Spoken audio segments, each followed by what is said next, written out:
An ordinary day, indistinguishable from others, but for some reason it seems that the traders in the market are shouting quieter, praising their goods. Even the sun does not shine so brightly, despite the fact that there is not a cloud in the sky.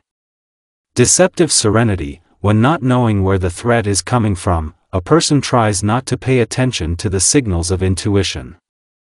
A stupid attempt to avoid the inevitable and the hope that if you pretend that everything is fine, then it will turn out that way.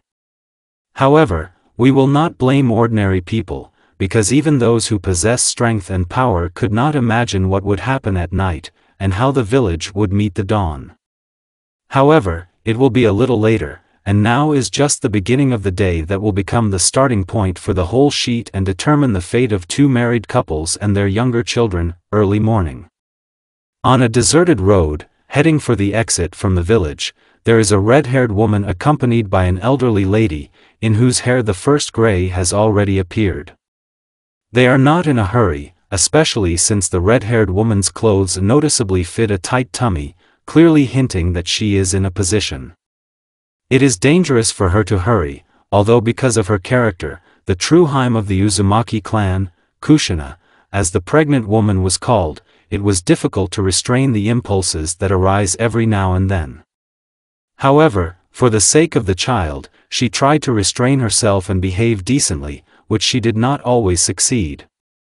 However, now she herself is in no hurry to go somewhere. Fussy movements betray that she is nervous, perhaps even panicking. However, Kushina and her escort do not have time to reach the village gate, as she sees a black-haired girl coming towards her with a bundle in her hands.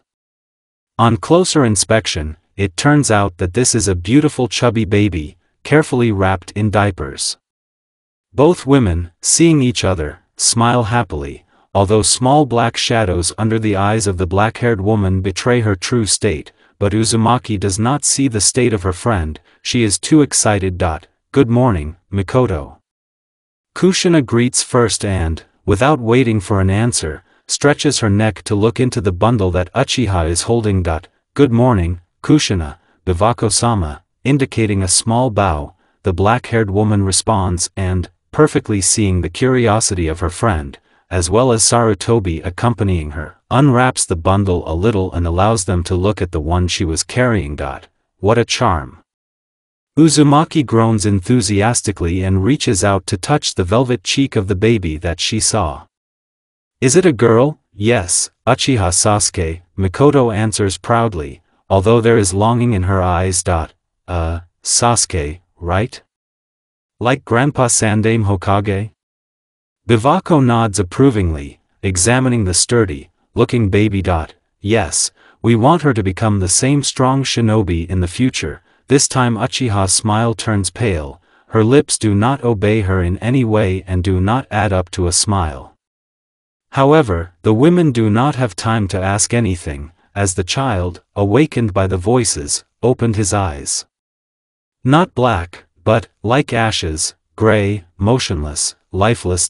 Well, let's hope you will succeed, abruptly grabs the elbow of the frozen Kushina Bivako and pulls her on.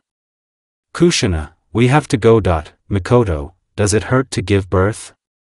Resisting and not letting himself be dragged away, in the foolish hope of distracting and amusing, Uzumaki whispers loudly. Unexpectedly, a simple maneuver succeeds. The black-eyed woman spreads into a mocking smile and looks forward, not so doomed. It turns out that you, Kushina, are afraid of pain. Kushina, let's go. Finally, attempts to move the stubborn Uzumaki were crowned with success, and Bivako did not linger any longer, although she had a desire to stop and straighten the brains of Jinchuriki. But, one way or another, they did not stop and walked on in silence. Each thought about her own, but the lifeless eyes of the child Mikoto kept flashing before the eyes of both. In a clan where the main treasure is sight, blindness is a sentence. However, Kushina was not able to indulge in sad thoughts for long. They did not have time to reach the place that was determined for her to give birth, as she began to have contractions. Somehow, with the support of Bivako, she was able to reach the shelter, and then her husband, who was already waiting there, picked her up in his arms. The birth was difficult and prolonged. Painful contractions and attempts by Kyubi to break the seal only aggravated the situation and exhausted the expectant mother. Her body began to give up, and she, only on the remnants of stubbornness, remained conscious, but suddenly a child's cry rang out in the cave. The firstborn Hokage was born. The joy of the two parents who finally saw their child was immense, but short-lived. It was necessary to strengthen the seal restraining Biju, so, leaving the care of the newborn on the bivouac and Irionen helping her, Hokage resolutely stretched his hands over his wife's stomach. However, before he could do anything, he heard a short cry, and, turning sharply, Minato sees that Irionen and Bavako are dead, and his son is being held by an unknown man in a mask. There is no time to think, the stranger is trying to kill the child.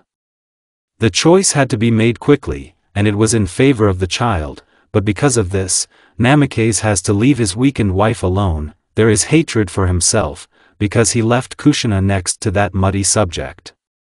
Therefore, Minato does not hesitate to leave the child at home in the crib, which they carefully chose together with Kushina for him a few months ago. And after that, Yondaime does not doubt and disappears in a yellow flash, in order to save his wife from the fury of a Kubi enslaved by a stranger in a couple of seconds. He is in a hurry to take his beloved away from a dangerous place, and their own house, where their baby was already, turns out to be the most protected. Leaving his wife in the house, Hokage went to protect his native village. He barely managed to intercept the Bijidama, which was shot by Kyubi, after which he was attacked by a masked man. Minato had to move himself and the attacker away from Konoha, because he was afraid to damage the leaf even more during the fight, and the nine-tailed one that was frolicking in the village should not be discounted. It was because of him that Namikaze wanted to finish the fight as soon as possible, but he quickly discarded these dreams, because the opponent was not easy. Not only did he know the weaknesses of his favorite technique, but he also knew how to become immaterial. The exchange of blows did not give anything, because if there was a danger for Minato, he left Hiraishin. The benefit of the marks he scattered in the clearing, which became a battlefield, is enough. But if the blow could reach the opponent Hokage, he instantly lost materiality. Both opponents were strong, but if Yondaime was in a hurry, then his opponent was in no hurry. However, each of them understood that dancing opposite each other would not work for a long time, which is why Minato decided to take a risk.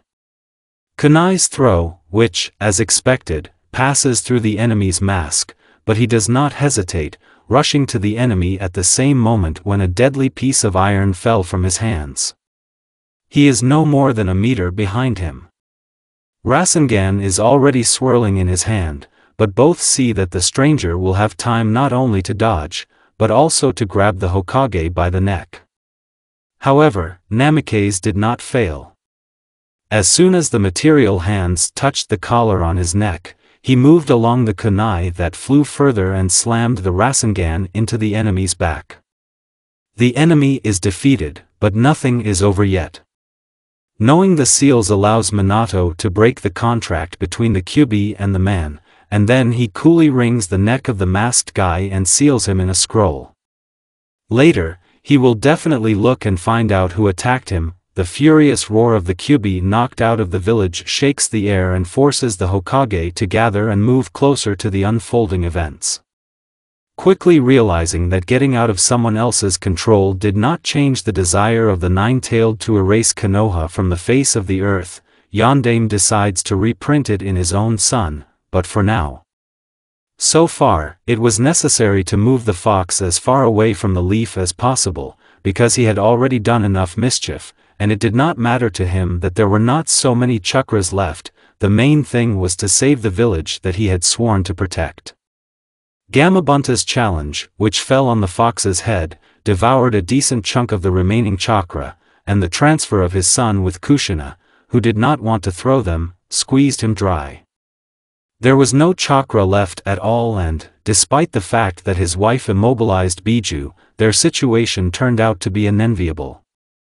However, the young Hokage did not have time to do anything stupid, Sandaime Hokage jumped out into the clearing with an ANBU squad accompanying him. Minato, what's with the bivako? The only question that the old man asked, passing through the barrier set by Uzumaki, and a pass bracelet flashed and crumbled on his hand. Namikaze couldn't answer the question and just looked away. I see. A single tear rolled down the wrinkled cheek, and after Hiruzen got up, and the momentary weakness passed. I take it you wanted to seal the beast in your own son? Yes. Minato bows her head guiltily. I wanted to use Shikifu, okay, but I'll do it. The old man's hands fold the seals of Shikifujin, and he begins to speak softly. You are young, you have everything ahead of you, and I have nothing more to lose. Sandaime-sama. Kushina whispers intermittently. It's all right. Sarutobi shakes his head and, having sealed half of the Kyuubi in himself, approaches the baby sleeping on the altar. He does not have time to touch him, as a huge paw with a sharp claw seeks to crush him along with the child. Namikaze creates a stone wall with incredible effort, and then loses consciousness, although he manages to notice that the wall slowed down the nine-tailed, and this time was enough to create and activate the seal of 8 trigrams. However, he no longer saw how the seal sucked in a considerably reduced Kyuubi, and after his wife's chains fell off, and she, coughing blood, fell to the ground. Dead silence is the first thing that comes to mind after the end of Bijuu's frenzy. However, it does not last long, and now the first moan of pain is heard, which is echoed by strangled curses. The village, which has become a battlefield, is filled with sounds that make the blood run cold in the veins. Orders and requests for help are heard here and there. On one of the destroyed streets, someone's mother is frantically calling her child by name, and after a couple of dozen meters, a small child froze next to the corpse and, without ceasing, pulls him by the hand, calling his mother. They do not notice that their relatives are dead, and their hands are covered with their blood. Feelings of pain, death and loss rule over Konoha. The unwillingness to attack played a cruel joke on the inhabitants of the Leaf. Soon a new shock awaits them, the death of the old Hokage, who, so far the only one in the entire history of the village, himself resigned from his post, handing it over to a worthy successor. However, not everyone will be able to appreciate this sacrifice, because his intervention interfered with the plans of others deep underground, on the base of the route, which only a select few knew about. An elderly man was sitting in a dark office, in front of whom, kneeling on one knee, several shinobi were sitting. Danzo, and it was he, listened to the report from his observers. It was unclear from his motionless face what he was feeling and why he had not given the order to help, because if the route had intervened in what was happening, many victims could have been avoided.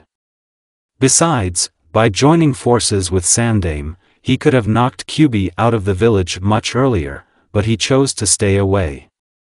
However, we will not indulge in meaningless reflections. History does not like the subjunctive mood. What was, and nothing can be changed. And it was not interesting for Danzo, although he was dissatisfied with the results of the attack and greatly regretted that his subordinates could only track the movements of Sandaime, but it did not pass with the Yondaime family. Heavy silence descends in the room after the news that the Namikaze family is alive, but Sarutobi Hiruzen died. No, he was not worried that his former comrade in arms had died. He was especially not worried about the problems that would fall on Yondaime, who was badly injured during the battle, and even more so he was not interested in the reaction of the Sarutobi clan to the death of their head. Now he was thinking and calculating how to be able to extract the maximum benefit for himself, since everything turned out that way. He wanted to gain leverage over the Uchiha clan, but also not to let Jinchuriki out of his hands. However, Minato is unlikely to give up her son, and no transplanted Sharingan will help here, yet the protection on the mind of Yondaime is not bad, because Kushinaheim worked on it. It's too bad a situation, but Danzo is used to waiting. However, luck was on his side today, otherwise it cannot be called that he, instead of sending the fighters away, still asked one question. Okay, a raspy voice cut through the silence, making the kneeling and Bushnik shudder and tense up. What about the Uchiha? After your conversation with Sandaime-sama, they went to evacuate civilians and did not interfere in the battle. One of the figures standing in a submissive pose in front of the head of the root replied in an impassive tone. Everyone saw it, as well as the Sharingan in the eye sockets of the Kubi. Dissatisfied people have already appeared, and, according to your order, work among the population has begun. The results will be available soon. Is that all? Danzo frowns with displeasure and looks at his best fighters with a demanding look. It's not just meat, and despite the fact that they got rid of emotions, it didn't stop them from thinking. Fugaku, San's heir is in a serious condition, the second kneeling figure said indifferently.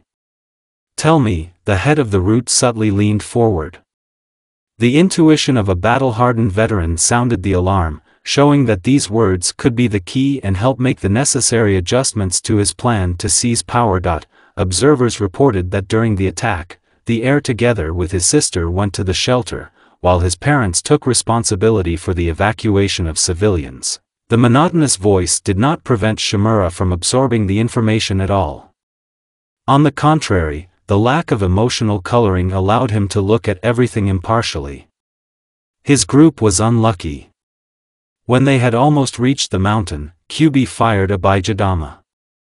Despite the fact that Yondaime was able to move it, the debris and the blast wave did not go away.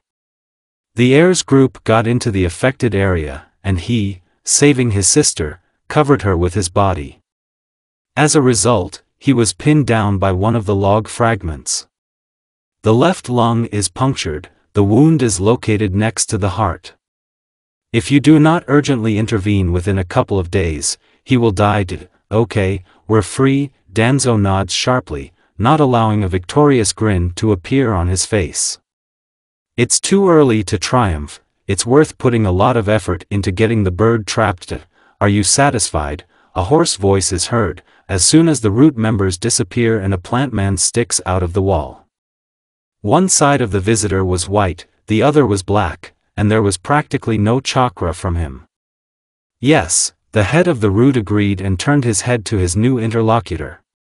What about Obito, dead? The answering voice was much higher now, although the same subject was speaking. It was difficult to call this creature a full-fledged person. Bad, but you destroyed the body, didn't you? Danzo asked his interlocutor coldly. I didn't have time. Yondaime took the body with him. The creature responds hoarsely again. This is already worse. The head of the root purses his lips with displeasure. We'll have to change plans. If you want, I will destroy Namikaze. Now it will be easy. The voice of the plant man changed again. No, that would be too suspicious. Danzo refuses. Yes, and it will be much easier for the boy to restore the village than for me. However, it should be deprived of Kyubi. I've already been to Jinchuriki, the seal is too strong, the creature wheezes with displeasure. For the next 10 or 15 years, extraction attempts are useless. Sandaime has done a good job. It won't be necessary, the head of the root smiled coldly. I think I know how to make a brat give up his brat. How? The creature's higher, pitched voice expressed genuine curiosity. Orochimaru has long created a poison that briefly enhanced the release of chakra. Danzo calmly looked at his interlocutor. It is worth giving it to Jinchuriki until the seal has finally stabilized, and this is still possible. This will kill him, the creature replied hoarsely, with notes of discontent. He did not like the new plan. There is a chance that he will stay alive. Well, no, the head of the root shrugs his shoulders indifferently. The loss is not great, the main thing is that the boy will lose the cube, and it will be easier to manage him after that. Let him understand what's going on after a while, but I guarantee that it will be too late. How are you going to pass the poison? The plant man's voice was still hoarse. People are stupid, and their grief is strong, Shimura remarked indifferently. There is no one among the Konakovites who would not have lost relatives in the past massacre. No one will feel sorry for the demon. With that, the conversation between the strange creature and the head of the root was over, and Danzo leisurely followed to the exit. He knew Yondaime too well and was sure that he had already come to his senses and started giving orders. However, the main thing in his case was to have time to come at the moment when he would open the scroll in which his dead disciple was sealed. Although, in addition, it is worth pushing your right to open a new orphanage, where hopeful children will be selected. Still, there are a lot of orphans left, and many of them will become a worthy addition to his squad, and it will be easier to raise Jinchuriki there. Still, the root dungeons are not the place where you can raise a child, and Shimura did not want to take risks, because even spies are possible in his organization, and he was sincerely sorry that Kushina did not die. While Uzumaki-heim is alive, the possibility of such a thing was unacceptably high, but no one will check orphanages, especially if it is rooted and, specifically, has nothing to do with Danzo. However, it is worth taking care of an anchor that will not allow Jinchuriki to break or escape. Arriving at the hospital, Shimura found out that Yondaime had not yet recovered, but his life was out of danger. However, he was in no hurry to get upset. Now he had time to give the necessary orders to his people on duty in this hospital, and then he went to talk to Fugaku, who was also here.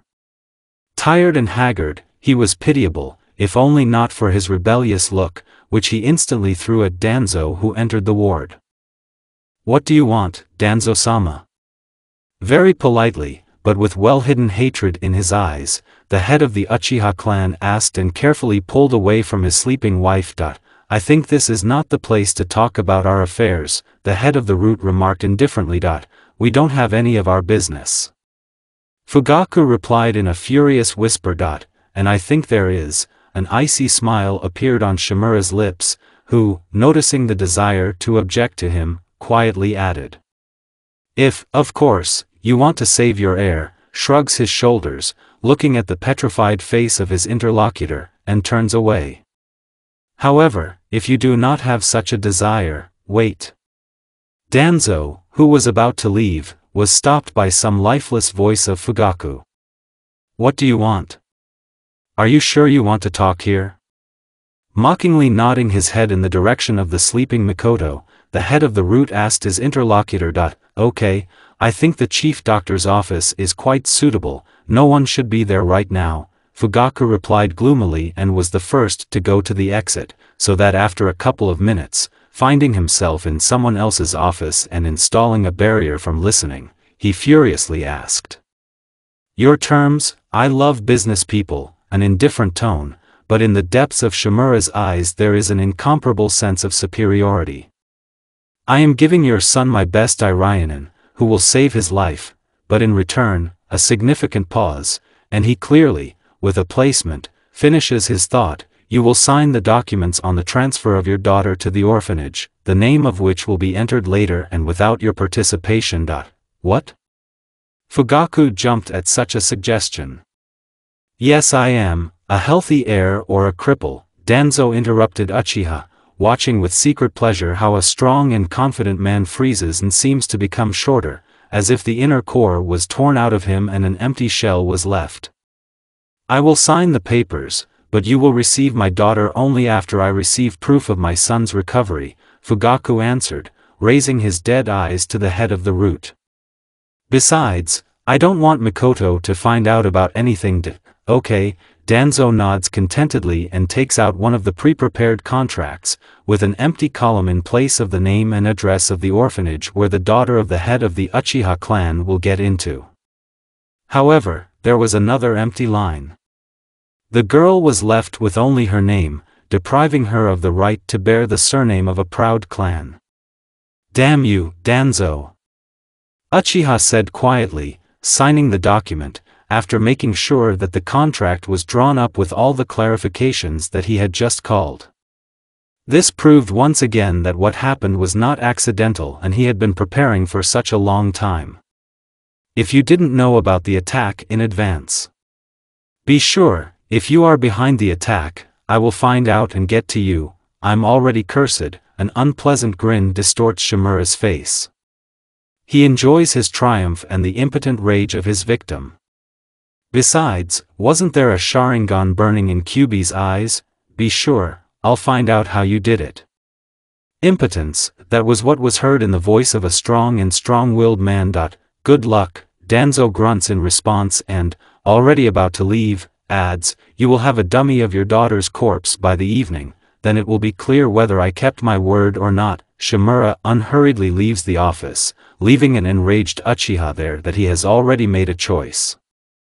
However, this did not concern him, the main thing was that he had already fulfilled part of his plan. Now it remains to get to Namikaze and convince him to give up his son. Well, the most important way to cause it is fear. Fortunately, he does it best, and Kyuubi, he doesn't want to, but he will help. Danzo-sama? A surprised voice, and Shimura notices everything bandaged and leaning on his student, Kakashi Yondaime. Hello, Minato, he nods calmly, forcing himself to calm down and hide his triumph that he felt after a successful deal with Fugaku. Now is not the time for this, the brat has shown himself to be a good strategist and expert in psychology, you should not relax with him. I was just looking for you. Why? Namikaze instantly frowned. You were going somewhere, weren't you? Shimura asked indifferently. Yes, I wanted to go to the morgue, the blonde man replied tensely. Then we're on our way. I wanted to visit my friend and see his face for the last time. Danzo said softly, slightly bowing his head, paying tribute to the warriors who left them. You agree to talk on the way, don't you? Yes, of course, Namikaze, relaxing a little, agreed and, slowly moving forward, asked the head of the route who was not lagging behind him. So what did you want to talk about, Danzo-sama? After the Kyuubi attack, there were many orphans left. After a short silence, Danzo began from afar. Yes, it is. Minato cautiously squinted at his interlocutor and agreed. 6 months ago, I was denied the opportunity to open another shelter under the patronage of the route, Shimura calmly reported. I want to discuss this issue again. I don't agree. Namikaze responded somewhat sharply. The head of the root winces and begins to carefully feed the chakra into the implanted Sharingan. No, he does not hope for submission, but while Yondaime is the weakest and most emotionally unstable, the chances of influencing him a little increased. It's just worth a little to strengthen some feelings, such as, for example, dislike and even fear of Kyuubi. This may come in handy soon, but you need to act carefully. Most of Konoha is in ruins, as are many orphanages. Only those that belong to the root or are located on the outskirts function. Isn't that a reason to think? Danzo didn't seem to notice the sharpness in the other's answer. In addition, I have prepared a project where children will be considered as future members of the ANBU no earlier than the age of 5, besides mixed teams of my and your people. Unexpectedly, too many concessions, Minato remarked in surprise and nodded his thanks to Kakashi for opening the doors to the room they needed and began to help him down the stairs. I decided to take a step towards reconciliation a long time ago, but I hesitated.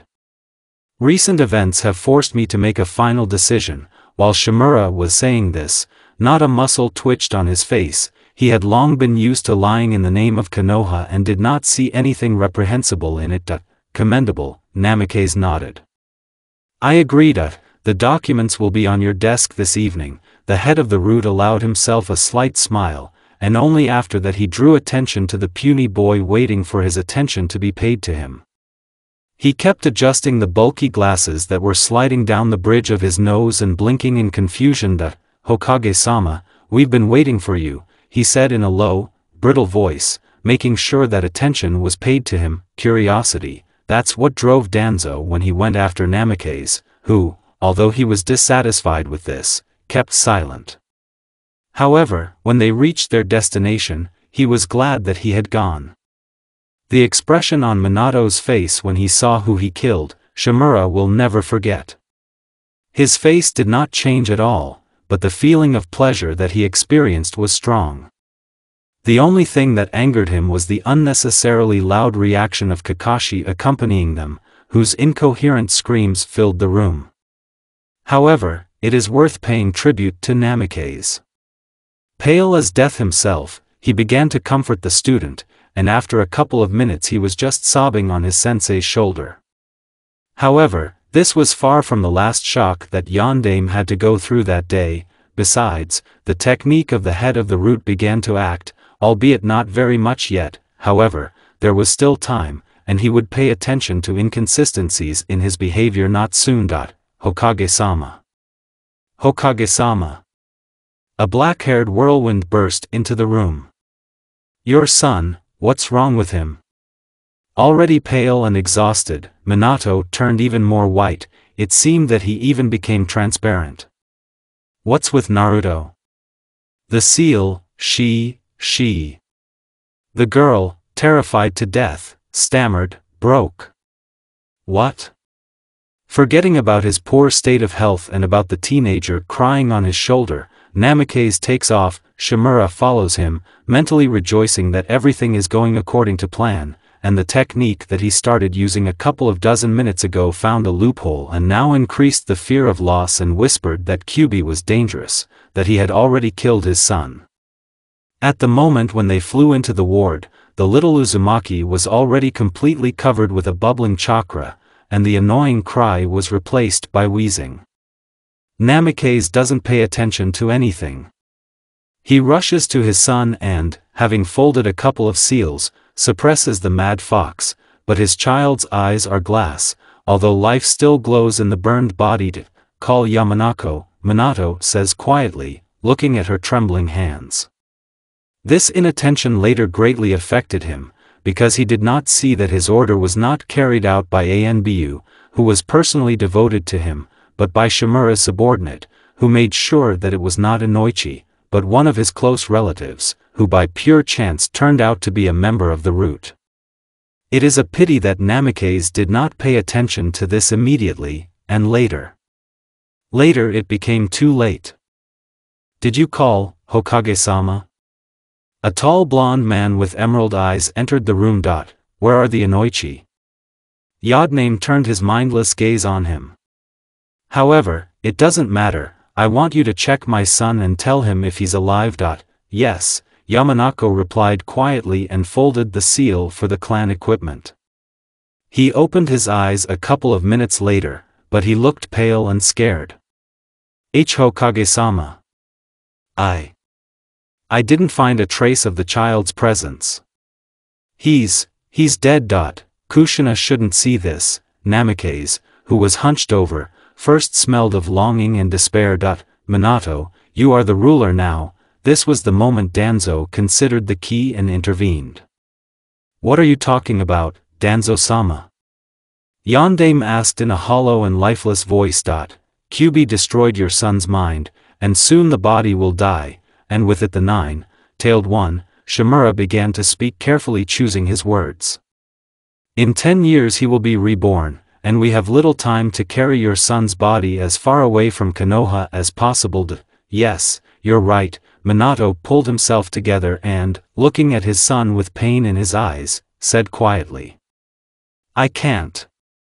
It's enough for you to give an order, Hokage-sama, Danzo said calmly, but with a slight pressure, and handed Minato exactly the same paper as he had handed the head of the Uchiha clan before. His calculation was simple. Disoriented after the death of one of the students at his hands, and the news of his son's death immediately fell down.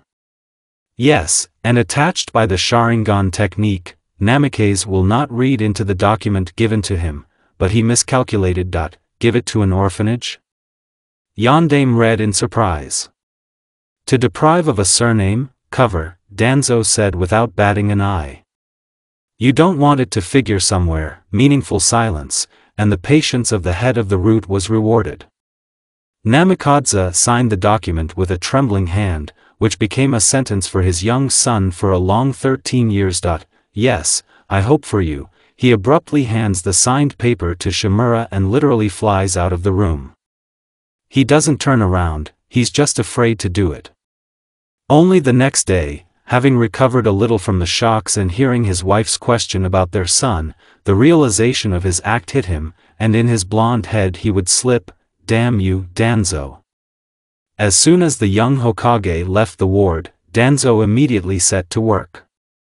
He calmly approached the apathetic baby, who does not have the strength to even scream, and with some carelessness ran his hand over the preserved yellow cannon on the child's head. Shimura is calm and completely ignores the presence of a couple more Anbushnik in the ward, except for his subordinates.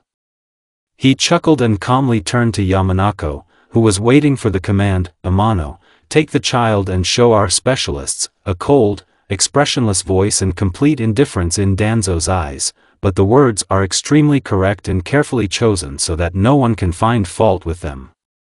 "After you report how everything went, hi."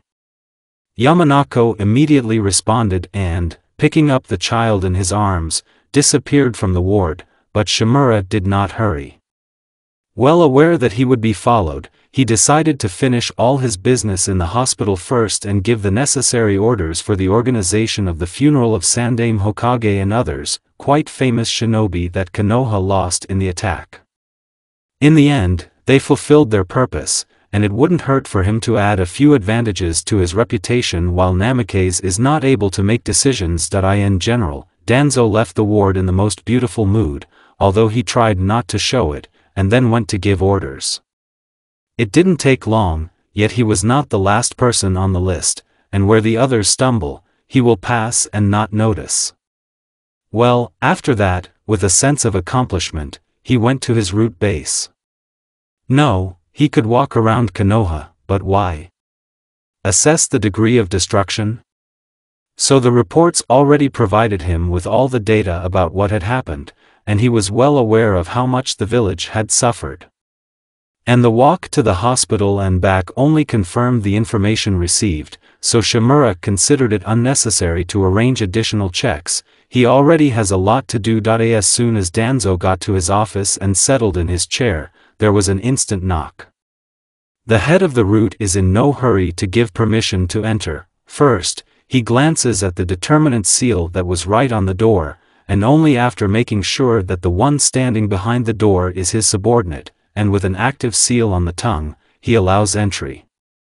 Yamanako, who has earned the right to keep the name Amano, slips into the office like an imperceptible shadow, and, kneeling, waits for permission to speak. Shimura doesn't think for long. After all, he himself is curious about the results of using Orochimaru's poison. No, he did not want the offspring of Yondaime to remain alive, but he also considered it short-sighted and even stupid to endure another 10 years for the capture of Kubi. But he was sincerely sorry that it would not be possible to raise a child at the root, yet Namikaze is not stupid and, after he wakes up from the induced illusion, he will realize that he was fooled. Yes, Minato signed the papers on the transfer of the child to the orphanage, but there is no instruction to give the child to the root, which is bad. It is worth Danzo to take a step aside and pocket the Jinchuriki against his father's will, as he immediately finds out about it. On the one hand, this is bad, but on the other, Shimura has already found a way out and has taken the first steps towards its implementation. A blind child from Uchi, what is not a candidate for friends? Especially if you place the accents correctly and whisper what is necessary and who needs it. Of course, in this case, the process of domestication will stretch for many years, but on the other hand, it's even better. He will have time to inspire the necessary thoughts to the child, remaining in the shadows, or arrange so that he has no choice, and he would voluntarily come to his squad. Tell me, Shimura casts indifferently, distracting himself from his thoughts about the possible future and focusing on the kneeling fighter. The Irionans examined and cured the child. There are no special complications, only cracks in the chakra channels, but they have already begun to regenerate. Yamanako calmly and emotionlessly responds to Uzumaki. Danzo pulls with an incomprehensible intonation. It seems to be squeamish, but on the other hand, there is also admiration in his tone. A strange cocktail. However, the head of the root quickly pulls himself together and clarifies quietly, with indifference. What's wrong with his mind? He is too small and he is not really formed, so he experienced such a shake-up calmly, maximum complications. He will subconsciously be afraid of red or yellow, Amano responds indifferently. However, the main thing is that the soul is intact, and the seal is not damaged, although it has become a little weaker. Okay, is there a way to reprint the demon? A question was instantly asked, and a steely gleam appeared in Shimura's eyes. No, the seal is still strong. According to forecasts it will be indestructible for another 10 years, possibly less. The answer is not delayed. There is a feeling that Yamanako was waiting for this question. With constant emotional shaking, its destruction is possible earlier, that's how. A dissatisfied look, but the head of the root was too used to holding back, so he quickly pulled himself together. Is it possible to install bookmarks for loyalty? At the moment, no, there is too much residual Kyubi chakra in the chakra canals, and the poison only worsened the situation. Yamanako responds emotionlessly. Any attempt will result in injuries for the one who tried to influence the Jinchuriki with zero result. Having heard the latest information, Danzo thought. Still, there was still hope in him that he would be able to replay everything and get a bijou for personal use, but if everything is as the fighter said, then we will have to forget about it for the near future. The only thing the head of the root regretted was that he would have to act carefully and limit himself to observing the demon carrier. Given the peculiarities of Jinchuriki, you will have to forget about him for a long 5 years, which is bad, but on the other hand, Uchiha and Yodame will cool down during this time and their attention will not be so dense. Free, however, before Shimura can finish speaking, there is another knock on the door, and soon Yamanako is replaced in front of him by one of the faceless ones who accompanied him during his trip to the hospital. It seems that the first news from the Uchi appeared, which made the head of the root very happy, although it did not affect it outwardly. Danzo habitually hid all his emotions under a mask of indifference. And it was too early to rejoice yet. What he had done was only sowing, the shoots would be years later. In the meantime, he decided to listen to his faithful dog report, a cold voice and a collected look. Shimura is ready to hear any news, habitually crushing hopes for the best in himself, who better than him to know that any, even the most verified plan can fly into the abyss because of any insignificant trifle. Irainen examined the air and started treatment. It is still far from full recovery, but the process has already begun. The voice of Anbushnik sounds muffled from behind the mask. However, he may have lung problems in the future. It doesn't matter what's wrong with the blind. Calmly, and even somewhat relaxed, Shimura nods, realizing that part of his plan has already been realized. Fugaku-san handed over the cripple, according to the contract, and received in return a corpse with a well-staged performance, and Bushnik responds indifferently, who may have personally observed that tragedy in the family. The child, according to your orders, was transferred to the base and examined. There are no diseases and abnormalities, except blindness. What about gene compatibility? Danzo leans forward, a well-hidden anticipation in his voice. It is high, but the Irainans do not advise to carry out the operation before the Jinchuriki has sufficiently developed chakra canals, the fighter said without emotion. The estimated time is 6 to 7 years. Good, the head of the root nods with some dissatisfaction. He expected a completely different answer, but he admitted that he was lucky enough without it.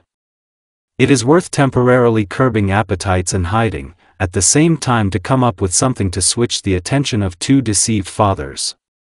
When the demon's treatment is finished, you will take them to the orphanage where Nono works. Danzo casually takes out and throws 2 thin daddies in front of the fighter. Here are all the documents for these 2, will they be left with only names? A barely perceptible surprise slipped into the voice of Anbushnik, but it did not appear in his eyes. Yes, Shimura nods, but suddenly a venomous grin slides across his lips, and he adds. Although let them be Naruto Kako. And Sasuke Brindo. Free, hi. The fighter responds instantly and disappears from the office, in order to leave the territory of his unit with 2 bundles a few hours later and give the children to the care of the former fighter Root. Well, at the same time, he wanted to give her a standard package with photos and letters from her alleged son. The faceless fighter was met with caution at the shelter, although they did not refuse shelter to 2 children. True, Nono didn't like the special orders, but on the other hand, there are no irreplaceable people, and a former member of the Root has no right to refuse. And Danzo had his own plans for this woman, especially since he had the opportunity to influence her decision. In addition, this shelter was not assigned to the Root, it was funded by the Hokage service. While Danzo was talking to Hokage and then solving various problems, often unrelated to each other, a black-haired man froze in the office of the head of the hospital. Fugaku, it would seem, did not move and did not show his condition in any way, although if an outside observer had looked into his eyes, he would have been amazed at the storm of emotions that splashed in them. Sharingan, the main asset of the Uchiha clan, behaved strangely in his eye sockets, but soon everything stopped, and the eyes of the head of the clan regained their deep black color, and only convulsively clenched fists testified that he had just been on the verge. He was still a father, and he loved his daughter, but the choice. How he hated it sometimes. However, he was the head of the clan and had no right to slack, and now he needs to pull himself together and go to calm Mikoto, who could wake up at any moment. He must be strong, if only for their sake. When 10 minutes after Shimura left the office, Fugaku appeared from there. Nothing reminded him of what was happening there. The man hid the storm well in his soul. Unhurriedly and proudly, he returned to his wife, who had not woken up. However, Uchiha was even glad of this. He needed time to think about everything and accept it, since he could not change it. A signature made with the help of chakra-conducting ink cannot be forged. Danzo prepared well and drove him into a dead end. Now he could only grit his teeth and wait to see what his craftsman would come up with. His wife stirred in Fugaku's arms. "Where did you go?" Mikoto asked her husband wearily and, pulling away a little, looked at him with red eyes. "I agreed about Itachi's treatment," the man quietly responded and, unable to stand the joy that flashed in his wife's eyes, looked away. "Okay." Unable to cope with emotions, Mikoto buried her face in her husband's shoulder and quietly burst into tears of relief, no longer seeing how wild pain and self-hatred flashed in Fugaku's eyes for a moment, and then he gently draws her to him and begins stroking her hair. They do not know how long they sit like this, but after a while a troika of Irionans passes by them, whose bearing and cold eyes leave no doubt where they are from. The doctors, silently bowing to the frozen Uchiha couple, hide in their son's room, and after a long 5 hours there is no news from them. In general, by the end of the operation, both parents were on edge, and Irionov was met by a flurry of questions from Mikoto. Fugaku did it easier. As soon as his wife was distracted, her husband's clone went in search of the hospital staff. In the end, he had to make sure that he had not been lied to, and his son would really get better. He was convinced, but this did not bring him much joy, because he was poisoned by the pain of signing his daughter's sentence with his own hands, and exactly an hour later the news of her death reached his wife. Mikoto's pain was severe, and the head of the Uchiha clan himself no longer felt that he had done the right thing, but convinced himself otherwise. Anyone would have done the same in his place, right? However, the power of persuasion is a strong thing, but exactly until you begin to understand the stupidity of your act. The first blow to his composure was that the next morning after Itachi was operated on, Senju Tsunade arrived with her student and Gama-senin.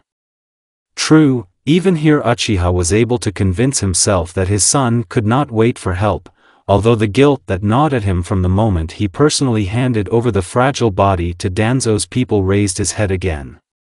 His own decision no longer seemed right, but there was nothing he could change. Moreover, until the main investigation of the attack is completed, his hands are tied, and the murdered Yonde Mobito did not add optimism. The Uchiha clan was slowly propped up against the wall, and there was no help to be expected from anywhere. The death of the heir had knocked Namikaze too much, and Kushina had not come to her senses yet.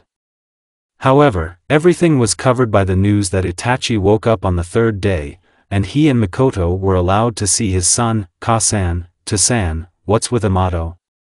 The first question that came out of the mouth of his child, as soon as they crossed the threshold. The joyful smiles on their faces instantly disappeared. "What's with Sasuke?" The boy tried to get up, not paying attention to the fact that blood began to appear on his bandages again. "Quiet, Itachi, calm down." Mikoto instantly jumped up to her son and, hiding her eyes, tried to put him in his place, but did not achieve much result. "What's wrong with my sister?" After an overly emotional scream, Itachi literally twisted from a strong cough. "She died 2 days ago," Fugaku squeezed out, afraid to look into his son's eyes, but, nevertheless, continuing to tell the official version of his daughter's death. "Her body couldn't stand the shock. The bruise she received during your fall caused a brain hemorrhage. Sasuke didn't have time to save." "No," the boy whispers softly and somehow doomed. Tears are flowing down his cheeks, but the worst thing is that he is silent. A silent grief that he refuses to share with his family. A boy who has matured in a short time. Although no, it was not he who grew up, it was the actions of adults that killed the child in him, and his father understood this like no one else. "Itachi," Mikoto tries to reach his son, but when he looks up at her, he shudders. Absolutely empty and expressionless, a moment later it was replaced by a 2-wash Sharingan, and her son is only 6 years old. "I want to be alone," a calm voice and a dead look. "But..." Mikoto tried to object. "Okay, we'll come and see you tomorrow," her husband said wearily, closing his eyes. "Fugaku."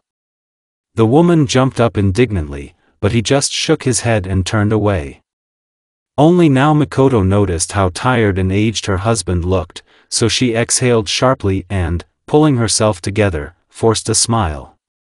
"Okay, we'll come to visit you tomorrow, Itachi." The hand reaches out to tousle the son's hair, but he recoils, and she shudders, freezes, and then returns the hand back and, quietly rising, says, "We'll come back tomorrow. Don't be bored, Itachi." She does not receive an answer and, looking around, approaches her husband, who, putting his arm around her shoulders, leads her out of the ward. Fugaku is doubly lousy. Now he clearly sees how much pain his decision brought, but he could have tried to find another way. Now he has only to reap the fruits of his mistakes. Unlike the head of the Uchiha clan, Yondaime did not go to comfort anyone after talking with Danzo. He just walked. There was not a single thought in his head. He did not hear the screams of his student, did not see anything around. He woke up already in his wife's room, thoughtlessly sitting by her bed and listening to the quiet chirping of the equipment. Pale with scarlet hair that scattered over the snow-white sheets, she seemed to be dead, and only a barely lifting chest showed that this was not the case. However, Namikaze knew that if nothing was done, his wife might die, but what could he do? Not Irionen, he does not know how to treat. However, he sent a message to Sensei and Tsunadeheim as soon as he woke up, so he had chances that he would not lose at least his beloved. Minato forbade himself to think that it would not work, and Kushina would die. However, as soon as he was distracted from his wife, the pictures of the destroyed village and the blood around surfaced with renewed vigor, and then his newborn son suddenly appeared, embraced by a poisonous chakra and turning into a Biju. Namikaze himself did not understand how he fell into a dream, and he was overcome by nightmares. In them, he lost everything. He did not have time and saw his son being blown to bloody pieces by explosions, and a second later he saw Kushina being crushed by the huge paw of Kyubi. Time after time, he saw everyone die bloodier and bloodier. Minato. Suddenly, an extraneous voice that he would have recognized out of 1,000 penetrated into the nightmares. "This is the voice of Jirai, his sensei. What are you messing with him for?" The second, no less familiar, voice sounded very close and, in the next second, icy water fell on him. Namikaze jumps up abruptly and looks around in shock, noticing that Jiraiya and Tsunadeheim are standing nearby with an empty jug, from which he was probably watered. "What?" he asks them in confusion. "You see, and I told you that this way he would wake up faster." Senju grinned contentedly and, turning to the door, commanded. "Shizune, is everything ready?" "Yes, Tsunade-sama." Kato bursts into the ward, followed by 3 more Irionans with a gurney, who quickly shift Yondame's wife and take her away in an unknown direction. "What are you doing?" Minato is trying to somehow influence the actions of the doctors, but he is abruptly stopped by Tsunade. "I will do everything to help her, and you don't interfere." Stepping in the way of the young Hokage, the woman says harshly. "After that, I will demand a detailed account of how it all happened." Drink. A glass filled with a clear liquid is put into the hands of the frozen Namikaze. After looking blankly at his sensei, Minato drinks the offered in one gulp and starts coughing. "What is it, Sake? You needed it." The man shrugs his mighty shoulders, and then, quickly recreating a barrier around them from listening, calmly adds. "Tell me." Perhaps Jiraiya treated his disciple like a son, but he did not expect that such revelations would fall upon him. However, it is worth paying tribute to Gama-Sennin. He listened attentively and did not interrupt, giving Minato what he needed, to speak out. He did not scold, did not reproach, and did not comment in any way on what he was told, and Namikaze was grateful to him for understanding. It seemed that with every word he said, it became easier for him to breathe. However, at the very end, Jiraiya still could not resist and asked, "What do you say, Kushin?" "She was so waiting for your son, the truth." Sannin's disciple replied softly and shivered from unpleasant thoughts. "Our son is dead." "Are you sure about that?" Gama-Sennin asked Minato. "Yes, I was there, I saw everything with my own eyes." A young man who had aged a lot in one night replied, hunching over. The young Hokage did not see how his sensei's lips tightened, and that he wanted to say something. No, Jiraiya did not doubt the words of his disciple, but he was alarmed by the presence of Danzo in all this. The feeling that they were missing something did not leave Sannin in any way. However, he could not do anything now, but he considered it mandatory to collect information about the attack, as well as to consult with Tsunade. Nono always knew that the past would not let her go so easily. However, she had a glimmer of hope that Danzo would calm down on her adopted son. Kabuto is the boy she found on the battlefield. He didn't remember anything, didn't know who he was or where he came from, and he couldn't even tell his own name. It was she who came up with his name, taught him Iria-Jitsu, hoping that he would become a worthy person and would help her save children, and just people in trouble. Miscalculated. How Nono miscalculated. No, Kabuto grew up a good boy, smart, diligent and obedient. He was loved by other children and he was ready for anything for them. He willingly helped anyone and fully shared the opinion of his teacher about peace and justice. It was on this that he was caught. The shelter needed money, and there was a war around. It had to adapt, treatment and rest of the wounded shinobi of the native village of Nono, and in return money and food. The simplest and most effective way, especially since she taught all the children the basics of chakra mastery and first aid. So her science and skills came in handy.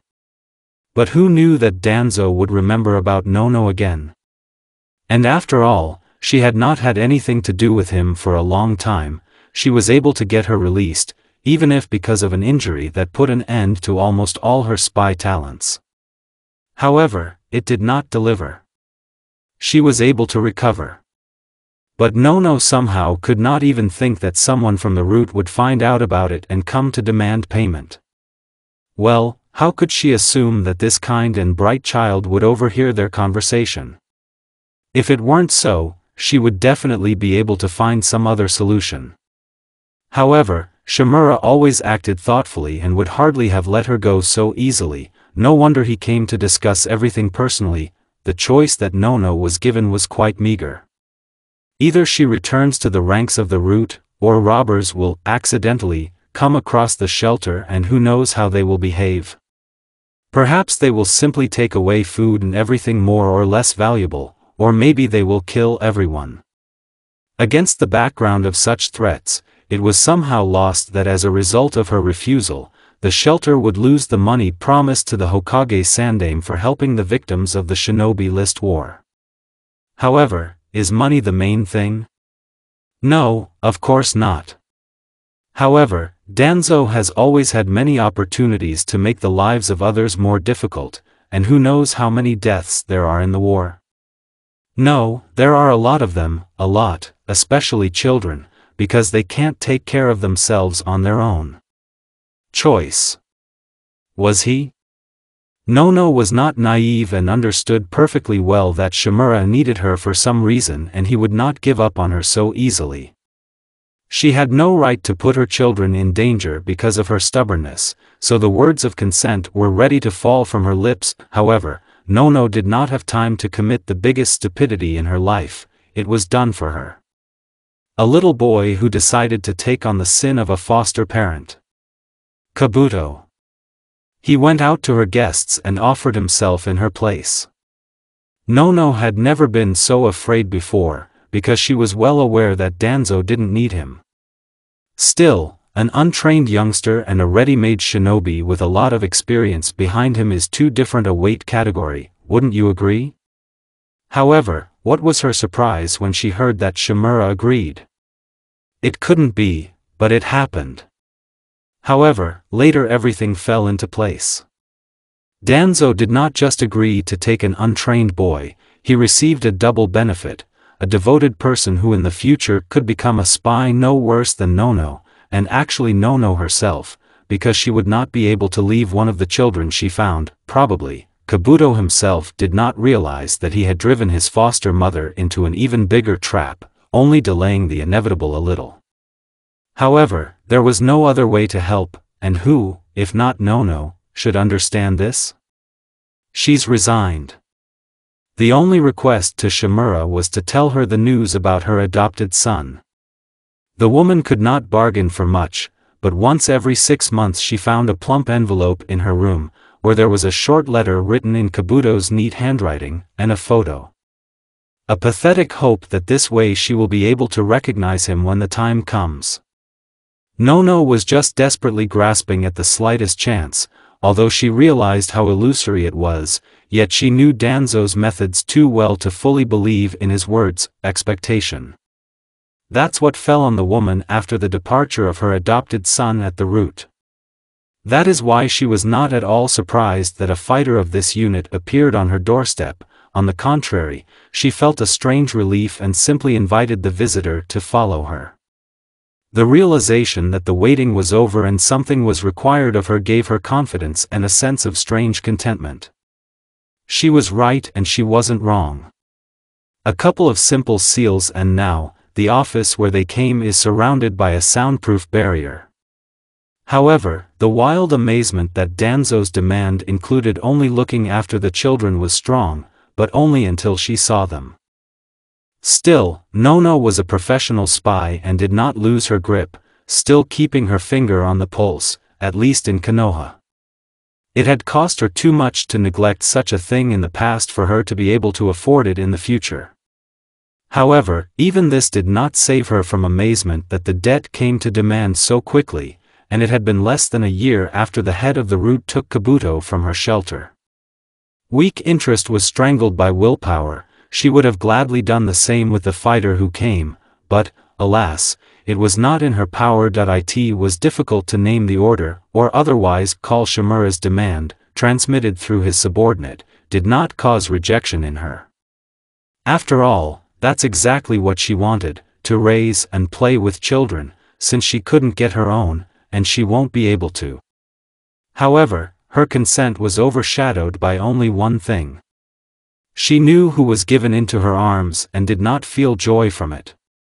It was too cruel, according to Nono, to deprive children of their parents, but they do not argue with orders, especially since the signatures on the documents transferring children to the care of their orphanage were real.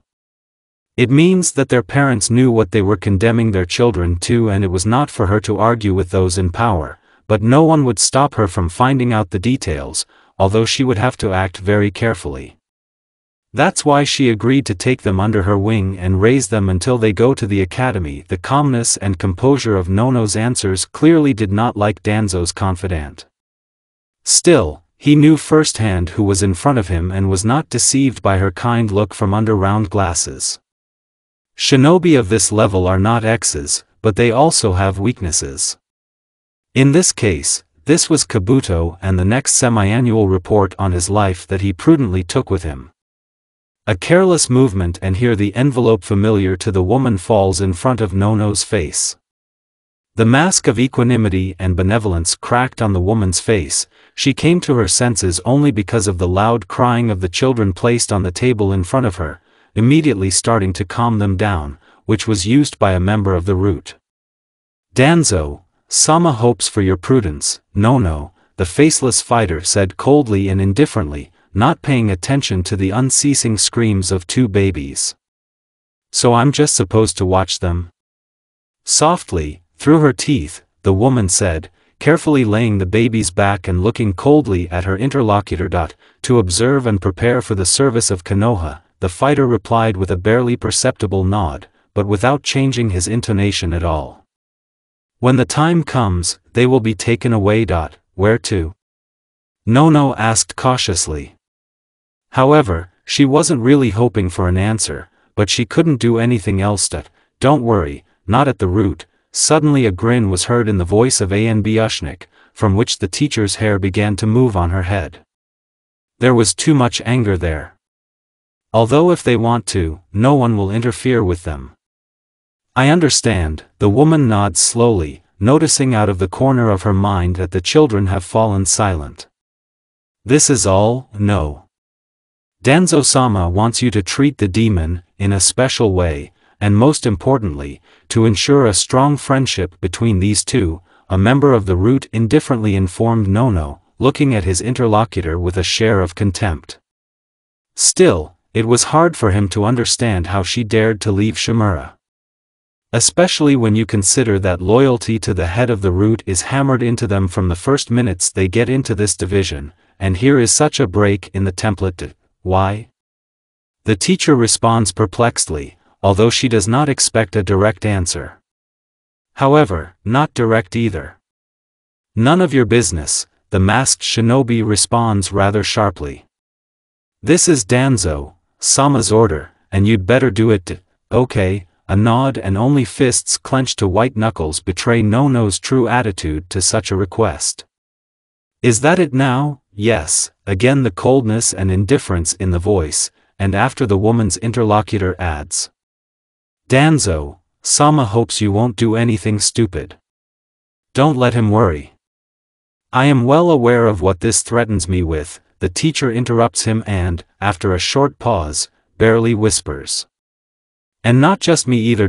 As you know, the root member nods in agreement, who clearly heard everything the woman said, and then he disappears. Nono just sits and stares into the void for a while, unable to cope with himself and remove the barrier. However, she is brought to herself by someone's attentive gaze and cheerful babble. The teacher comes to her senses and looks in surprise at the laughing blue-eyed child, who is babbling something in a language he understands. Soon, the second child joins the baby, they laugh together. Nono finds the strength to push his worries and reflections into the background in order to finally remove the barrier and let in other shelter workers who are clearly trying to eavesdrop. Well, at least not children, although she would not argue that the kids have not seen such a disgrace. Nono-san, what did he want? As soon as the barrier disappeared, the senior teacher who worked here long before Yakusha herself came here jumped into the room, and two more, a man of Nono's own age and a young girl whom she remembered as a snotty girl, so that we can look after the children, the woman replied wearily and took off her glasses to begin wiping them with nervous movements. And that's it? A young girl asked incredulously that she had once grown up in this shelter herself, and later came to work in it. We have to provide him. Nono carefully lifted a small bundle with a blue-eyed child. Special conditions. Why should we single out someone from our children? The only adult man in the shelter was genuinely surprised. Each of them is good in its own way and it is pedagogically unpractical. I know, Tanako-san. Nono cut him off and added softly. However, this is not his only order. What else did he want? The senior teacher purses her lips with displeasure, who, even though she has never been a shinobi, has seen enough in her lifetime not to build illusions about the head of the root. Sometimes, ordinary life experience and developed flair allows you to see more than special training. These children should be friends, and in such a way that one, without hesitation, was ready to give his life for the other. Nono gloomily supplemented her words. Why? Tanako was indignant again, sincerely outraged by such arbitrariness and ready to defend his point of view to the last, forgetting that he should not argue with those who are here. Children are our future and they are free to be friends with whomever they want. Oh, and what about the girl's eyes? This time the man is interrupted by the confused exclamation of the youngest person present, and everyone instantly finds themselves near the table, bending over the children. If you believe the documents on her, then she is blind. Nono sighs wearily, without even trying to pull away his colleagues. What a pity, the girl sighs in frustration. In the future, she could become a real beauty. I'm more worried about what you will do. The first to be distracted from contemplating the lifeless eyes of the child, the senior teacher asked and carefully looked into Nono's eyes. Will you just obey? Of course, the woman grinned under the incredulous glances of those present. I will treat them, especially, and begin their training as shinobi much earlier than the rest. Shinobi? The others were confused, starting to look at each other, because who better than them to know that at such an early age it is impossible to start learning. The descendants of civilians have too weak a SCC and they will simply die. How can you be so sure that they will be able to become them, with such genes? Nono chuckled, perfectly understanding why her colleagues began to doubt, but unlike them, she knew that the children were clan. Moreover, their clans were not the latest and with such a legacy it would not be difficult for them to study. They have no other way, and this is the maximum that I can do for them. He won't be happy, Tanako said calmly, chewing his lips a little, perfectly understanding the hints. Maybe, but I can't do anything else. The woman shook her head wearily. But, the man tried to object. Do as you see fit. The hand of the senior teacher rested on Nono's shoulder. In the meantime, we will take care of the kids. They will not have training soon, but they have the simplest needs right now. Well, I don't believe that his fighters took care of food for them. Thank you. Nono nods to her and smiles easily. She is glad that there were people who understood her. It's been 4.5 years since that conversation between Nono and a root member. The children grew up and studied. Unable to see, Sasuke began to navigate by sounds and feel someone else's chakra. No, she wasn't a strong sensor, she didn't have such talents, but she was calmly oriented in space and could find any person within 10 meters. A useful skill that helped her in the orphanage, where, despite her lack of vision, she was loved. Nevertheless, Nono could not go against her principles and begin to inspire children that she was unworthy to live. On the contrary, the woman tried to extinguish conflicts. However, Brindo itself was quiet and non-confrontational, so this was not a particular problem. The complete opposite of Sasuke was the second, younger child who was brought along with her. Naruto was noisy and mobile, but at the same time kind and responsive. He was willing to help the others, but, to everyone's surprise, he took special care of Brindo. Next to her, he became calmer and willingly answered all her requests, becoming her eyes and eagerly telling the girl about everything that surrounded them. Often the children could be seen somewhere in the shade, where Kako was reading to his girlfriend one of the few books in the library of the orphanage. Seeing this, Nono often regretted that they could not afford specialized books for the blind, but the way out was that she squeezed out letters, hieroglyphs, on wax tablets, teaching the girl to read that way. A bad replacement, but where to get another one?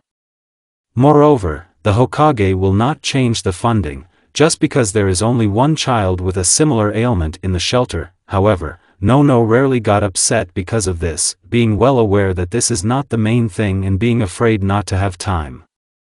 She was already taking risks when she started teaching children to feel the chakra at the age of 1.5. No, at the very beginning it seemed to her that she was doing nonsense, but she underestimated the ingenuity of children and their heredity. It seemed that the genius of their parents was fully transmitted to the children and they were able to feel the chakra for 1.5 years, especially Sasuke stood out in this, which is not surprising. Well, now they are learning to perform the simplest exercises using the chakra and have learned the simplest techniques of hand-to-hand combat. The initial level, no more, but for such small children it was even a lot. However, the woman believed that this was not enough and she was suffocated by the feeling that there was practically no time left.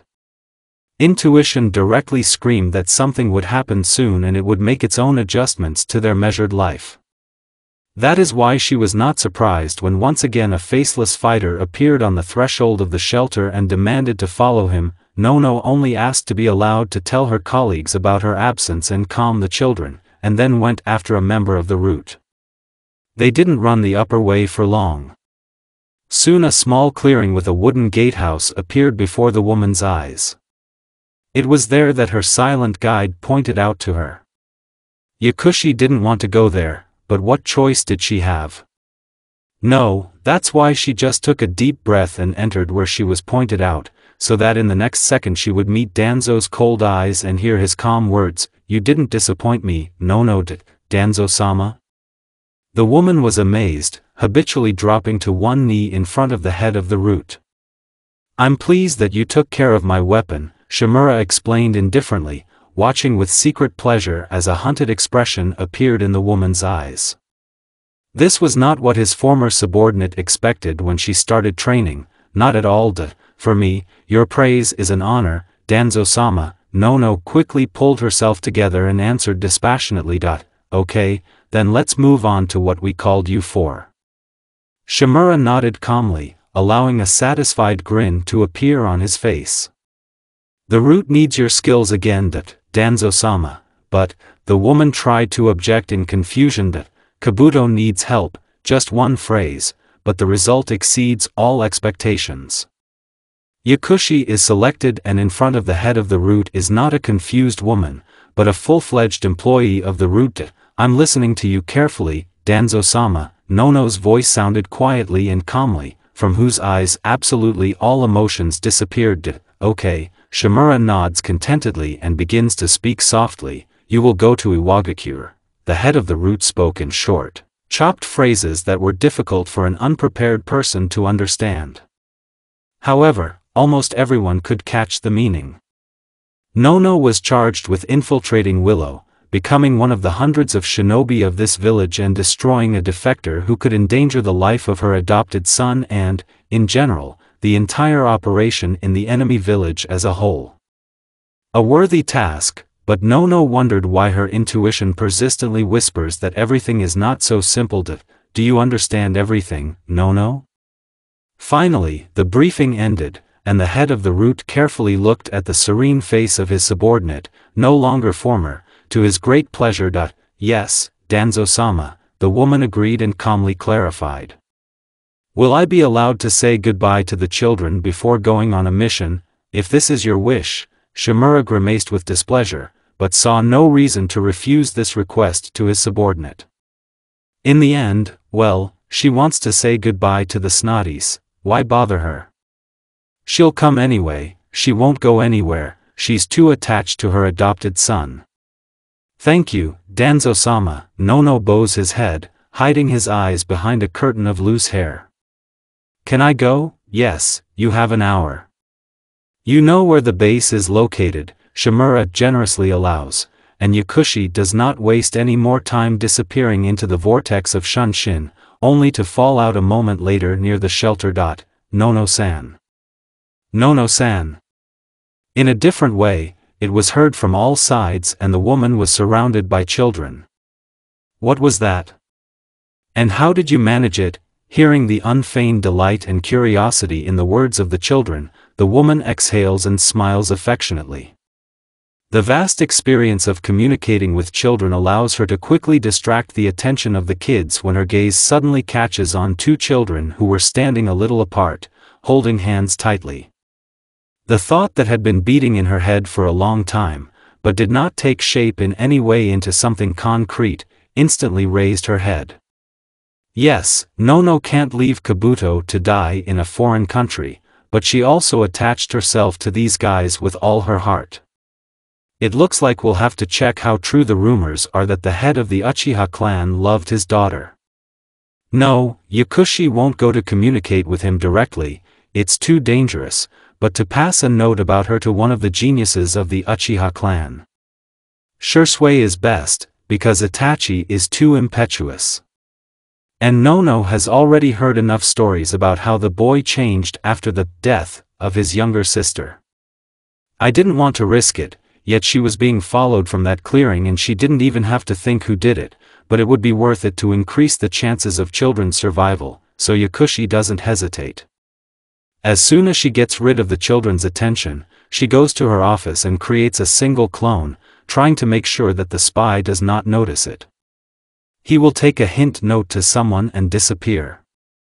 What a pity that Nono herself will never know that her help was really useful, even after 6 months. However, by that time she will already be dead. Well, the dead are not interested in the affairs of the living, they are not interested in anything in this world anymore. It was dark in the office of the head of the military police. No, it wasn't that there was no light in the room itself or there were small curtained windows, it was quite the opposite. It might seem strange, but not here, in the heart of the village in a building that is wrapped with active barriers so that not everyone could get here. Or rather, everyone could get there, but this daredevil, one way or another, would not have passed beyond the reception room. In general, the feeling of darkness in this office was far from due to the fact that something prevented sunlight from getting inside, but because of the gloomy mood of its owner. Uchiha Fugaku, the head of the Konoha military police, received negative news today, for the umpteenth time in the last 5 years. Another clue about the fate of his daughter led to a dead end. He was tired. Hundreds of attempts, a lot of money and effort spent in vain. How many times during all this time he tried to fix something and find a way out of the situation into which he had driven himself. However, Danzo had foreseen everything as it seemed, and the changed attitude towards the clan after the attack of the Kyubi tied his hands in many ways, and Fugaku simply did not have enough imagination to find a way out of a hopeless situation. We needed someone new, someone who could look at the situation from a different angle.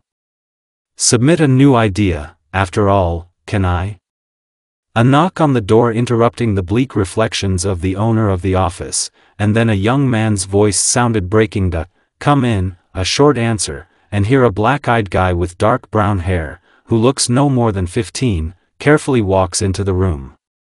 Under the attentive and somehow appraising gaze of the head, he overcomes a couple of meters and stops right in front of Fugaku. "Did you want something, Fugaku-sama?" After 5 minutes of silence, during which the guy was literally pressed with a heavy unblinking gaze, he dared to speak. Yes, the head of the clan nodded slowly and mentally gave himself a slap on the head for his indecision, continued to speak softly. "I want to give you a task." Noticing how the boy twitched, he shook his head and added with some haste. "This is a personal errand, and I will understand if you refuse, Shursui, but if you agree, everything told to you will not have to come out of here. I hope it's clear. I'm listening to you attentively, Fugaku-sama." The guy respectfully bowed his head, mentally anticipating an interesting adventure. "Okay, then, if you'll allow me, I'll start from afar." Fugaku said for a moment, closing his eyes to hide his relief from the subordinate's words, and, folding a couple of seals, strengthened the soundproof barrier in the room, only after that continuing to speak. As you know, a little less than 5 years ago, there was a Kubi attack on Konoha, which we were accused of. A heavy sigh and the head of the Uchiha clan falls silent. The investigation has refuted it. Shisui said carefully, tired of waiting for Fugaku to continue. Yes, but everyone saw Sharingan in his eye sockets. The head of the police shook his head. So it doesn't matter if the apostate did it or not, the public has already accused us of it and there is no getting away from it. I think you know enough to understand that, don't you? Yes, the boy nods, judging by the way a displeased grimace appeared on his face for a moment, he knew, or saw, and, really, enough.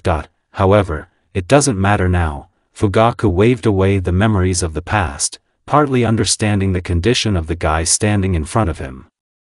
Nevertheless, he became a shinobi in one of the most difficult periods of the clan and managed to taste in full the so-called changed attitude. I want to tell you about what really happened after the attack. You've heard that my daughter didn't survive him, haven't you, Sasuke-hime? Shisui exclaimed, but, instantly realizing his mistake, bit his tongue and added more calmly. Yes, I heard about it, as well as that Itachi was seriously injured. It really wasn't like that. It seemed that the head of the clan did not notice the oversight of his subordinate, plunged deep into his thoughts, smiling bitterly at something and walking away to the window to freeze there like a silent statue. Itachi wasn't near death? Shisui cautiously clarified, attracting the attention of Fugaku, who had again gone too far into the memories of that ill-fated day. No, everything is true about my son. A tired sigh was heard, and then the head of the clan turned to the young clansman and pointed to the chair opposite his desk.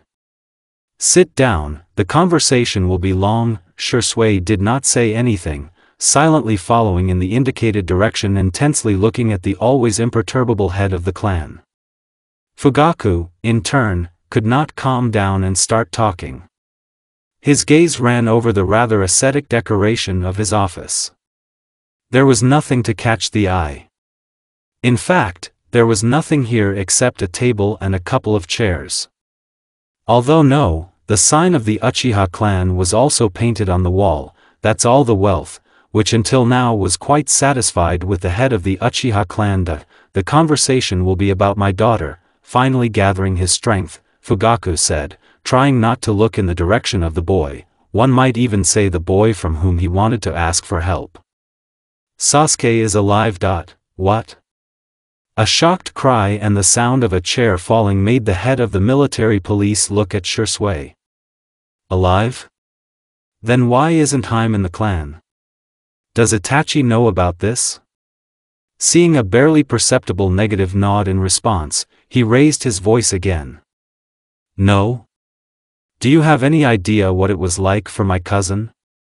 He still blames himself for her death. Shut up. Softly, but no less impressive, said Fugaku, from which the guy shuddered and fell silent. I'm sorry, I forgot myself. A perfectly calibrated bow, but the lips are stubbornly pursed. There is a firm confidence in his rightness in his eyes.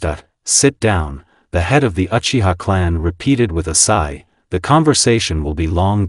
Okay, another bow, which, given what was happening, seemed like a mockery. But the head of the military police, silently, endured this, mentally even.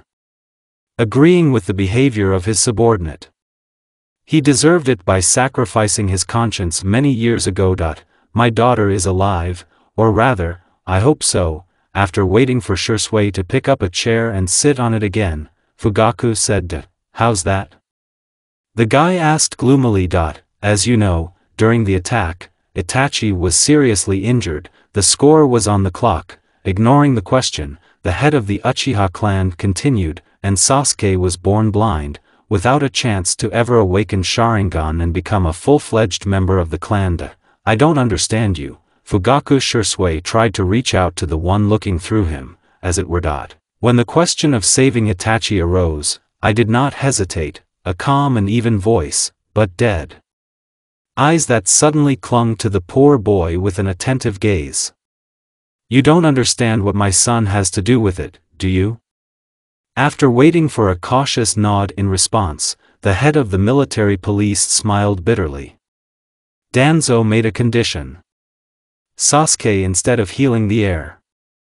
There was no choice. A cripple or a healthy child, and I agreed. But Tsunade-sama, the guy started muttering, dumbfounded. I couldn't contact her directly, and there was no chance that Jiraiya-sama would be able to find her in the shortest possible time. Fugaku shook his head. However, even if it were, the operation to save Kushina lasted a day, plus 2 more hours to recover. A bitter smile. Itachi could have already died by that time. That is, pale as a sheet, Shisui tried to put what was said in his head, but it came out frankly badly.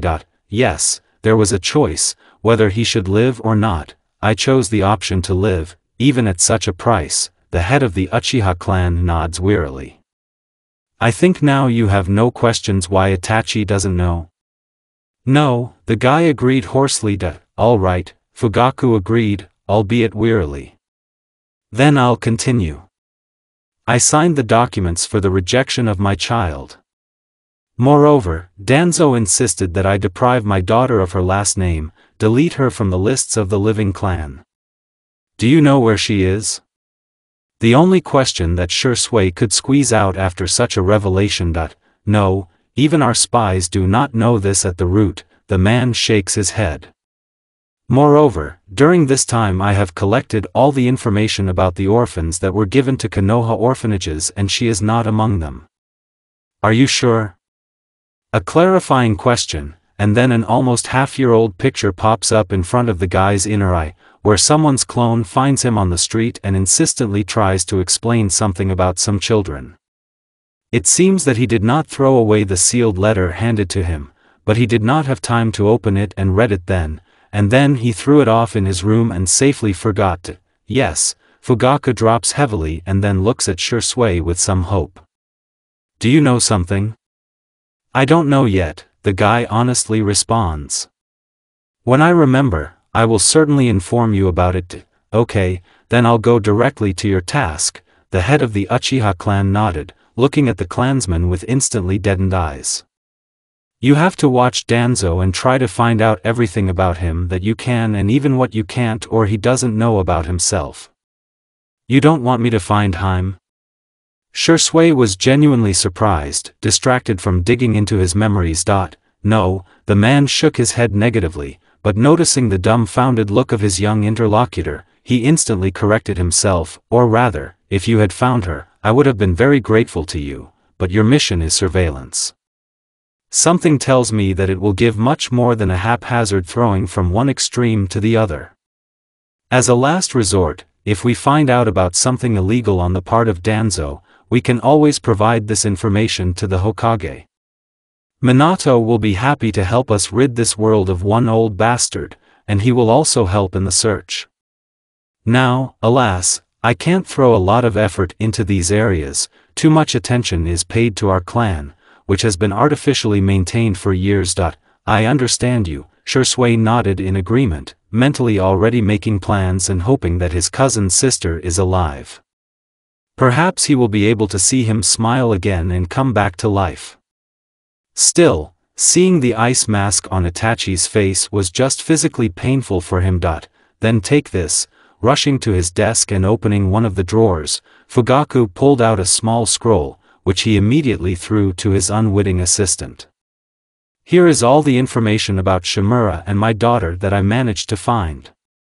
Thank you, the guy replied, putting the captured scroll into one of the pockets of his Chunin vest. Free, the head of the military police nodded to him at the door. Hi. There was an instant reaction to the words of the head of the clan, and the guy jumped to his feet, hurrying to leave the inhospitable room, and perhaps not only him. Still, the guy received a lot of information and he did not have the desire to receive it yet. As, however, he did not want to look at the head of the Uchiha clan, just not after the revelations received. No, he knew with his mind that he had done the right thing, but with his heart. I couldn't accept it with my heart. I don't expect results right away, but I hope they will be soon, undoubtedly, Fugaku-sama, Shisui replied and quickly left the stuffy room. He has a lot to do, flying quickly first through the corridors of the military police, and then through the quarter of his clan. He barely had time to respond to greetings, but now he did not stop to chat. His way lay home, straight to his room, where he could safely look through the data and information, and even along the way look through that strange envelope, which he suddenly remembered. However, he could not immediately reach the place of recognition. His friend suddenly appeared in front of him. Itachi? Shisui was surprised. Did you expect to see someone else? If his eyes weren't devoid of at least any emotions, he would have decided that the phrase sounded ironic, and so it was difficult for him to understand this. I hasten to disappoint, it's me. Oh, I'm sorry, the guy scratched his head awkwardly, only now noticing that he had already walked most of the way, which he did not remember at all. Well, where are you in such a hurry that you can't hear anything around? His cousin asked him with a well-adjusted gesture, raising an eyebrow. However, the guys have long considered themselves almost brothers. Home, Shisui shrugs and smiles awkwardly. Why don't you tell me? Itachi claims rather than asks him. No, the mission personally given by the head, is a disarming smile and hands spread in different directions. But in return I can listen to your problems, Itachi. Why are there problems right away? A faint but sincere smile, although rather even a shadow of it, slid across the lips of Shisui's interlocutor. However, the guy was glad of that, too. You don't come to me with joy, cousin Itachi responded with mock resentment, but noticing the dissatisfaction of the interlocutor, he immediately caught himself. However, it doesn't matter, I'm always ready to listen to everything that little Itachi wants to tell me. Again, you're for the old, the guy frowns with displeasure. I can't help it, sincere laughter in response.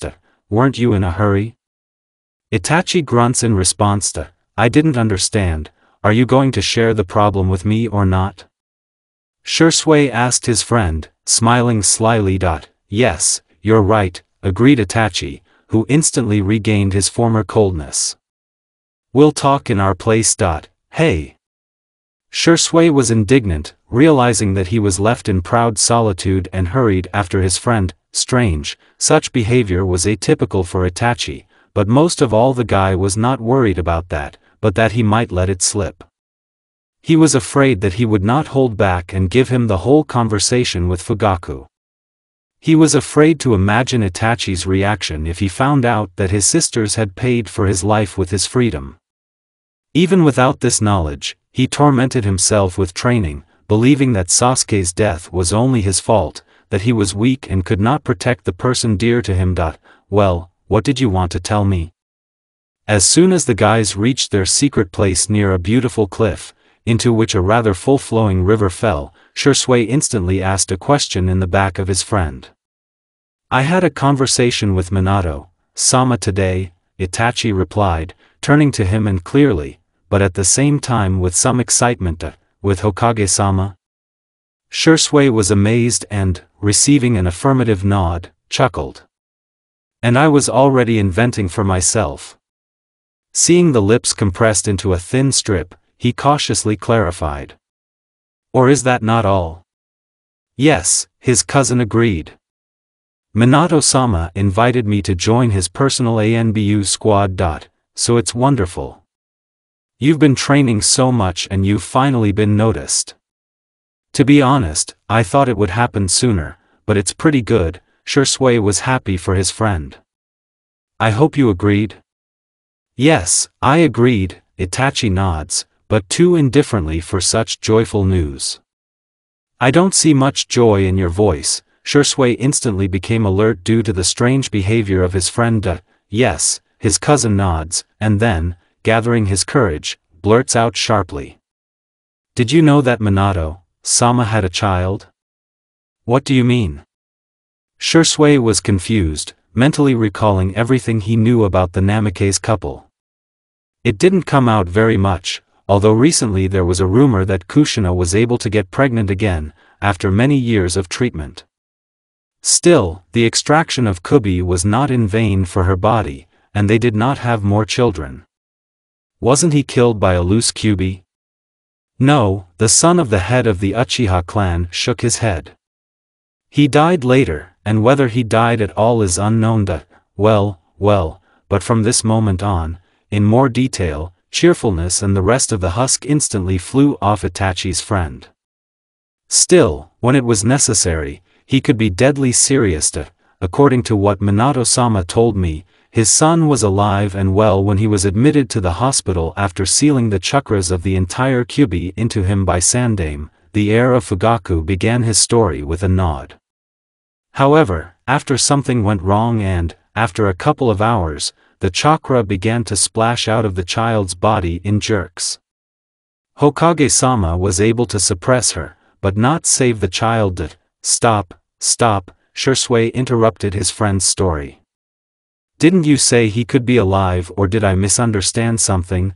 That's right, that's where the fun begins. Itachi nods in agreement. The death of the child after suppression did not occur, but the check revealed the absence of a structured mind. Huh? Does a newborn baby have a structured mind? Shisui was amazed. From where? I asked the same question. Itachi nods. As it turned out, the check was carried out by an unknown Yamanako. Moreover, Minato-sama after discovered a residual effect on his mind with Sharingan, and this in the absence of our clansmen within a radius of several tens of meters. How interesting, Shisui drawled. What was the impact? Hokage-sama had to sign the documents renouncing his heir. A wry smile appears on Itachi's lips. Moreover, his son lost his surname and was removed from the clan list. But in return, someone had to take care of Jinchuriki. Stop, Shisui raised his hand, shivering from a bad premonition and softly clarifying, afraid to hear the answer, but not even doubting that his thoughts are correct. Is this someone by any chance Shimura Danzo's name, so you already know? Itachi sighed in disappointment. No, the guy shook his head negatively, I just assumed. The handwriting is very familiar. Have you met with this before? The Fugaku heir raised his eyebrows in surprise. Yes, not so long ago. Shisui decided not to reveal everything, but also not to be silent. What do you want from me? Hokage-sama ordered me to keep an eye on Danzo-sama, but I just can't physically do it alone, Itachi explained wearily. I told Minato-sama about it and he agreed, but he can't involve any of his own. Shimura knows them all. As a result, I was allowed to call someone I fully trust. I chose you. Flattering, of course, Shisui nodded at his friend's explanation, and then quietly added. I agree, when do we start? Well, the heir of the head of the Uchiha clan visibly relaxes and, smiling out of the corner of his lips, adds, yesterday. Got it. Shisui snorts and creates a clone, which, nodding to the original, winds away towards the quarter. Still, the information from the envelope is worth studying, and a shadow copy is perfect for this. He will warn about my absence at home. He explains to his friend's unspoken question. Now I'm ready, shall we go? Yes, Itachi nods and the area in front of the cliff is empty. Two Uchiha geniuses went hunting and now it depends only on them how the fate of two unsuspecting children, over whom clouds are already gathering, will turn out. However, they do not see it and do not feel it, although the intuition, even if they have just started training, but still shinobi, rings the alarm. They are children who have not yet faced a real danger. They can be forgiven for such behavior. The life of Naruto and Sasuke was not so bad. Although is it possible to say the same about the shelter? No, they were not beaten or hated, the teachers treated them the same as the others, but they felt some alienation. However, if in the case of Brindo it was understandable, everyone was scared off by the empty look of the girl, then it was impossible to say about how much. A cheerful and noisy boy who always tried to be the center of attention, for which he often received a reprimand from educators. However, he quickly forgot about it and soon began to play pranks again, causing other people's smiles with his irrepressible curiosity and energy. Smiles. It didn't last that long.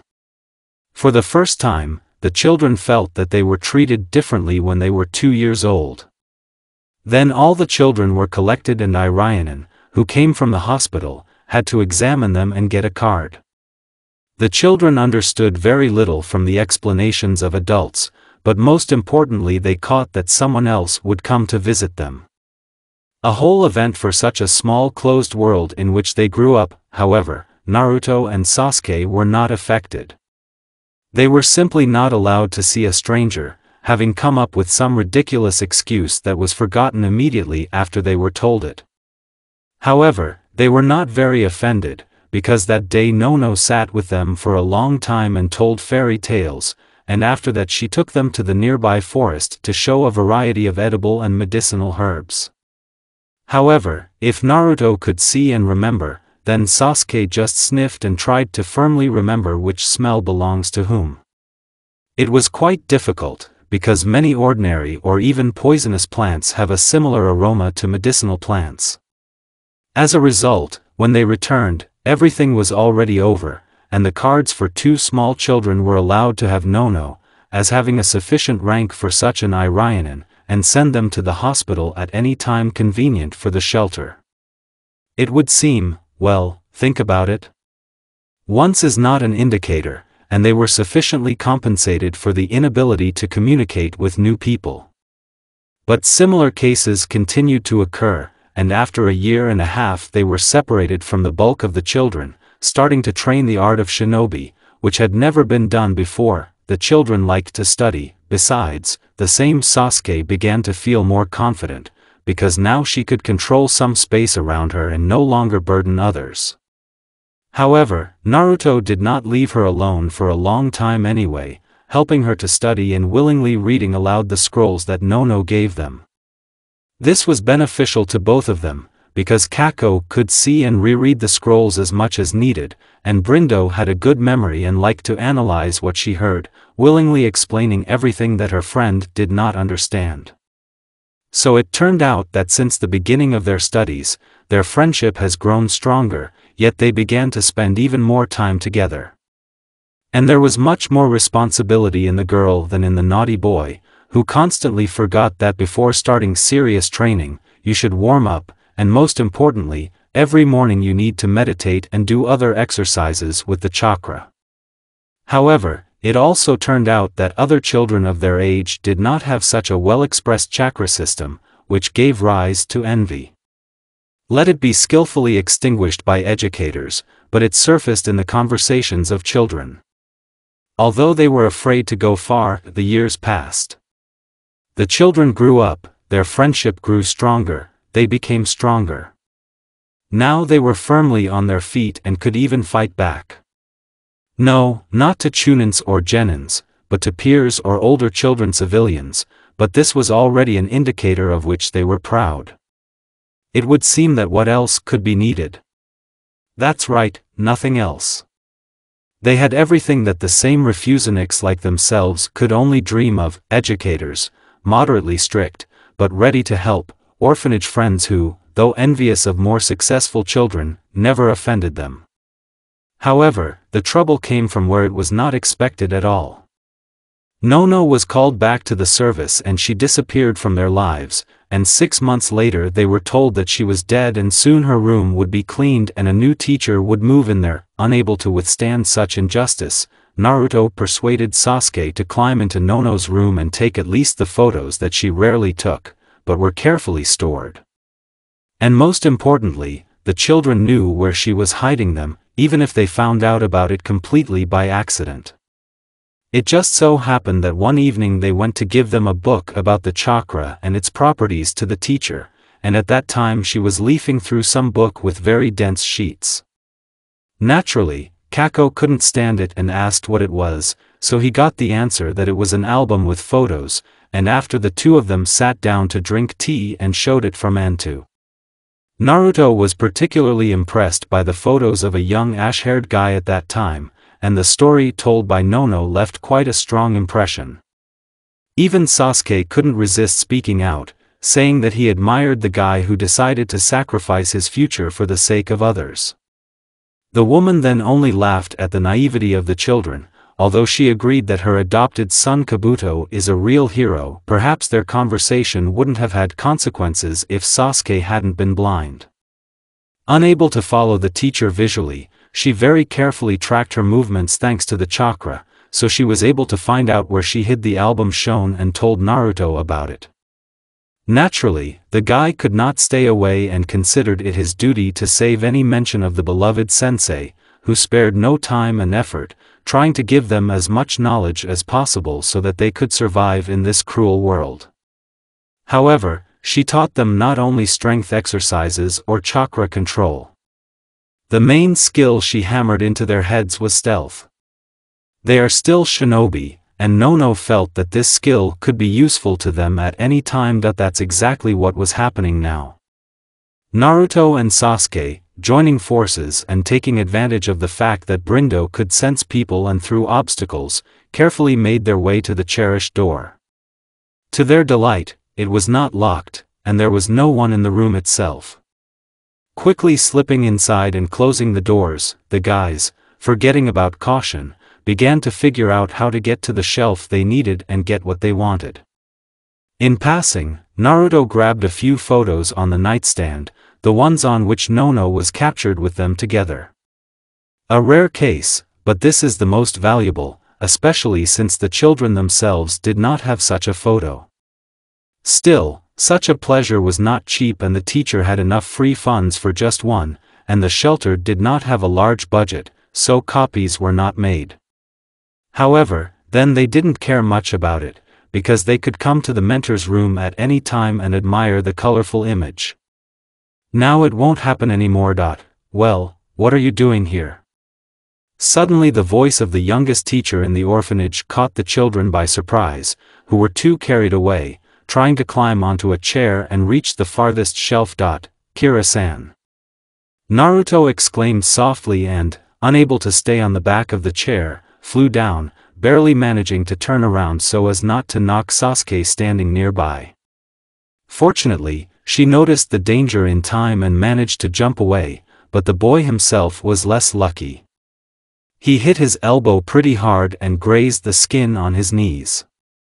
However, unlike other children and their reactions to pain, he did not cry, but silently clenched his teeth, enduring the first attack of pain and knowing that his regeneration would soon turn on and everything would heal on him.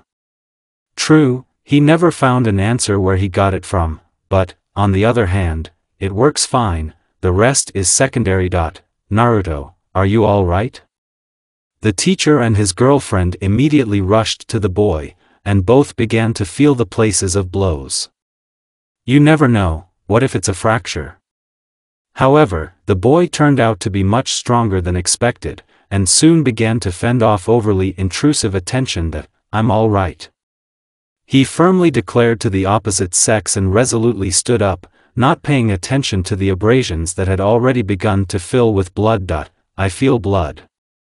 Sasuke objected sternly and turned her head to the young teacher in a demanding manner. Now, I'll get bandages and antiseptic. She jumped up instantly and rushed to an inconspicuous cabinet in the corner of the room, from which she pulled out a small white box with the ironine symbol printed on it. Now we will cure you. Don't, swallowing noisily and backing away from the woman who was sizzling, Kako replied, I've already healed everything, and then, looking piteously in the direction of his girlfriend, shouted. Sasuke, well, at least you confirm that everything has already healed on me. I don't see anything, the girl said judiciously in response. But I think it's better to look at your wound, or don't you remember how Nono-san told us about this? And suddenly there will be an infection, she always added that I was an exception. The boy was indignant at such a statement. My chakra has the property of burning out the infection, everything is fine with me. I have to check anyway, Kira said, frowning rather sternly. And you should be ashamed. You're a man, a future shinobi, and you were afraid of the pain of treated abrasions. That's it, agreed Brindo, although she felt that the smell of fresh blood had disappeared, but still worried about her friend. I'm not afraid, Naruto sniffed resentfully and approached the teacher, allowing her to wipe off his blood and make sure that the wounds had already healed. Wow, Kira's hand trembled, but she quickly pulled herself together and rubbed the same skin on the second leg, making sure that everything was exactly the same there. Are you convinced? The offended snuffling became even louder. Don't be offended, Naruto, approaching a friend and timidly taking him by the hem of his t-shirt, Sasuke said softly. We're worried about you. Yes, it's all right. The boy immediately melted and began to smile with his sunny smile. I'm not offended, that's nice, the teacher chuckled and put the first aid kit back in place, and then turned to the children and menacingly put her hands on her hips, asked, then maybe you can explain to me what you forgot here, huh? We wanted to save the photos of Nono-san, Kako answered, bravely stepping forward, blocking the blind girl with himself. Save the photos. The young teacher raised an eyebrow in surprise, and then frowned. Naruto, have you been eavesdropping again? Yes. The boy exclaimed hotly, and after a bit he faded away. That is, no. So yes or no? Feeling the slack, the girl clarified. No, Kira-san. Sasuke grew up next to Naruto and began to speak softly. We were just sitting in our clearing, Naruto was reading a book to me, and then we heard screams in the depths of the garden. They were getting closer, and soon we were able to catch the general meaning. Tanako-sama refused to destroy Nono-san's belongings, but he was threatened with something, and he reluctantly agreed. Well, we decided to save at least something, glowering from under his brows, added Kako's friend's answer. We can't carry much, but we can keep the album with photos. Okay, I'll help you, the girl nodded with a smile, who frowned throughout the story. Really? The children jumped up joyfully. Really, just tell me where to look, the teacher nodded in agreement, giggling merrily with the reaction of the kids. There, Naruto's finger pointed exactly to the place where he tried to climb before he fell off the chair. Smiling cheerfully, Kira went to the place and carefully looked behind the door, but saw nothing.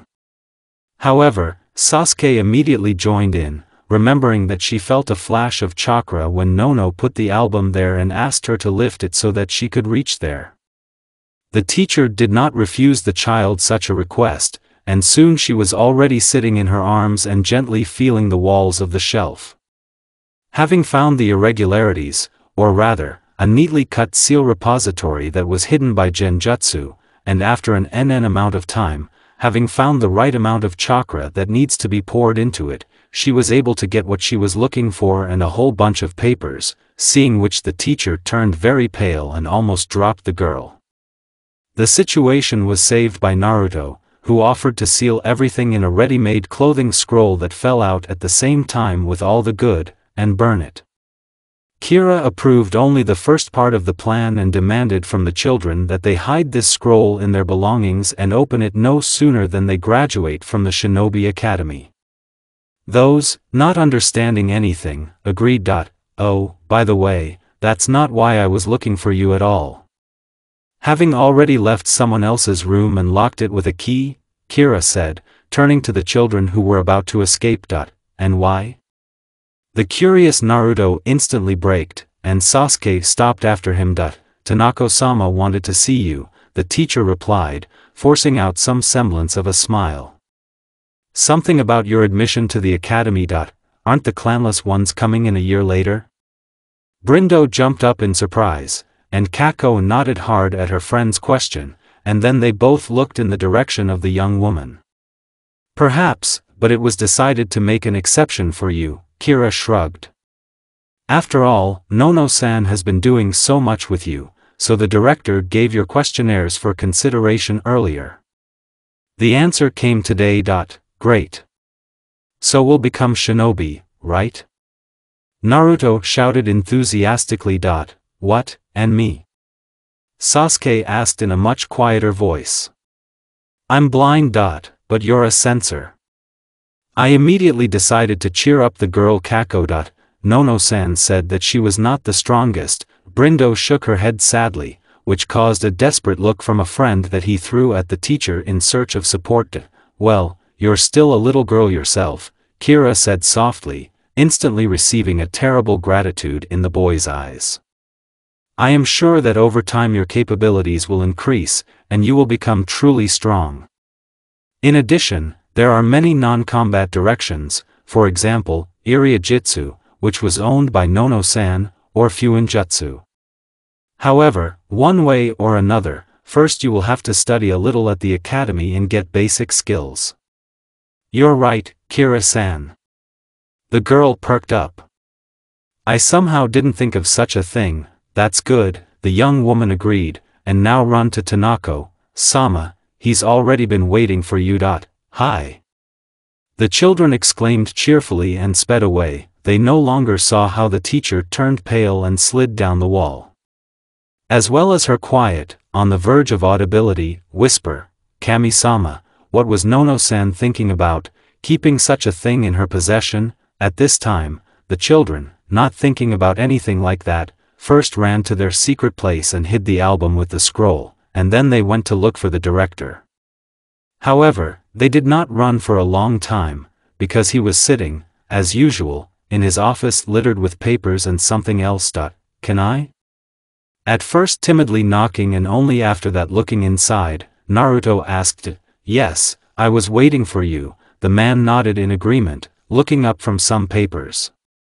Come in, I have an important conversation with you. Kira-san said that you received an answer from the Shinobi Academy, Kako guilelessly gave out, for which he instantly received a slap on the head from his girlfriend, and a cheerful laugh from the director. Resentfully rubbing the bruised place, he sat away from the girl. That chatterbox. Well, then it's easier for me, I'll get right to the point. Smiling softly and shaking his head disapprovingly, Tanako responded, and after carefully looking at the children, he continued. Yes, I received an answer to the request that Nono-san submitted to the academy 6 months ago. And what? Naruto's impatient fidgeting became a good illustration on the theme, I dream of becoming a shinobi. Your data on the volume, density, and number of chakras impressed them, the director of the shelter calmly replied. True, age caused a lot of gossip, but it was decided to give you a chance. Hurrah! The boy excitedly interrupted Tanako, who jumped up on the spot, and then, unable to resist, got up and began turning circles around the director's desk, simultaneously dancing like crazy and shouting something vaguely similar to "We're cool" or "We did it, Sasuke. Sit down." Finally, unable to stand the constant flickering in front of him, Tanako shouted. Or I won't give you the task forms, excuse me, instantly stopped and sat down, with the look of a good boy, Naruto. That's better, the man nodded and, folding his hands in a lock, continued. Your admission is half bad. After all, it's not for nothing that Nono has spent so much time on you. The main problems will begin after. And he cast a quick glance in the direction of the imperturbable girl who, by the will of fate, was born without the ability to see the white light. What do you mean by that? Kako asked frowningly, who noticed the look directed at his silent girlfriend and correctly interpreted its meaning. Still, the logic lessons that he hated, but was forced to attend, were not in vain. We can't give you 2 apartments for rather prosaic reasons, as well as appoint a guardian, and the academy is unlikely to take care of this. Leaving you alone is not an option, because Sasuke-chan's ability to perceive the surrounding area is very extraordinary. Tanako sighed wearily, stopping the boy who was going to object with one look. That's why I decided to knock out a shared apartment for you, but, unfortunately, there were no 2-room apartments, there are only dorm rooms, whose internal partition was broken. It was too expensive to repair it, so they put something like a jam there, but without a door, and calmed down. What do you say? This is just a great option. Naruto immediately exclaimed. Yes, Sasuke, wait, Naruto, the girl stopped her impulsive friend. First you should listen to all the options. Okay, whatever you say, Sasuke, the boy instantly agreed and shifted his demanding gaze to the director. Tanaka-sama? There are two more options, the man replied with a shrug, a one-room apartment, half the size of the previous option, and two different one-room apartments, and in different houses. You're right, the first option is the best, the girl immediately concluded. I'm glad that our opinions coincided, Sasuke-chan. Tanaka agrees with her, at first nodding out of habit and only remembering that his interlocutor does not see, duplicating her answer with her voice. Now you have to take a written test, and I will prepare the necessary documents. And when Naruto impatiently intervened, but did not have time to finish, or rather they simply did not want to listen to him, already knowing his questions. In the end, these two were not the first and not the last children who wanted to become shinobi, so the approximate list of questions was compiled a long time ago, as well as the standard answers to them were recognized. Tomorrow, after 3, we have to be at the academy so that you have time to pass everything, the director interrupted the boy. And how? Kako opened his mouth for a new question. I don't know, I've never been trained as a shinobi, Tanaka interrupted him. You'll find out everything tomorrow. Databayo. I'm going to die of curiosity. Naruto was indignant at such arbitrariness. No one has died from this yet, the director instantly lost all interest in the children. You can go. Hi. The guys who would like to know a lot more, but not Fate, responded with dissatisfaction. However, they are not used to giving up so easily and decided to go and ask around the other educators. Well, it can't be that nothing is known to anyone at all. That's what they thought.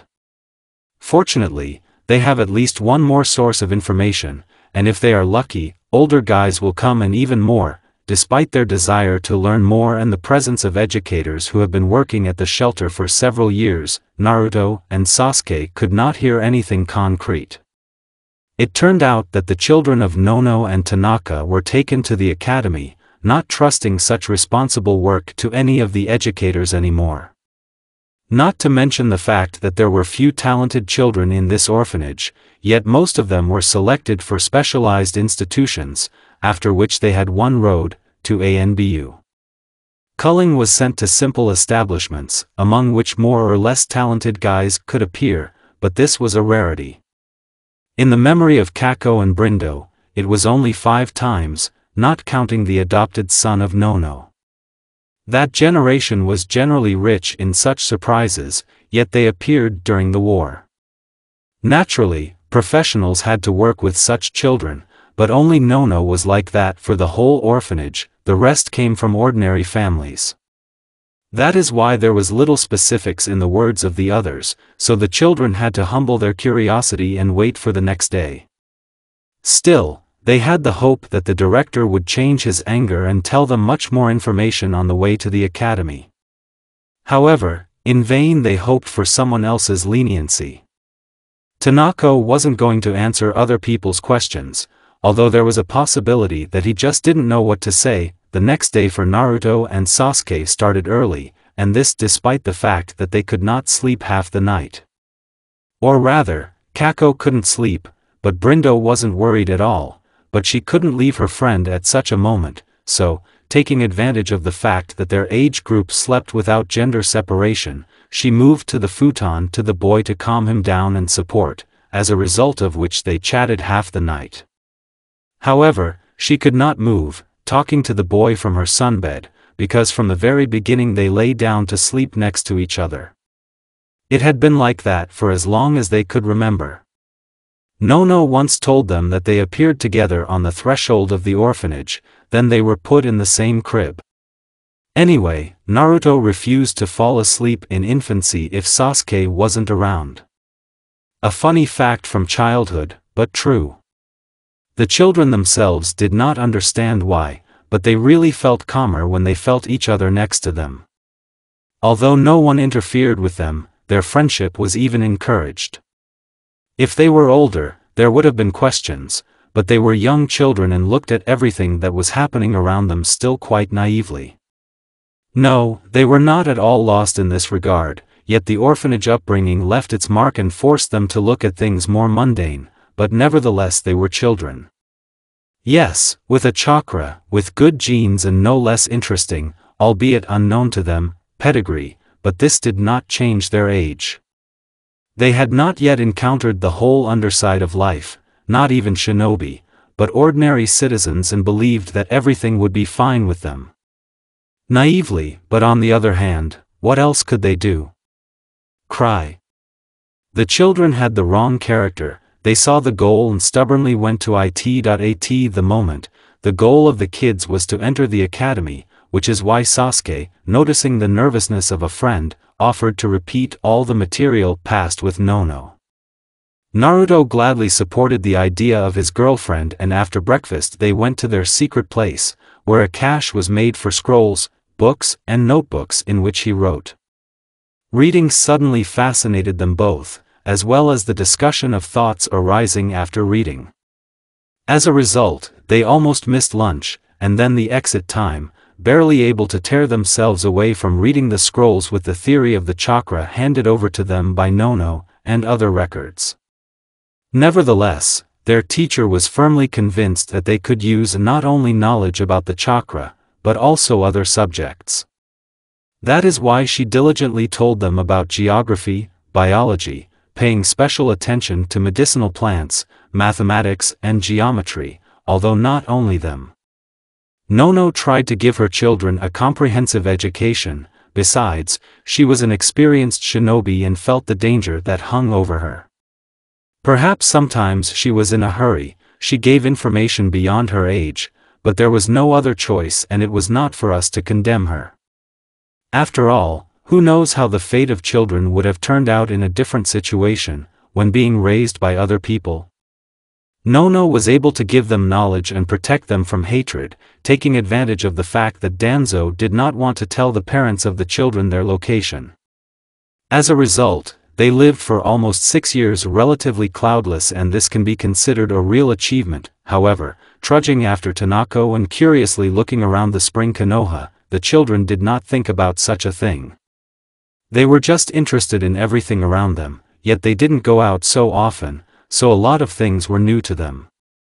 Well, the shopkeepers, who saw a genuine interest in their goods, willingly praised him. However, with the understanding that the children are orphanages, which means they will not buy anything, their smiles became strained, but they did not disappear altogether. Although there were those who remained friendly. For example, the owner and seller of a candy store brought them a couple of cupcakes and other pastries. No, he was not an altruist, it was just that this batch was a little burnt and was not suitable for sale, and he was sorry to throw it away, so why not give it to the guys looking with hungry eyes? Moreover, other buyers saw it, and he automatically got a few advantages in their eyes. In general, we can say that it was a clever advertising move and getting rid of marriage, and not a desire to help children. However, this was enough for the children, yet their shelter was not from the rich and they could only dream of sweet pastries. That is why, sincerely thanking the donor, they ran after the Tanako they had almost missed, simultaneously eating the delicacy given to them and sighing with regret that they had given so little. The director of the orphanage, seeing that his pupils had fallen behind, managed to turn around and notice the whole scene of handing sweets to children, so he did not become indignant, although he wanted to. Still, children are children, so after eating the goodies, they not only wanted to drink, but it was not a problem. He specially took a bottle of water for such an occasion, but on the other hand, they also had to wash their sticky hands, but he did not count on this. As a result, there was barely enough water to wash hands and take a couple of sips for children. Not that Tanaka regretted the water, but this year's spring turned out to be hot and the temperature at the end of March was such that there was a feeling of mid-July.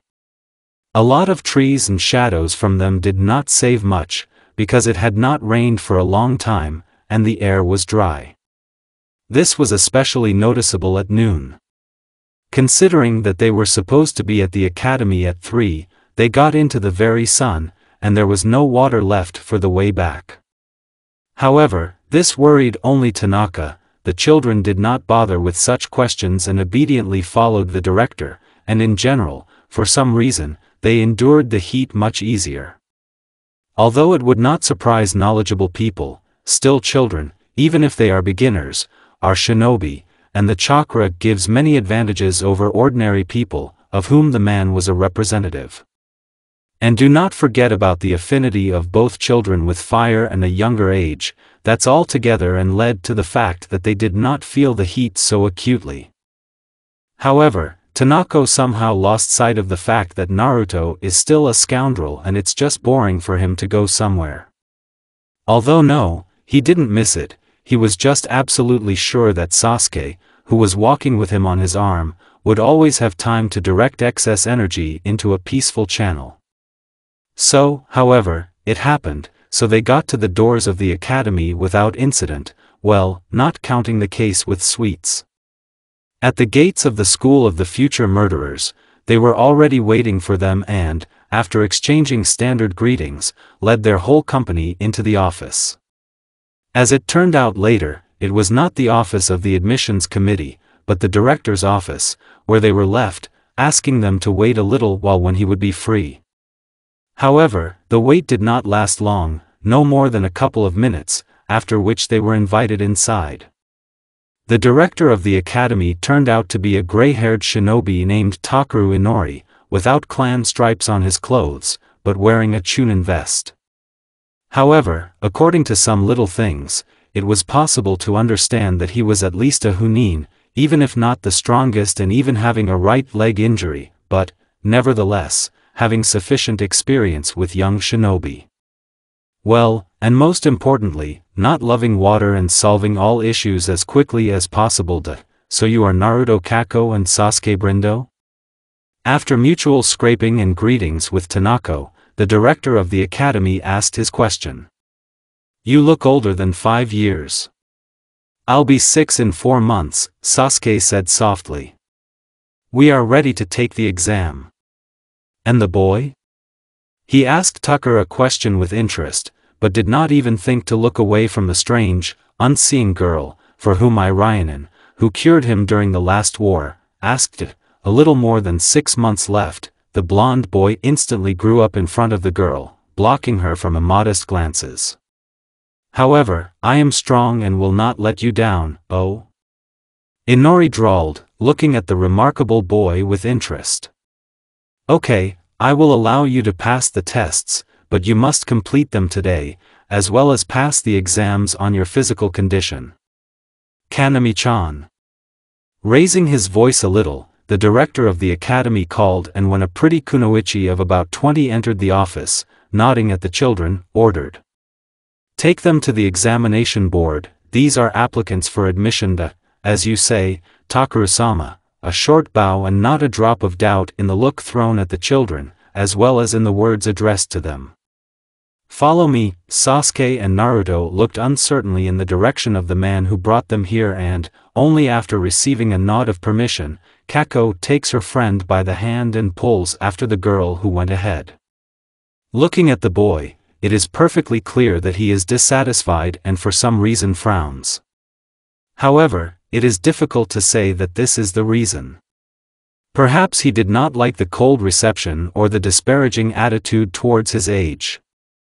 Although it doesn't matter, the main thing is that they got the right to pass the exam and break out of the shelter's cramped walls. However, there was another reason why the children wanted to leave the place that had become their home as soon as possible. They were very worried about the death of their mentor. The shelter without Nono seemed empty and lifeless to them, and also evoked not the most rosy thoughts, which they did not like. In a way, this Sasuke with Naruto even scared. Very often lately they remembered their beloved mentor, and every time they did something, they expected that right now she would appear from somewhere and gently, in her favorite manner, scold them for pampering. But this did not happen, which caused the hole in his chest to grow, and considering that someone ordered the destruction of all memories of Nono, it became physically unbearable for the children to be there. That's why they were seriously determined to pass everything as it should. This will allow you not only to leave the walls of the shelter, but also to get at least some certainty in your future. They just couldn't miss such a wonderful chance. Are you sure, Takuru-sama? Tanaka asked, frowning anxiously, watching the door close behind his charges. Oh no, the named one shrugged. At least for the sake of her memory, I have to give the children a chance, or do you think they will not cope? No, I'm sure they will. The director of the shelter shook his head negatively. Just wondering what class they'll get into, why such interest? Takuru raised an eyebrow in surprise. You are not related to them, and you will cease to be responsible for them as soon as they do. No, Sen was a good employee and helped a lot, Tanaka replied wearily, still deciding to explain his curiosity. She was very attached to these children. She trained them herself, prepared them for adulthood, and when she was called to defend the village again, she took an oath from me that I would help them. However, I gave it with a light heart, these children. It's hard not to get attached to them. That's how, the director of the academy drawled thoughtfully. Yes, Tanaka agreed. So will you answer? Well, honesty for honesty. If we take into account the level of chakra that I felt in the children, then it's full of clan children, Takuru chuckled, and then added more seriously. However, it depends only on them, still there are certain requirements for that class and not everyone is enrolled there. But if they do, you won't have to worry about them anymore. What are their chances? Specifies the director of the shelter.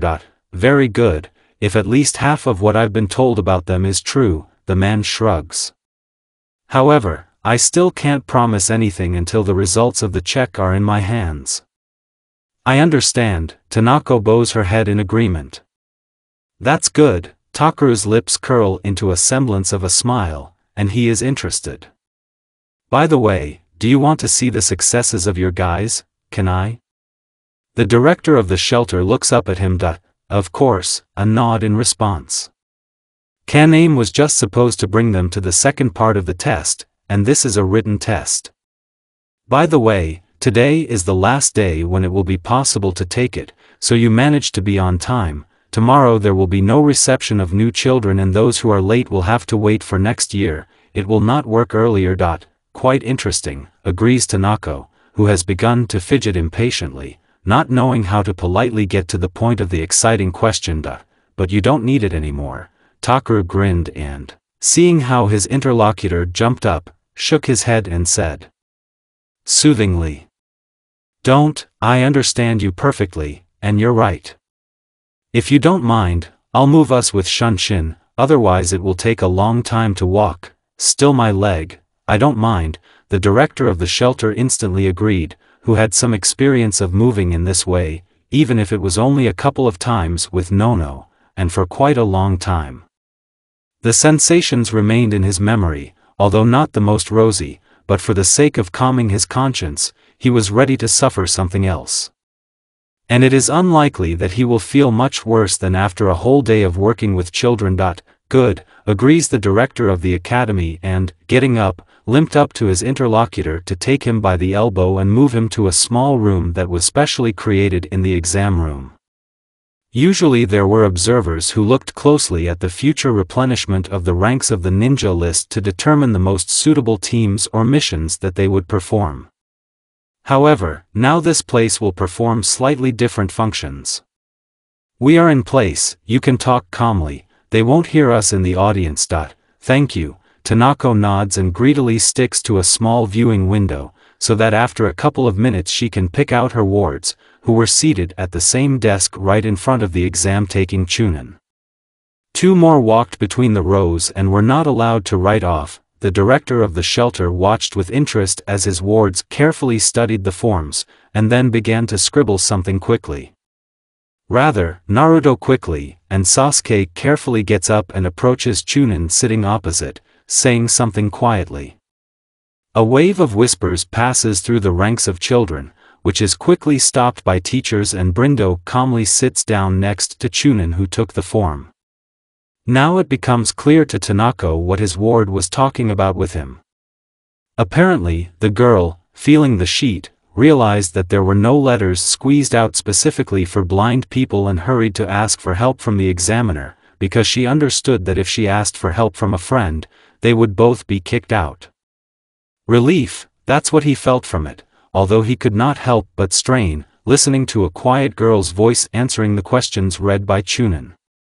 However, as far as he could tell from the man's satisfied nods, Sasuke answered correctly, and even with unnecessary details, the three examiners looked very surprised. They got so carried away with listening that they even forgot to pull the rest of the children when they started to get too impudent. "I must admit, I didn't expect it," Takaru suddenly said, depending on how it was worth finishing answering Brindo's questions, and immediately Kako got up from his seat, who proudly carried his paper covered with a neat handwriting to Chunin for verification. If the boy answered at least half as well as the girl. They went to the class to the clan children. I have to. Nono-san trained them together. Besides, there are no books for the blind in our shelter, and Naruto-kun read to her everything that Sasuke-chan knows, Tanaka said, looking up from the observation window. Moreover, Sasuke-chan often forced her friend to read them more than once, at the same time discussing what she was interested in or did not like. Friendship? Takaru was surprised. Unusual, but undoubtedly a plus for them. Still a blind shinobi. The man shakes his head. This is hardly possible. Most likely, the girl will remain in the rear and our specialists will do everything to make her an Irionin, but until that moment someone should take care of her. She can't live alone. Yes, it is, Tanaka agreed and quietly began to tell. They have been together since the cradle, even got into our shelter at the same time, and in their age group they are the only children who have a chance to become shinobi. Still, few people are transferred to us. There are many good shelters in Konoha itself, and we are located too far away and do not have the necessary resources for their upbringing. Especially now that Nono-san has left us. Yes, it's a big loss for List. Takaru agreed with him and immediately changed the subject. I suggest you go back to meet your children sitting on comfortable chairs. Still, it seems to me that they shouldn't know that we went to see their change, don't you think? Shouldn't we check Naruto-kun's answers? The director of the shelter was surprised. The check has already been completed. Takaru grunted and nodded towards the window, from which his interlocutor was distracted. Looking in amazement in that direction and making sure that the children really left, Tanaka stretched out in confusion. Let's go, the director of the academy grunted, looking at the amazement of the interlocutor, and again took the interlocutor by the elbow to move him to his office. As soon as they appeared there and settled back into their chairs, there was a knock on the door and, having received permission, Kaname entered with two children. Takaru-sama, here are the results. The girl calmly walked forward and handed the man two forms, which he skimmed through, nodding to some of his thoughts. Thank you, Kaname-chan, you can be free. He released the girl and when she left, turned to the impatiently bouncing children with a calm, already confident in the result of. The orphanage director. It's hard for me to say which class you will get into, but your indicators are not bad, you passed. Hurrah! Everyone in the office was deafened by the yell of a blonde-haired boy, who immediately got a light slap on the head from a girl. Stop shouting, Naruto, the black-haired girl said, frowning sternly. I'm sorry, Takaru-sama. I'm sorry, I just couldn't resist. Kako scratches the back of his head in embarrassment, becoming subtly similar to someone. True, this thought appears in Takaru and instantly disappears, because he does not have time to understand it right away, and after that he is confused by the child's direct behavior and the questions that have fallen like a cornucopia. And when will the school year start? And what are we going to study? And why were the running standards so easy? Will they teach us Kenjutsu? But Takaru interrupted the avalanche of questions, seeing Tanako's sympathetic look, which said that this was just the beginning. So far, I can only tell you that studies begin in a week from the 6th of April at 8 o'clock, a 6-day school week, 1 day off. All other questions will be answered by your classroom teachers. And who? I opened my mouth to ask Kako. You'll find out on the 6th, in the morning, Tucker interrupted the kid. The lists will be posted on the information board in the courtyard of the academy. The office and the floor on which it will be located will also be indicated there. The first lesson is a class hour where your sensei will answer all the questions, so I advise you not to be late. Any more questions? No, Takaru-sama. Brindo reacted first, having managed to answer and close her mouth with a fragile palm to her friend, who was clearly going to blurt something out, but did not have time. We understand everything. Well, then I won't detain you anymore. The man smiled sparingly at the children. Just do not forget to bring all the documents and the address of residence to the dean's office during the first academic week. Hi. The children exclaimed in chorus. Goodbye, Takaru-sama. Tanako bowed as he stood up. It was nice to talk to you. Likewise, Tucker joined in the shuffling. I'll be glad to see you again, Tanako-san. Undoubtedly, the director of the shelter agreed and looked at his wards for the time being. Sasuke-chan, Naruto-kun, what should I say? Goodbye, Takaru-sama, they said in unison and, bowing, jumped out of the door first, although after they waited for their escort, with whom they followed in the direction of the exit. However, there was not enough seriousness for a long time, and as soon as they passed the gate line, he immediately jumped it. Sasuke, we passed. Cool, right, Date-Bayo? A cheerful scream swept through the deserted, well, don't count a couple of old ladies 20 meters away as a crowd. At this time, the streets, all the applicants will go from the academy later, and the students had nothing to do here before the school year. Yes, of course, the girl agreed more calmly. What? Date-Bayo. The boy shouted indignantly at the excessively calm reaction. Sasuke, yes, I'm glad, Naruto, Brindo said softly. It's just not worth shouting about it all over the street and scaring old ladies. Oh. Looking back at the obviously not frightened, but rather irritated old ladies, the boy stretched out and, blushing, approached them and said in a quiet, penetrating voice. Forgive me, please, I was just too happy that I entered. Yes, nothing, my dear. The old ladies, who had already gathered air for an angry protest, froze and said absolutely not what they wanted. However, it was difficult to blame them for this. Naruto could make the right impression when he wanted to. Tanako-sama, what's next? Sighing resignedly at the behavior of her friend, Sasuke asked the director of the shelter. We're going to look at the apartment now or go straight back? I think it's too late for that now, the man shook his head. Tomorrow morning, go see them with Kira, and now we're coming back. Whatever you say, Tanako-sama, the girl agreed, feeling that the man was right. The day was too eventful and they needed rest. Yeah, and I'll still have time to tell the guys that I'll soon become a cool shinobi and surpass the Yondaime Hokage. Cheerfully exclaimed, who had already managed not only to say goodbye to the old ladies, but also to come almost close to his girlfriend. Let's go already, future Hokage, Tanako said ironically, watching Brindo give the boy another slap on the back of the head, though now for the fact that he almost stunned her. Hey, I'm really going to be one. Naruto yelled indignantly at the departing man's back, instantly rushing to catch up with him, although he did not forget to take his girlfriend with him, who was already habitually running after the boy leading her. The girl did not even think to be indignant, knowing full well that she had a great chance of getting lost in the village, and she had not yet remembered the location of the shelter, not to mention that soon they would have to cross a shopping street, and there were a lot of people and smells there. The fear of getting lost in a crowded stream was great, yet she was still not so experienced. They were rarely taken anywhere outside the shelter, to navigate in such a crowd, so Sasuke, on the contrary, grabbed her friend tighter and hurried after him. Hanami, or the Cherry Blossom Festival, is a fairly well-known holiday that is celebrated everywhere, but in Konoha this year it will be celebrated on the 8th of April.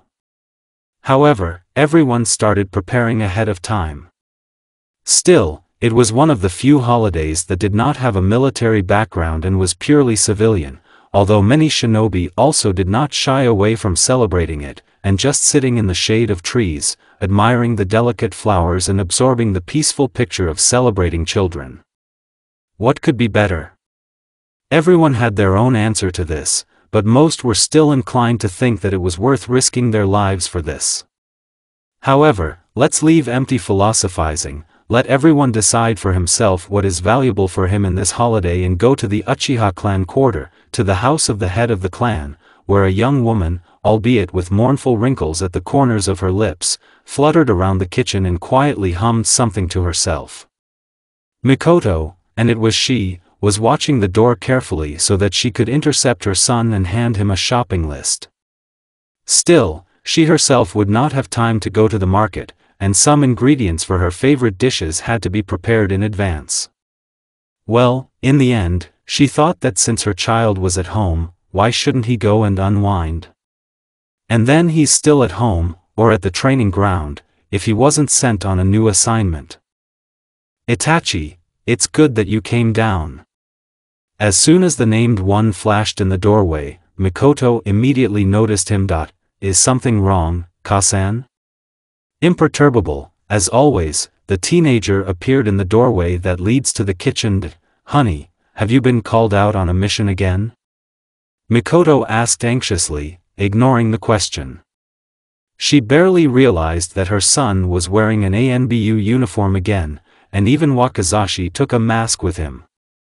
Naturally, the first thought that appeared in the woman's head was that her child had called the Hokage again and issued a task, and now he had to rush somewhere again. No, I just wanted to practice with Shisui, the guy calmly replied, who was not going to tell his mother about the subtleties of their assignment with Shisui. Still, why bother your mother's nerves? She may well find out about their result later or not at all. Well, if that's the case, then fine. The woman instantly calmed down, not noticing the lie in her son's words. I would like you to go to the market, I'm missing something for the Hanami celebration. It's in 4 days, the black-haired teenager muttered phlegmatically to himself, but his mother heard him. He's not in 4 days, but in 4 days. She instantly responded and belligerently raised the spatula with which she had been stirring something in the frying pan just a couple of seconds ago. Besides, Sakura is a capricious tree and can bloom at any moment, and I have nothing ready yet, I understand, with an unreadable glance, circling the kitchen, which was literally lined with different pots and pans with something appetizing in them, the guy wisely did not object. What do you need to buy? Here's the list and the money. A tightly rolled scroll and a plump purse with money instantly materialized in Itachi's hands. Try to manage until the evening, of course. The guy nodded in agreement and began to carefully unwrap the scroll. Looking gloomily at the list of at least 100 positions and sighing heavily, he realized that he would not be able to manage quickly, and it was already necessary to replace Shisui. It looks like he'll have to use clones. Although no, they can easily be dispelled. Shaking his head and deciding to ask for a friend's help, Itachi looked up at his mother and, portraying a crooked smile, said softly. Okay, then I'll go. Of course, take care of yourself. The guy heard in the back. Itachi did not respond to his mother's wishes, although he felt the warmth from her words. However, he needed to hurry up and replace Shisui at his post. At least it was not a problem to find him, because one call gave an advantage in this. They could easily exchange messages or even ask one of the ravens to lead them to each other. Well, there were, of course, restrictions. After all, a call is a call, and if Shisui or Itachi himself had asked not to give his location to anyone, they would have done it, but now there was no point in that. The guys specifically asked the birds to help them find each other's location, because in another case, it would not have been possible to quickly change shifts or information. You took a long time, Shisui read on his lips, who took off his mask as soon as Itachi got to the place where he was hiding. Kasan was detained. I couldn't tell her I had a mission, could I? Fugaku's son shrugged his shoulders, answering just as soundlessly and not forgetting to open the lower part of his face to, well, his cousin grinned back, the little boy Itachi doesn't want to worry his parents. Sort of, the guy did not succumb to the provocation and activated his Sharingan, sucking his friend into the illusory world. So it was easier for them to communicate, and it was easier to exchange information. How is the situation? That's better. Shisui smiled contentedly in Genjutsu and continued more seriously. I didn't leave the house, but I found an unaccounted secret passage to the dungeons there. A small screen appeared on Itachi's right hand, where pictures of how his cousin made his way into the house, which was similar in layout to his own, but the only difference is that where in his house there was a Fugaku office and there were massive shelves, here they had a disguised lever that moved one of the shelves. I didn't go there, but now I'm sure, which is why we couldn't follow him in any way. What about the exits we know? Itachi asked softly. I left the crow clones there, the crows will show you their location, Shisui calmly replied. Besides, I have some ideas where there might be a couple more exits, but I'll check them a little later. I should restore the chakra. Understood, the heir of the Uchiha clan briefly agreed. Well, then I'm off? Purely out of politeness, because forcibly interrupting such a complex illusion can hit the creator of the Genjutsu, Itachi's cousin asked. Wait, Fugaku's son asked him. I have a request for you. Which one? Shisui raised an eyebrow questioningly, mentally calculating whether he had enough strength to fulfill it. The morning, of course, was early, only about 7 hours, but on the other hand, he had been on his feet for a day and a half. Fatigue is not very noticeable yet, but he did not want to bring it to exhaustion or fainting. True, he had a few more days left until wakefulness would not harm the body, but why bring yourself to this? However, he decided that he would be able to fulfill his friend's request, and sleep off a little later or give a clone a task. The body, of course, will not rest, but at least the brain will unload a little. Kasan asked me to buy something on Hanami, but I may not have time, the guy calmly responded to the exclamation of his friend. It's still 4 days away. His cousin was astonished. I said exactly the same thing, but will Ka-sen listen to me? Itachi sighed resignedly and, looking hopefully at his friend, asked. Will you help? Where am I going to go? Give me your list. As soon as Shisui agreed, the illusion surrounding them disappeared, and a small scroll for sealing things slipped into his hand. The list and the money are sealed there. He read his friend's lips and he returned the mask to its place, indicating that the conversation was over. I understand, Shisui responded just as soundlessly and covered his face with a mask, so that after a couple of seconds he would disappear from his friend's field of view and appear at home. He needed to change his clothes and go through the list, yet his friend did not ask for anything so often. An hour later, after taking a shower and having a good meal, Shisui printed out the scroll handed to him to look at the shopping scroll and, based on this, make a plan for a shopping trip. However, when he saw the list that appeared out of print, Shisui urgently wanted to swear or come up with something in retaliation, yet somehow he did not expect Itachi to tell him to buy so much. But it immediately became clear why his friend said that he would not have time to buy everything at the end of his duty. Still, his shift will be at 7 in the evening, and the shops close at 8 or 9. Considering that half of the ordered may not be found immediately, the question of free time is quite acute. Yeah. He wants to, he doesn't want to, and Shisui will have to hurry up in order to have time to help his cousin, yet it's not for nothing that they say, though. Mentally he rubbed his hands, promising that Itachi would answer for everything a little later. However, the guy did not indulge in thoughts of revenge for a long time, quickly picking up a couple more sealing scrolls so that there was definitely enough for all purchases. He stuffed the money and the list into his pockets. After leaving the threshold of the house and locking it for the sake of appearance, he went to the market. At first, his path lay in the meat row, then to where spices were sold, and then he just began to wander through the streets, absorbing the feeling of peace and tranquility that reigned in the village. It was nice for him to just walk around and nod at the greetings of other people, sometimes stop and buy himself something he liked, and then go on. However, it did not last very long. Suddenly, a cheerful shout rang out next to him. "Sasuke, come on quickly, there's a sale here." The name cut into his hearing made him remember that despite the hints given to him by an unknown kunoichi, he could not find his best friend's sister. A vague feeling, and now, hurriedly turning towards the sonorous boyish voice, Shisui noticed the light crown of the boy who was standing with his back to him. A sigh of incomprehensible grief or relief escapes from the guy's chest. "Not her. Naruto, wait, we have to buy everything on the list." A softer, but no less sonorous voice and a fragile black-haired girl appears next to the boy. She is standing sideways to Shisui and her face is covered with ridiculously long hair sticking out.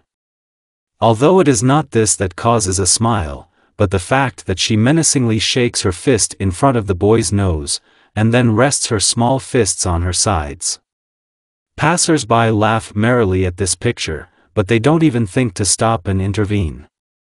And in general, don't run away so abruptly, it's hard for me to find you. Sorry, Sasuke, I forgot. The boy awkwardly scratches the back of his head and suddenly turns towards Shisui, his gaze stops behind him and delight appears in his eyes.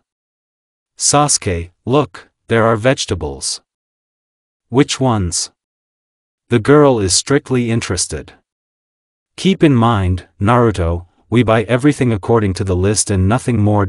There are oranges there," the boy says in frustration, but Shisui barely notices what he is saying, his gaze is riveted on the little girl. He could have sworn that he had already seen someone eerily similar to this child, but most importantly, his gaze freezes on seemingly black, but at the same time veiled with a cloudy film of eyes.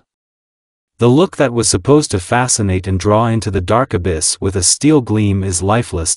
An orange is not a vegetable, Naruto, the girl sighs heavily, and the genius of the Uchiha clan blinks, chasing away the obsession and suddenly realizing who he met on his way. A quick, attentive glance at the boy only confirms his guesses. Wheat-colored hair, blue eyes, and stripes on the cheeks. There is no doubt, in front of him is the one the Hokage is looking for. A small illusion closes his eyes and Shisui activates the Sharingan, so that after a moment he can barely restrain swearing. Evidence on the face that even without Byakugan's abilities, he clearly discerned specific markings on his stomach. Yes, he had seen them once, when he was given the task of guarding the Hokage's wife during the next arrival of embassies from other countries. Or rather, for the next exam, which a couple of years ago was held in the list. However, the seal of Uzumaki Kushina was broken and the fox's aggressive chakra was practically not felt in it, unlike what he saw from the boy.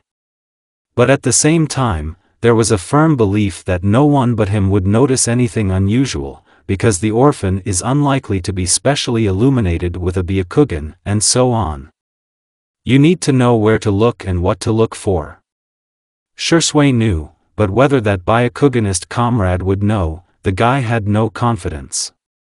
Now we must act quickly. The ghostly genius disappears from the path of the children and begins to quickly scan the surrounding space for the presence of observers, while trying to listen to the conversation of the children, not losing sight of them out of the corner of his eye. Still, he had long ago resigned himself to his failure, and here. In general, Shisui could not afford to screw up again and not find out the ins and outs of the kids he met. The probability is too high that they are exactly the right ones. Yes? I didn't know that. Bad. The boy says in frustration and picturesquely lowers his head, and then throws up his head and, slapping his fist on his palm, is interested in an insinuating voice. And tomatoes? Tomatoes are vegetables, the girl says seriously and, starting to turn her head in confusion, is interested.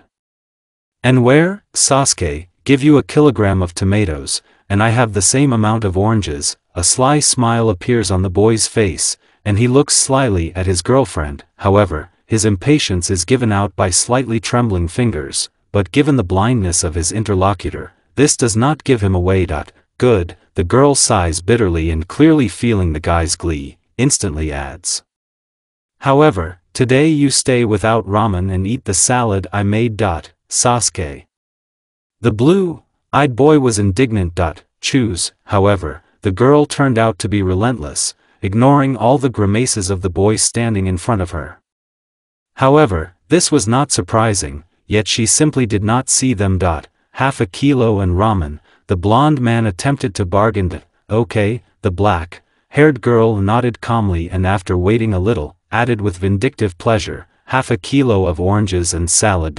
Hey! The boy yelled resentfully. I'm waiting, the girl said calmly. I agree, sadly hanging his head and not forgetting to take the girl by the arm, the guy muttered, hurriedly leading her through, albeit not the densest, but quite lively stream of people. Okay, and don't forget that we still need to buy curtains and bed linen. Obediently following her guide, the girl immediately added. Yes, yes, whatever you say, Sasuke, the boy replied, clearly not listening to what he was being told. Shisui couldn't help but smile slightly as he looked at the children's relationship. Truth. He quickly erased it, finally noticing what he was looking for. The children were followed by two full troika, and he did not know these people. He had never seen such masks, but he recognized the manner of movement. Such a manner of movement was inherent in only one unit, ANBUNE. Questions about the identity of the children disappeared by themselves, but others appeared, and he decided to ask them to these guys. Well, and at the same time find out where the children live in order to monitor their safety. However, there was a separate question about whether it was worth reporting his find to Itachi, but Shisui quickly threw thoughts about it into the far corner. He will always have time to tell his friend, but it's best to do it when he has the opportunity to be around and keep him from rash actions. However, in this case, the question immediately arose about how to ensure the safety of children. Still, he can't do it alone, and of course there are a lot of benefits from Crow clones, but they don't convey even half the power of the original. This means that he will not be able to eliminate really serious opponents, given that there are few strong shinobi in Danzo's subordinates, but they are used to working in teams, which automatically increases their danger. Go to bow to someone you know? The idea is interesting, but only Kakashi comes to Shisui's mind, but he immediately discards this candidacy. Too much of his senpai will have to explain, and he's not sure if it will be approved by Yondaime. Shisui has only one way left, not the best, but it's better this way than nothing at all. Uchiha quickly folds a couple of seals and a flock of ravens silently appears next to him. To look into their eyes and give the order to follow the children, as well as distract the root members a little, was a matter of a couple of seconds. A moment later, without worrying about anything, he followed the discovered guys along a parallel street. There was no fear that he would lose them, yet his summons were ideal scouts who would be able to warn him. However, at the moment the main thing was that he would not be seen next to the children, which he considered an undoubted plus. Well, somehow the guy didn't want to stir up a hornet's nest ahead of time, the consequences could be too unpredictable. Besides, Shisui was still gnawing at the thought of why Danzo Haim of his clan. If the girl had been sighted, he would have understood it, but right? For the production of small Uchiha, she was also poorly suited, too small, and there is a great chance of getting children with the same defect or without the ability to awaken dojutsu at all. The game is not worth the candle, so the reason why the head of the root laid his paw on Haim was something else. Considering the fact that he found her in the company of a little Jinchurika, and, apparently, they were very friendly, the idea of controlling the boy through the child arose. However, this is too small for a person like Shimura. Apparently there was something else, but Shisui couldn't figure out what it was. Having never come to any specific thought, Uchiha simply followed the prompts of crows sometimes flying nearby. And his actions were rewarded. 3 hours later, the children, who turned out to be unexpectedly skilled and knowledgeable in the art of shinobi, at least they were able to seal their purchases in a scroll, led Shisui to an old dormitory. Those who left the service due to injury or too young and inexperienced newcomers rented rooms there. In general, it's not the best place, but it's safe. No one would have touched the children here and would not have allowed others to touch them. Everyone here came from orphanages and knew what it was like for people like them. That is why such a place was quite successful for children who decided to go the shinobi way, because there was a chance that someone would help them, out of pity or just remembering their youth. It doesn't matter. However, Shisui did not think long about the pros and cons of such housing for children. He wondered what it was like from the inside. Quickly figuring out the only apartment out of all that could suit 2 children of different sexes and realizing that there was, in general, one, making sure that the children stayed to talk to someone from their acquaintances, slipped unnoticed to the 2nd floor. A cursory glance at the signs showed that he would not have to look for anything, because the children had already changed the signs on the doors and now one of them was listed as the room of Sasuke Brindo and Naruto Kako. The guy's hands involuntarily clench into fists. To hear the names of children is like a mockery. A subtle mockery of his clan and Hokage.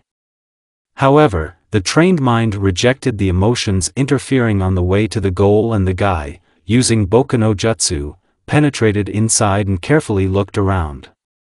A careful examination did not give anything new, the standard layout, a room, a bathroom and a kitchen with a corridor. The only exception is a destroyed partition in the middle of the kitchen. Moreover, judging by the crooked jam, the repairs were carried out in a hurry and did not even think about the aesthetic side of the issue. The main thing is that it is not a torn hole, and the rest does not matter. However, this did not impress Shisui much. He had seen worse conditions, so he went through the crooked opening to the next apartment, which turned out to be a mirror image of the one from which he came. Even the faucet in the bathroom leaked the same way as in the previous one. However, Uchiha could notice some differences.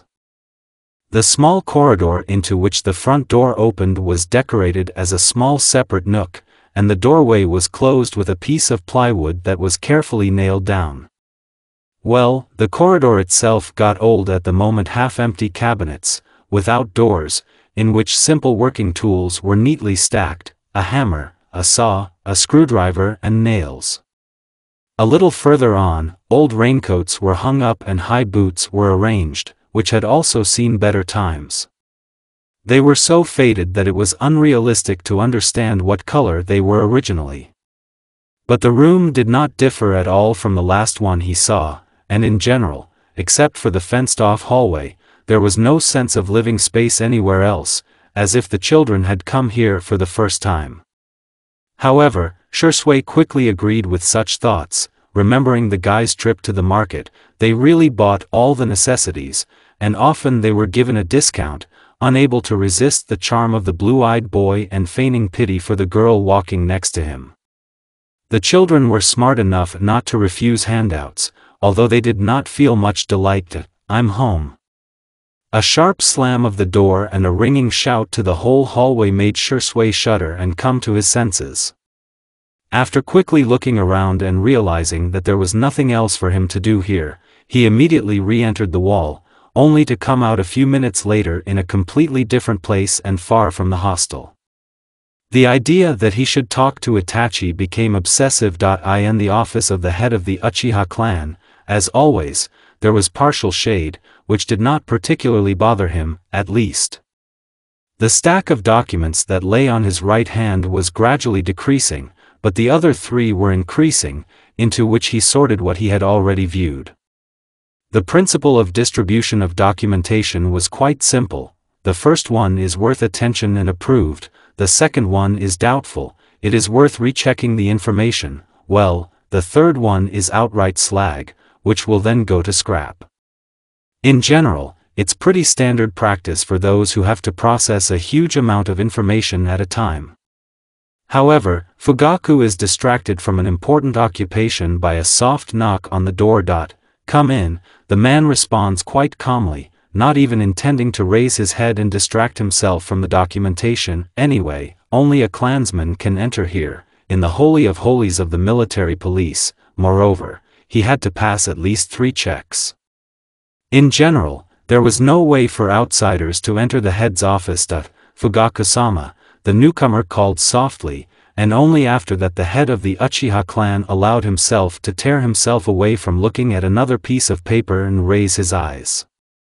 Standing in front of him was Shisui, who looked somewhat downcast, but in general, as usual. Did you want something, Shisui? Putting down the documents and leaning back in the chair behind him, said Fugaku. I found Haim, the guy blurted out, and all the fatigue flew off the head of the red-eyed clan in an instant, and he got up as before the throw. Details, he commanded harshly, motioning his subordinate to sit opposite. I met them by chance. Shisui obediently followed someone else's order and sat down on the nearest chair. Them? Caught on someone else's slip of the tongue. Fugaku. The son of Yondaime-sama. The guy did not pinch the information and saw only a shadow of surprise in someone else's eyes, and then he just nodded. He is very friendly with Sasuke Haim. Go on, the head of the Uchiha clan gave his permission. I met them at the market, Shisui continued to say, nodding in agreement. Apparently, they entered the Shinobi Academy and were given a dorm room. At least the nature of the purchases and the emptiness of the dwelling, which I saw after following them, says this. Were they put in the same room? Fugaku tensed, feeling rejection of such a decision, although he understood that his blind daughter was unable to live alone. No, 2 apartments in a hostel with a passage in the middle. The guy shook his head at the words of his superiors. The exit from Haim's apartment is boarded up, and given the level of possession of the seals of the children I have seen, soon there will be a barrier, perhaps not the strongest, but it will be. Level? Fugaku, who had relaxed a little after Shisui's words, instantly raised an eyebrow questioningly. They sealed all the purchases in a scroll, the guy explained in a low voice. I did not have time to examine the rooms in detail, but even a cursory inspection showed that personal belongings had not yet been moved there, but the sealing scrolls I noticed were definitely homemade. The handwriting of the seals created is not familiar to me.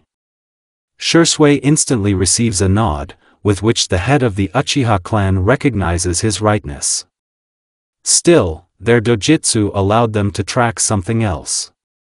Estimated check, in time is tomorrow.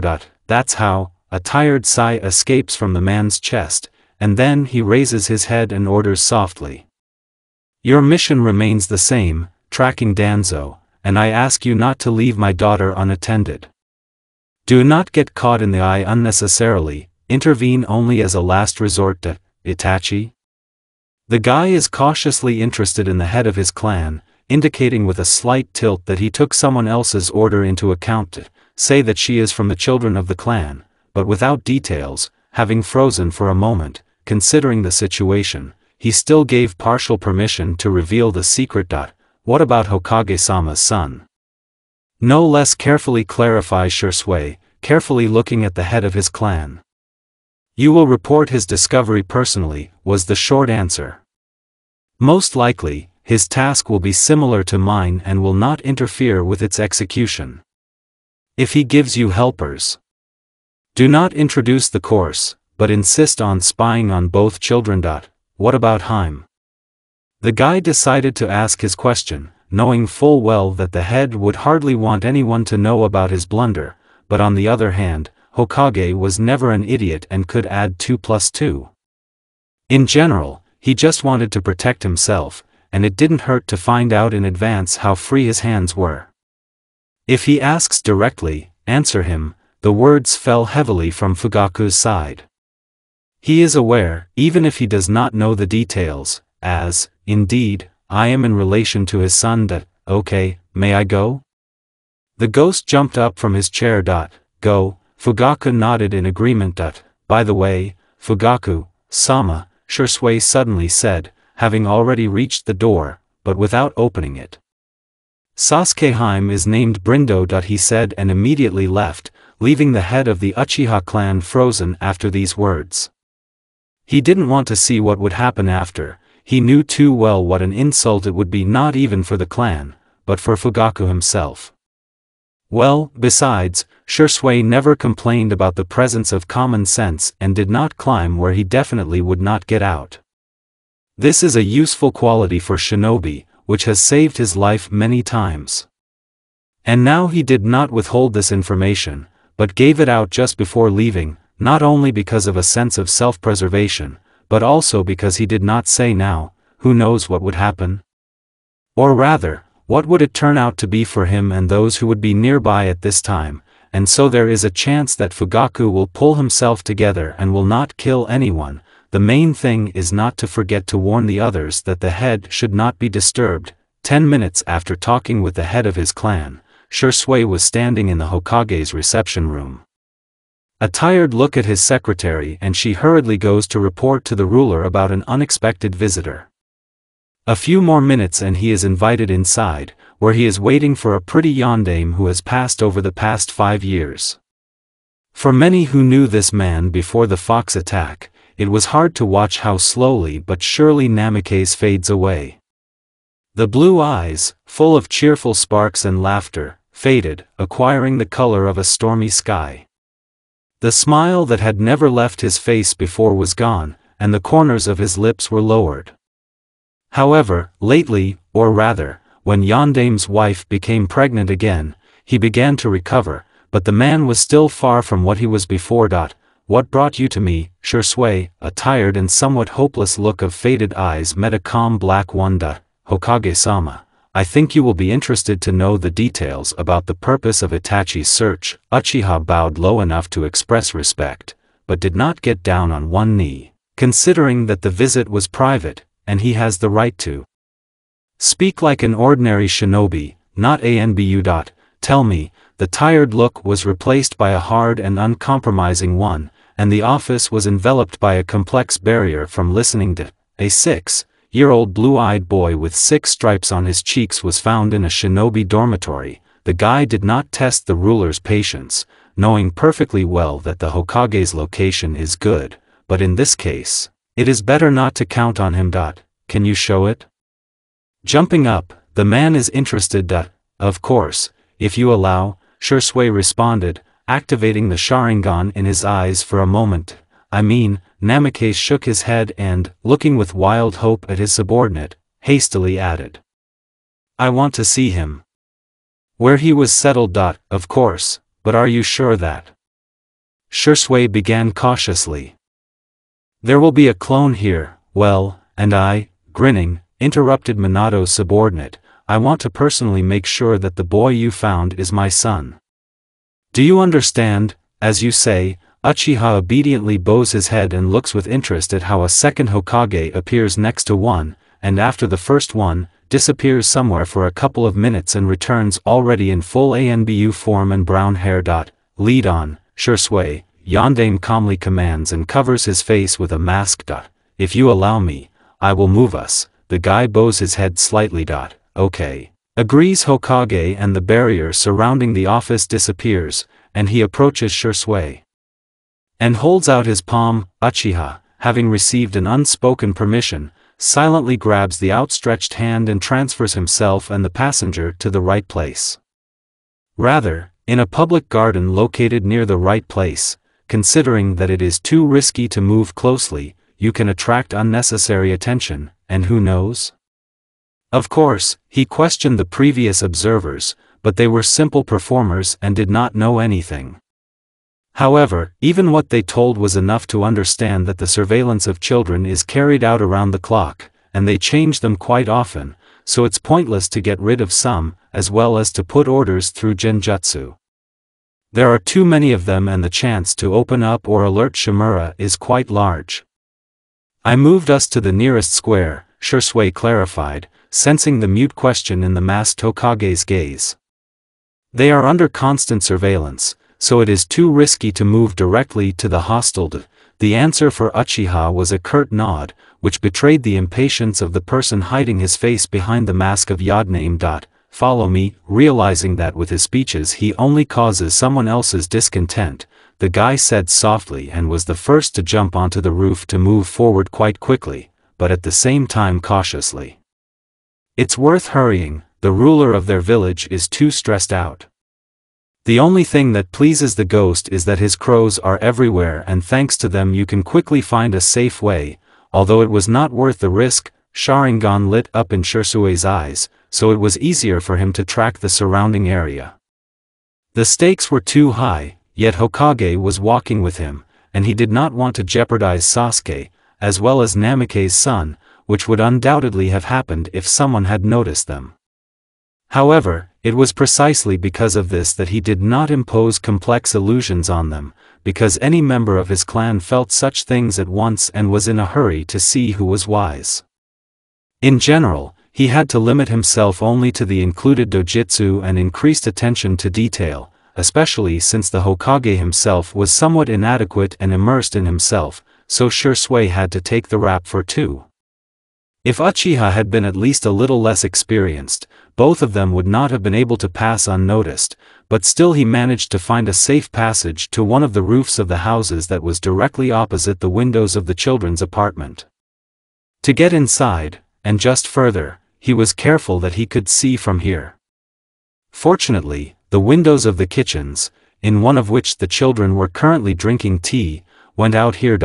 We have come, there is that window, Shisui barely audibly informed his silent companion and with a barely perceptible gesture pointed to the right window opening. It looks like, the Hokage breathed out wildly hoarsely in response. Although it doesn't look like it, it's definitely him, I feel QB. Minato-sama? After 10 minutes, which Namikaze did not move and, it seems, did not even breathe, Uchiha cautiously called, although he was originally going to touch his shoulder, he did not dare. Yondaime looked too tense, and the guy had no desire to check who was faster. Let's go back, Hokage commanded quietly, turning around and going away from the hostel first. Only Shisui perfectly noticed how he put a mark on the roof with a barely perceptible touch, which almost instantly faded and disappeared. Uchiha did not clarify anything, deciding for his own peace of mind to pretend that he did not see anything, and in general, he was not there. The correct position, especially since Namikaze was not in the mood to be amused or choose expressions right now. He was thirsty for blood, and Shisui was sincerely grateful to Kami-sama that it wasn't his. However, he was not happy about this for a long time.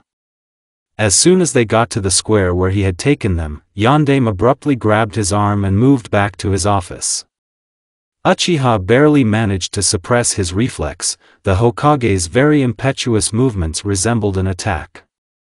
True, he could not help but be glad that as soon as they were in Minato's office, he let him go, but the fact that he did not go to change clothes or dispel an unnecessary clone, the guy was very alarmed. The newly raised barrier only aggravated the situation. Now I'm waiting for a full report, Shisui, fixing a cold look at Uchiha, Yondaime said harshly.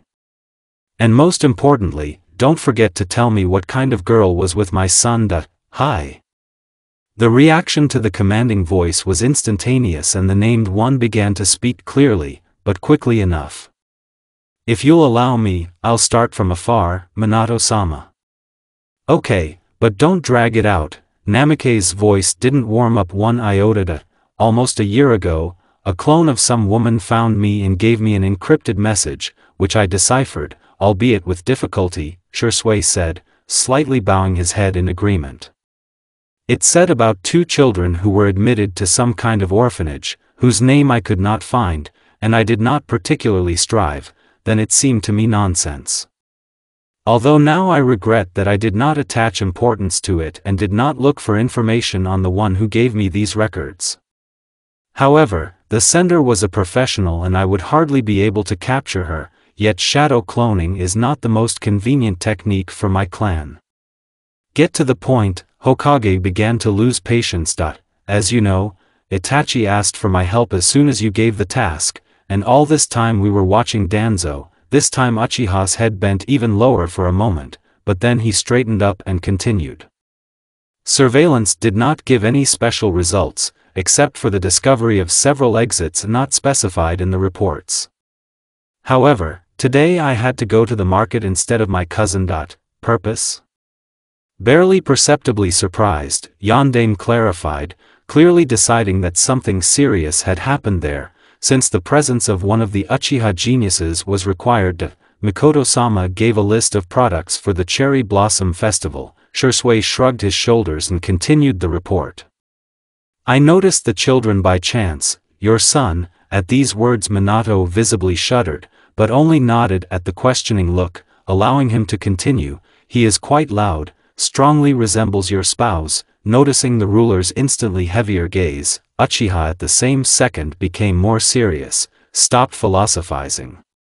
The children were arguing about purchases and, as the subsequent surveillance showed, they bought a lot. Probably they were assigned to those rooms only today or last night. The shopping list was too specific. Who is the second child? Hokage was clearly tired of wandering around and he asked a direct question. Who would have known how at that moment Namikaze regretted that the mission was unofficial and it would not be possible to request a written report from Uchiha. Or rather, it will work, but it is too dangerous, so you will have to rely on memory. This is the Blindheim of our clan, Shisui replied, swallowing the saliva that had become too viscous. Their rooms are connected by an internal passage, and the children, judging by my observations, decided to combine them into one apartment. I see. Minato nervously cracked his fingers and began to pace his office with wide strides. Even despite the silent ghost, he was now deciding for himself what to do and how to be. It didn't work out very well. Namikaze felt that Sensei's advice would help him now more than ever. Catching his thought, he froze and began to think about it, looking at it from different angles and realizing that he liked it. Still, Jiraiya was one of the few who was aware of everything, well, apart from Tsunade, who beat the truth out of him, who called him an idiot and disappeared from Konoha after Kushina's correction. Unlike Senju, his mentor was always in touch, and he was the first to express doubts about the death of his godson, thereby restoring hope to Minato himself. True, every year, faith in his finding disappeared, but once he found him, what prevents him from using the help of an experienced scout? Shisui, I'm sure Fugaku has already given the order to guard them, attracting only Itachi. A short glance in the direction of the nodding Uchiha and Yondaime continues, I'm giving you a similar task. What about the surveillance of Danzo-sama? The guy carefully clarifies. You can't take it off. The Hokage frowns with displeasure, although he understands that 2 guys are too few for so many, moreover, priority tasks. However, there is no choice, although, an idea began to be born in the blonde head, not the best, but in the absence of others, it will go. Still, it's better than nothing at all. We will not be enough for a long time, we will have too tight a schedule, yet we also need to carry out missions in parallel. Shisui voiced the truth that everyone understands in general. You'll take Kakashi to spy on Danzo. Minato replied with a gesture, ordering his subordinate to be silent. For the protection and supervision of children, I will return Jiraiya to the village, but it will not be earlier than in a couple of weeks. Will you manage? Quite. Shisui bowed. Okay, take this. Quickly approaching the table and scribbling a couple of lines on a clean piece of paper, Namikaze said, putting a seal there and handing the certified Uchiha. You will find Kakashi and in the evening he will have to replace Itachi. You will bring him up to date and distribute when, who and where you will be, but so that my son has a flesh and blood guard. Execute. Hi, Hokage-sama. Shisui's answer did not disappoint Yondaime, so he nodded and removed the barrier, letting the guy do the tasks. Several months have passed since Naruto and Sasuke entered the academy. However, they could not find friends there. They were too different from the spoiled clan kids, and a bunch of clansless that could break into their group was also not a gift. Children who were rejected by their parents, and even with such sonorous surnames, and in the case of Sasuke and noticeable external deviations in development, could not be equal to the future elite. Well, at least that future elite was sure of it, and Sensei just didn't interfere in the affairs of children. What for? Future killers should be hardened, and the former orphanage kids themselves were not punching bags. No, neither Naruto nor Sasuke ever started to bully someone first, but they always gave back, or they staged practical jokes to those to whom they had nothing to oppose physically. Probably, it was then that they felt the complete, hopeless loneliness that never haunted them within the walls of the orphanage. Yes, everything happened there were fights, but they were never poisoned because they were different. They were envied, joked, and sometimes quite insulting, but they never did it with such unreasonable hatred. Educators tried to stop this, and to some extent they even succeeded. Right there, no one cared. No one was going to pull the kids of enough famous clans and parents to protect the orphans. The situation was further aggravated by the fact that both Naruto and Sasuke were not at all behind the others in knowledge. It angered, it offended, it caused misunderstanding among others, resulting in hatred for Kako and Brindo. Often they had to defend themselves, and as a result they ended up in the hospital, but the children endured for the sake of the deceased Nono and their dreams. However, that was all they had to do, because there was no one to ask for help and protection. Perhaps the only thing that allowed them not to break down was the presence of each other. The children desperately needed support and found it in the person closest to them, although we will not overly dramatize. The children lived no worse and no better than many others before them. Every sufficiently talented child who has passed the exams at the academy has been through something similar. The same Yondaime Hokage was able to survive the persecution of others and rise to the level of Kage. That's how he calmed himself, and Sasuke, Naruto. The kid thought that nothing was impossible, and he was right. They slowly, drop by drop, changed someone else's opinion of themselves, literally gnawing out a place under the sun. The only thing that upset Kako and Brindo, although she did not show it, was that the girl was blind. No, it wasn't scary in the first year. But then, the second course, the first exercises to shape the chakra, although it does not matter. The third and fourth could be the most terrible for her, when they begin to learn the simplest techniques. Here's how to make her a clone or a henge. Replacement is still okay, for better or worse. Sasuke understood how it could be turned, but the use of other techniques instantly turned out to be questionable. Yet absolutely any transformation of the chakra into a spontaneous one required imagination. Therefore, it turned out that the girl would be able to master only the simplest transformations, no more. Perhaps the children would not have paid attention to this, but today there was a whole lesson dedicated to the story of the importance of imagination for creating shinobi techniques. It was after him that Sasuke had to listen to a lot of ridicule about his injury and his uselessness. Who knows how this would have ended if it hadn't been for Naruto, who didn't leave his girlfriend's side at the academy. However, even so, he could not shut up all the spiteful ones. It seemed too humiliating to the clan that it was unclear who could study better than them. Well, the observers they didn't notice didn't interfere. Some due to the fact that such an order was not received, on the contrary, their superiors were even quite the situation. But others clenched their fists and barely restrained themselves, but they simply did not dare to violate the order of the Hokage and the head of the Uchiha clan. Still, nothing threatened the children, but the fact that they are being poisoned? They will become stronger, although sometimes I wanted to go and explain to the others how wrong they are. However, they were deprived of the right to intervene. It was necessary to wait for the authorities to be able to get official rights to the children. Any attempt to make contact earlier, would simply untie Danzo's hands, which they could not afford. They had been looking for their relatives for too long and no one wanted to stop a step away from the goal. Naruto, do you think I can study further?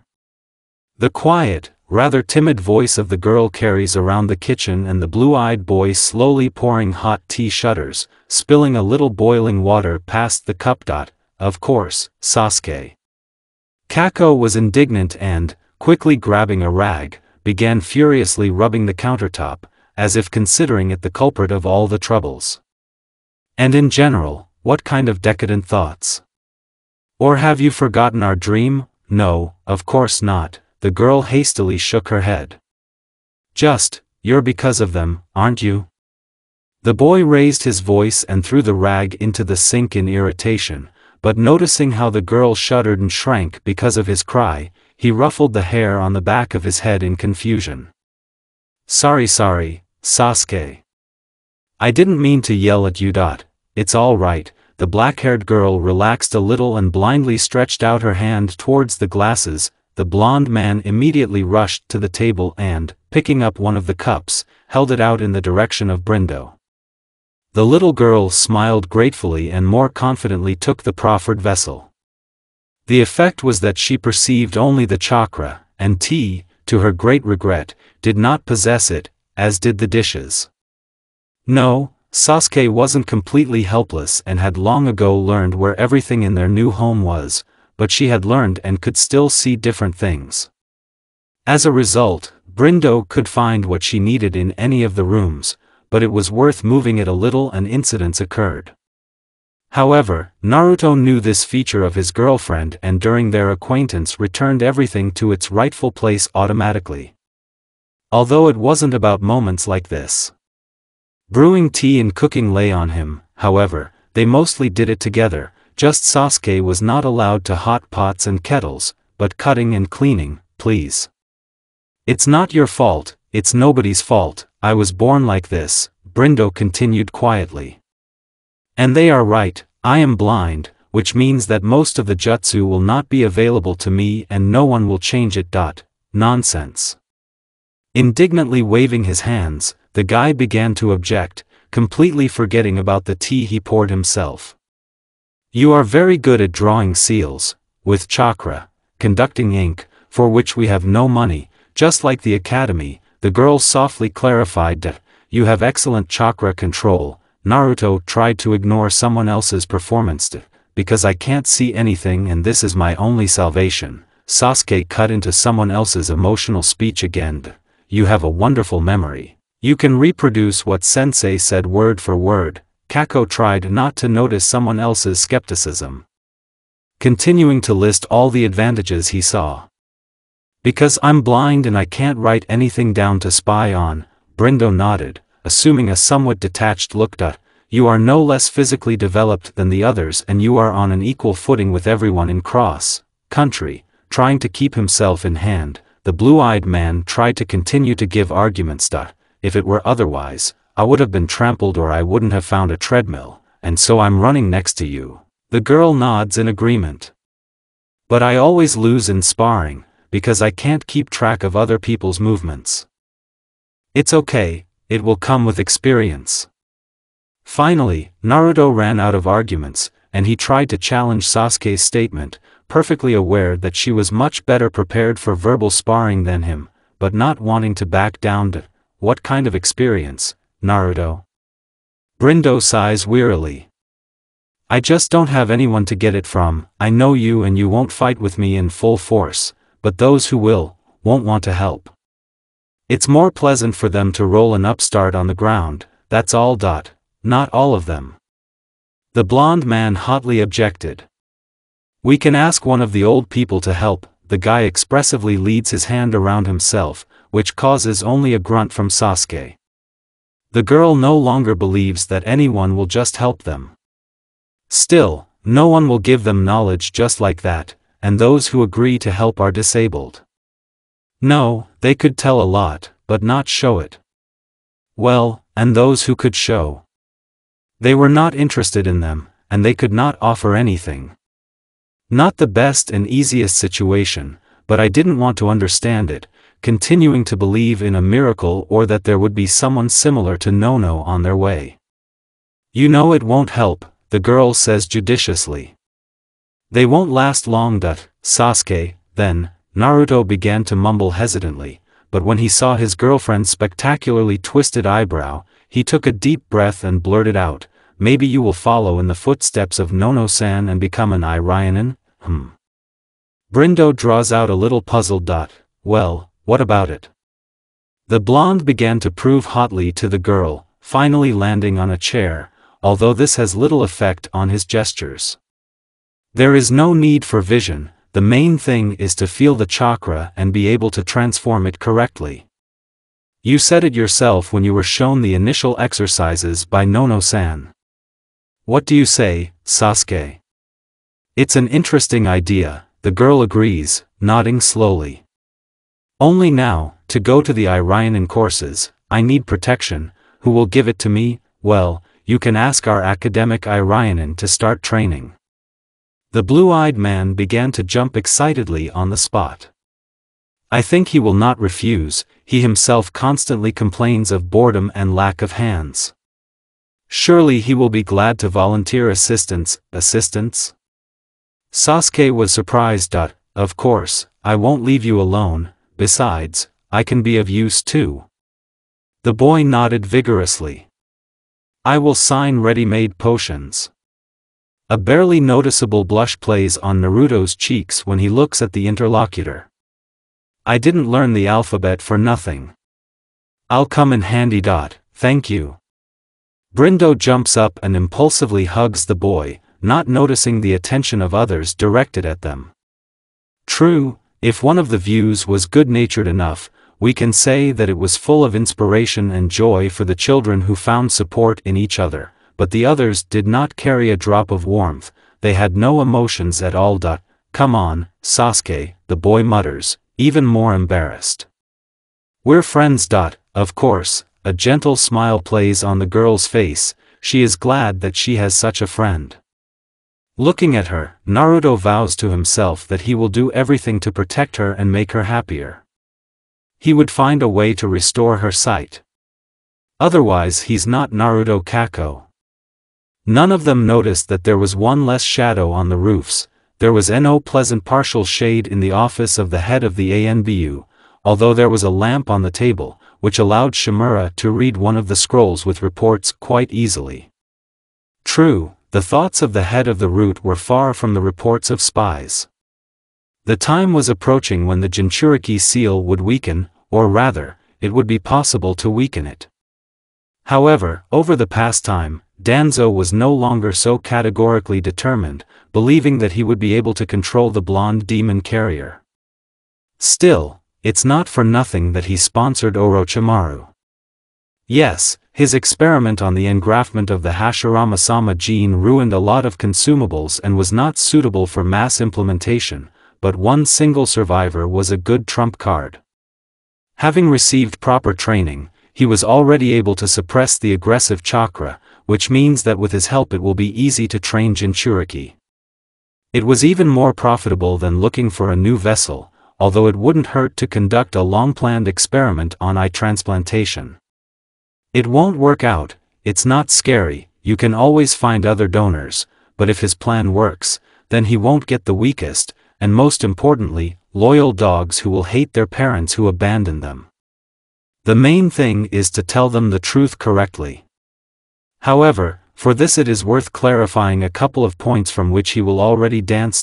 Weasel, Shimura called briefly, throwing back the scroll he hadn't read, it doesn't matter now, he's tired of waiting. Yes, Danzo-sama, a fighter in the above-mentioned mask appeared in front of the elderly man. I need a blind woman and a demon, urgently, the head of the root replied indifferently. Execute, hi. The shinobi bowed briefly and disappeared, only to emerge some time later near the house of the named. Are you sure? A hoarse voice rang out next to Shimura and a two-colored plant man crawled out of the floor. If you believe the data, the destruction of the seal has not yet begun, yet 10 years have not passed, and Nono did not shake it, on the contrary, did everything possible to make it as strong as possible. No, did everything right, grinned the head of the root. That is? The strange plant, like man's voice, was high now, though still not very pleasant. If they're friendly enough, the kid will do anything to help his girlfriend, Shimura shrugged. It is worth hinting about the possibility of her epiphany, and he is ours with guts. Risky, the plant, man croaked again. Tests for the compatibility of their eyes were conducted from birth, and the last one was a couple of months ago, before the kids entered the academy. This creature was not someone Danzo could afford to ignore, so the answers were quite complete. I want to take a chance. Rinnegan will not be superfluous. What will you do if you fail? The plant-like shinobi is still hoarsely interested. There are a lot of donors. I'll just put his eyes back in place or insert others, for example, Sharingan. The head of the root grinned rather nastily. It's a pity, of course, to waste it on such a thing, but then the chances that he will master the power of Biju will be great. Isn't it too dangerous? The plant man frowns discontentedly, responding with a surprisingly sonorous voice. You can't put bookmarks on babies, and after that your people couldn't get too close to them. No, it's not dangerous. Shimura shakes her head, but she's in no hurry to divulge the details. The main thing is to conduct the conversation correctly. And you're sure you're going to do it right? In a hoarse voice, mocking intonation sound, he clearly does not believe in the powers of the interlocutor. Considering your rich experience with children, no, not me, Danzo says indifferently. I have enough subordinates, and if you stop distracting me, you will understand everything much faster. Funny, this time the speaker's voice was double, but he was ignored. The head of the root simply fed the chakra into one of the seals, and the plant man barely had time to hide when 3 more of Shimura's subordinates entered the room. Danzo-sama, was it called? Softly said the first woman who entered, who, against the background of the other 2 male visitors, looked quite petite and elegant. True, it was not possible to see her appearance behind the mask, but it was possible to hear a voice that was surprisingly warm and soft. It is a pity that this warmth did not touch the eyes. Yes, is everything ready? Shimura asked them coldly. Yes, Danzo-sama, we are only waiting for patience. All 3 of them bowed their heads in agreement. Well, they'll be here tonight, the head of the root grinned contentedly. However, there is a small clarification. Children should be sure that the operation is voluntary, and it doesn't matter to me how you achieve it. You have read reports about them, act. Hi, Danzo-sama, the answer immediately followed, and the speaker was clearly not surprised or annoyed. There was still calmness in her voice, and cold in her eyes. Can we use all the resources? Yes, Fu is at your disposal. Danzo's lips curled coldly in a semblance of a smile. However, do not overdo it. The confidence in the voluntary nature of your decision should be 100%. Hi, Danzo-sama, all 3 bowed and froze. They had no more questions. Free, the head of the root casually jerked his hand and returned to viewing the documentation. He did not need to monitor his subordinates, he knew that they would do everything as required. Well, and the annoying tree-like subject. It is unlikely that he will come again, rather he will prefer to receive a full report already. However, he himself is looking forward to it, yet not every day one of the plans is implemented. If he were younger, he would have already rushed headlong to control the whole process, but life has taught him patience. And he shouldn't show himself in the eyes of children yet. Uzumaki always had a flair for lies, and he doesn't know how to communicate with children. Let subordinates do it. But when there are bandages on the eyes of the kids, he will do everything so that they become attached to him as much as possible and believe. He just has to wait a couple of hours. Jiraiya's day started quite normally. He passed Itachi's duty and went to sleep off, and then to a meeting with an old friend who suddenly decided to return to Konoha.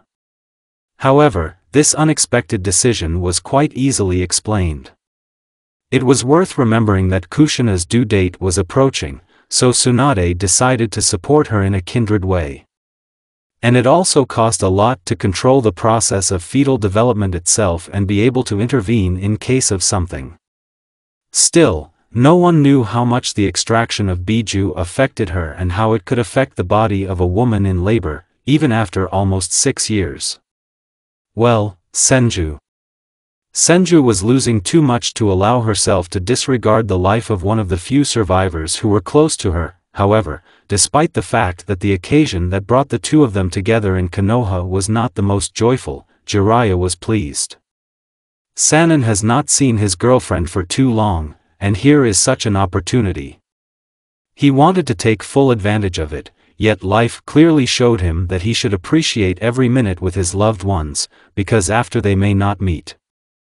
The world of shinobi is too dangerous, and people like them, strong and experienced ninjas, try to knock out the first, so that they train the young, or cover up if necessary, so that they do not have time to gain experience.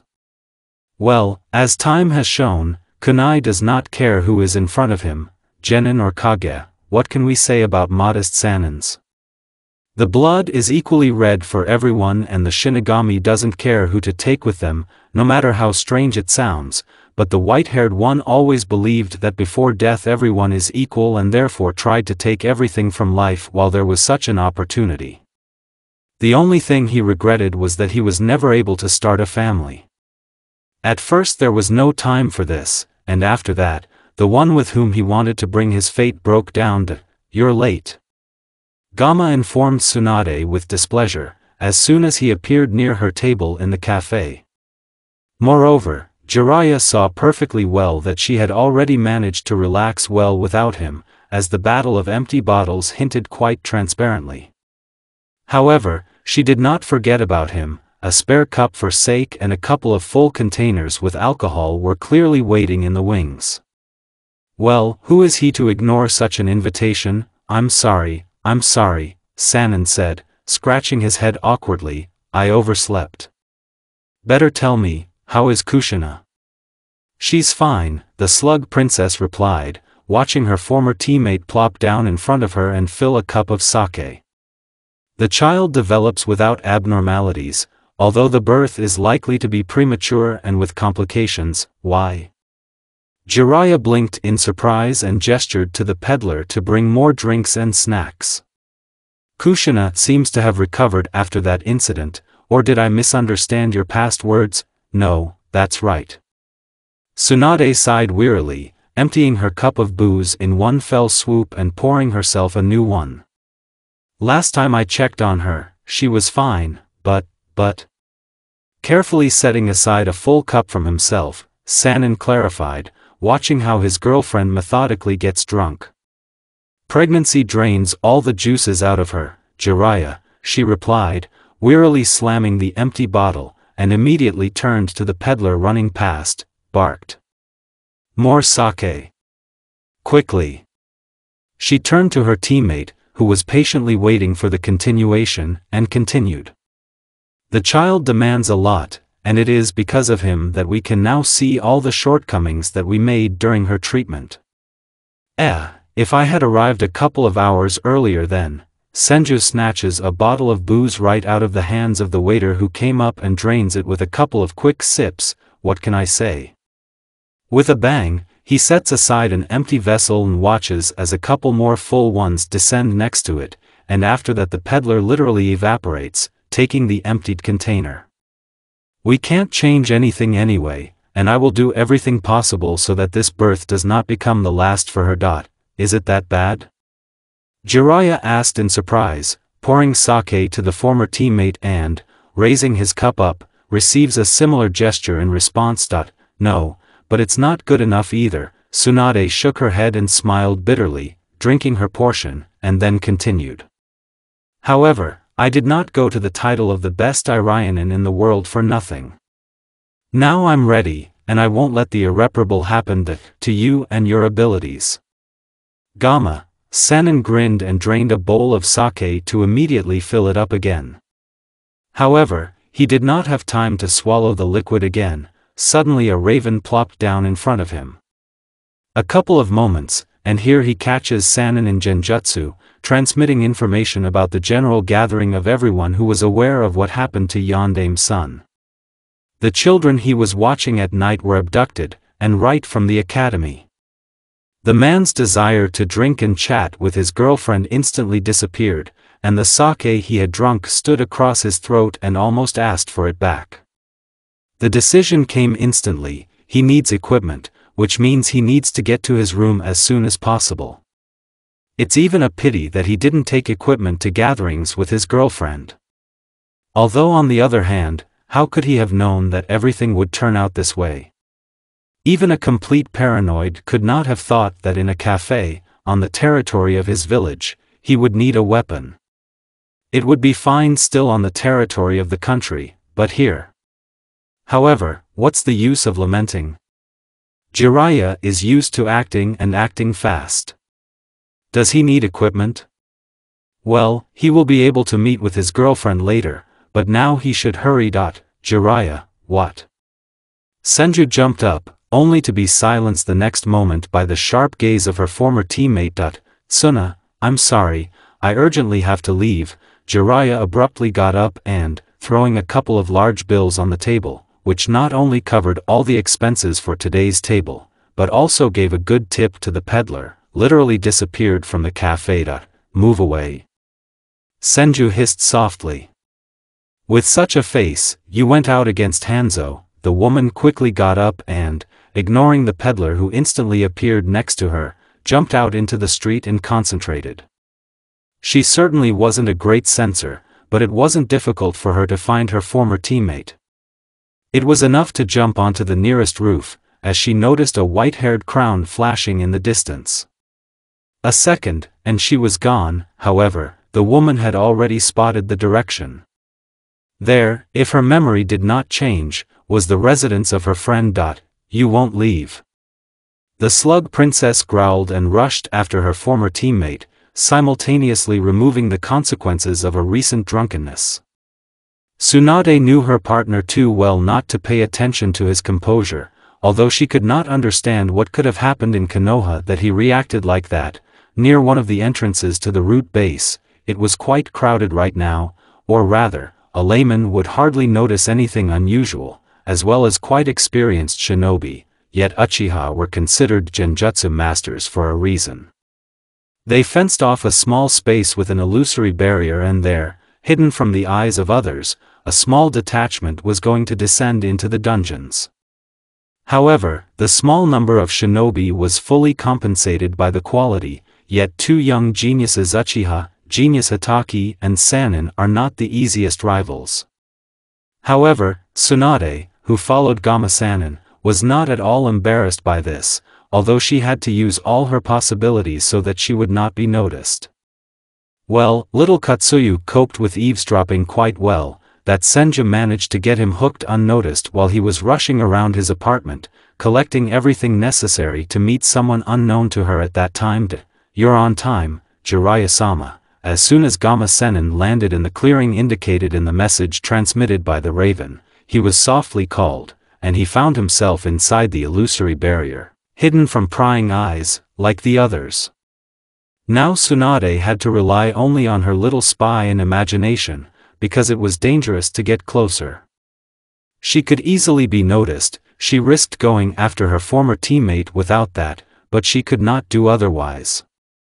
Details, Jiraiya said shortly, no longer resembling the Joker that many are used to seeing.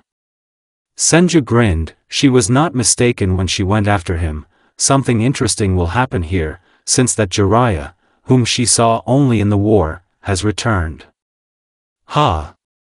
She has changed more than one of them. Each of their disbanded team has changed. Just few people can notice it. Today, in the afternoon, when the class of objects of our observation had physical training classes, Itachi began to speak softly, if she remembered that voice correctly.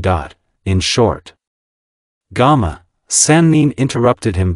They didn't show up on it. I decided to interview the sensei and it turned out that they hadn't been seen since the morning, the same voice answered gloomily, in which the guilt was clearly traced for not keeping track of the children, putting them in danger. She already liked the guy, and if he is the heir of Uchi, perhaps she will agree with Minato. They are not so bad, but time will tell. Although I myself accompanied them to the academy. After that, I decided to contact Kakashi-san and my Ninkins were able to detect that a group of shinobi with children in their arms passed through this entrance. Hatake continued to speak in a gloomy tone instead of Itachi. After that, we immediately called you and Shisui. Minato was warned. The woman clearly saw Jiraiya nodding in agreement, and then squinting, asking her clarifying question. How many years have passed, and he's still the same? Yes, we sent a message, Itachi replied softly. However, there is still no answer, and then wait, Shisui intervened and, judging by the barely perceptible rustling, shrugged his shoulders. If you believe Kakashi-san's Ninken, then the children have been there for about 5 hours. Good, Gamma, Sannin said after a short silence. I will take responsibility for the operation myself. Which one of you will go ahead? I am, came the answer, judging by the voice of the second Uchiha. It was probably Shisui. Then Shisui is ahead, I'm behind him, then Kakashi and Itachi closes, Jiraiya commanded softly, confirming Tsunade's thoughts. Leave the clones here, in case Minato does answer or we failed. Hi. The guys answered in chorus, and after a few seconds, disembodied shadows slid into the entrance disguised in an overgrown ravine. Tsunade-sama, what will you do? Cautiously asked Mini Katsuya, who had previously transmitted the entire conversation of the men to the caller. Let's go after them, of course, Senju chuckled in response. It's been a long time since I've felt so alive. Tsunade-sama. A small slug tried to appeal to the woman's mind again, but she failed, simply waiting for a couple of minutes for decency, silently followed the men hiding in the doorway. There was already a matter of principle, and the usual female curiosity. She wanted to know what Jiraiya was hiding from her. As soon as she was inside, she immediately realized that the team had failed to completely silently penetrate. Following the prompts of her summoning, she kept coming across the hidden bodies of members of the ANBU.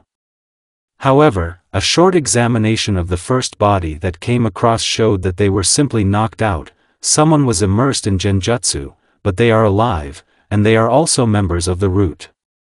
Senju narrowed her eyes warily, remembering the whole conversation that Katsuya had told her and remembering that they had talked about some children. She has never been a fool, and after comparing all the facts known to her, plus the composition of the attacking group, the woman came to certain conclusions that she did not like very much. Jiraiya, the bastard, and he didn't even hint that he was found. The woman hissed. Katsuyu, how far is it? No, a couple more turns to the right and one to the left, the answer immediately followed, and Senju went on. However, despite all her impatience, she tried to go as unobtrusively as possible. You got here, what's next? A cold voice that Senju would have recognized from thousands sounded very close. You have no right to be here. Quickly passing to its source, Tsunade found herself in front of a slightly open door. One fleeting glance was enough for her to understand that this was a laboratory in which operations were carried out periodically. However, it seemed to her that it was more correct to say experiments on people, because she could not interpret several tables with attached fasteners for arms and legs in a different way. However, what made her most nervous was that 2 of the 5 tables she noticed were not empty. There were children lying there. The woman could clearly see the snow-white hand, now hanging limply from the table, clearly belonging to the girl, and the light hair of the second child. Both lay motionless and did not make a sound. I wonder if Minato knows what you're doing here, Danzo? Jiraiya asked in an icy tone, but at that moment Tsunade heard that someone was rushing towards her with all his legs. The slug princess had no desire to get caught, and she instantly jumped up, sticking to the ceiling. Fortunately, the dungeon was lit in the old-fashioned way and had high ceilings, otherwise it would have been easily noticed, but so the arriving ambushniki dispersed along the corridor, not even trying to raise their heads. They were much more concerned about the intruders in the lab. "He doesn't know and he won't know," Shimura, invisible to Senju, sounded triumphant. "In general, you arrived on time. I just needed a new Sharingan, and here is such a choice that, Danzo," growled Jiraiya, and the door swung open, letting Shimura unhurriedly exit. Only now Tsunade could see that Kakashi was lying unconscious in the laboratory. He was covered from the attack by two masked Uchiha. Well, her former teammate is standing in the middle of some kind of seal. Senju was not strong in them, but even she was clear that Gama Sennin could not get out of her so easily. "I advise you to give up, you still can't cope with everyone," Shimura said with a grin, and one of his subordinates who arrived abruptly folded the seal of the snake. Tree shoots instantly sprang up in front of him, which shot towards the men who cannot leave the laboratory. However, Tsunade did not look further. She had seen enough, and she knew her former teammate's abilities too well to worry about him. She had no doubt that he would be able to repel someone else's attack and cover his comrades. They had not got into such scrapes in the last war. Now she was much more worried that she saw the legacy of her clan in someone else's hands. Shimura had no right to hide the boy with the Mokuton from her. The decision came instantly, yet Senju was not considered a fighting warrior for nothing and was the granddaughter of Mitoheim. There were always a few surprises with her. Well, the fact that they were in a cave where there was no wind was even to her advantage. Shimura did not have time to go far, as a small senbon with a paralyzing poison of her own production digs into his neck. The rest did not get such luxury. Tsunade just threw off a couple of gas bombs, which exploded, relatively quickly putting the others to sleep. Once again, Senju was convinced that it was very profitable to conduct her own research, although she was surprised that instead of passing out right away, most of Shimura's subordinates still tried to do something. Strong guys. If the gas wasn't so concentrated, most of it would be able to get out, and so everyone fell asleep, but will they wake up? The woman did not know this, but she did not feel much pity. However, she needed Danzo and a boy with a Mokuton, so she decided to remove the sleepy gas, which, due to the lack of a good hood, was in no hurry to dissipate. "Jiraiya, can you nail the gas with a sueton?" Tsunade shouted, knowing full well that she was being heard, and she did not believe that he could not defend himself from such an attack. Still, she didn't throw a single bomb into the laboratory, and the passage itself was blocked by an unsuccessful tree attack by a boy who was her possible relative. "Tsunade?" Gama Sennin was surprised at, "Yes, your toad face." The woman barked. "Let's go faster, otherwise they will die, and I won't even have time to ask Shimura anything." "Hi." Immediately there was an answer, and soon the corridor was literally flooded with water. Fortunately, he turned out to be on a slope, and she quickly moved on. However, it fulfilled its function. The gas settled and was completely washed away. "That's nice," Senju muttered, landing lightly on the floor, and first of all checked the boy with the Mokuton. He turned out to be in relative order, except for a slight poisoning with sleeping gas, but it was not dangerous and she would easily remove him from the boy's body. The second one checked was Danzo himself. It was already worse here, in part, but he would survive anyway. Tsunade was ready to take care of that. "Jiraiya, are there scrolls for carrying the wounded?" "Only prisoners," came the reply, and he appeared in the doorway. "It will do," the woman nodded. "Seal it." The finger pointed to the boy with the Mokuton, and him. Now the finger pointed to the unconscious Shimura, from whom Senju had already pulled the senbon out of his neck. "All right," the white-haired man nodded in agreement. "What about the kids and Kakashi?" She wasn't going to wait for her former teammate to do it all, literally bursting into the laboratory. "Kakashi-san fell into the same trap as Jiraiya-san," one of the Uchiha responded. If Tsunade correctly identified them by their voices initially, it was Itachi.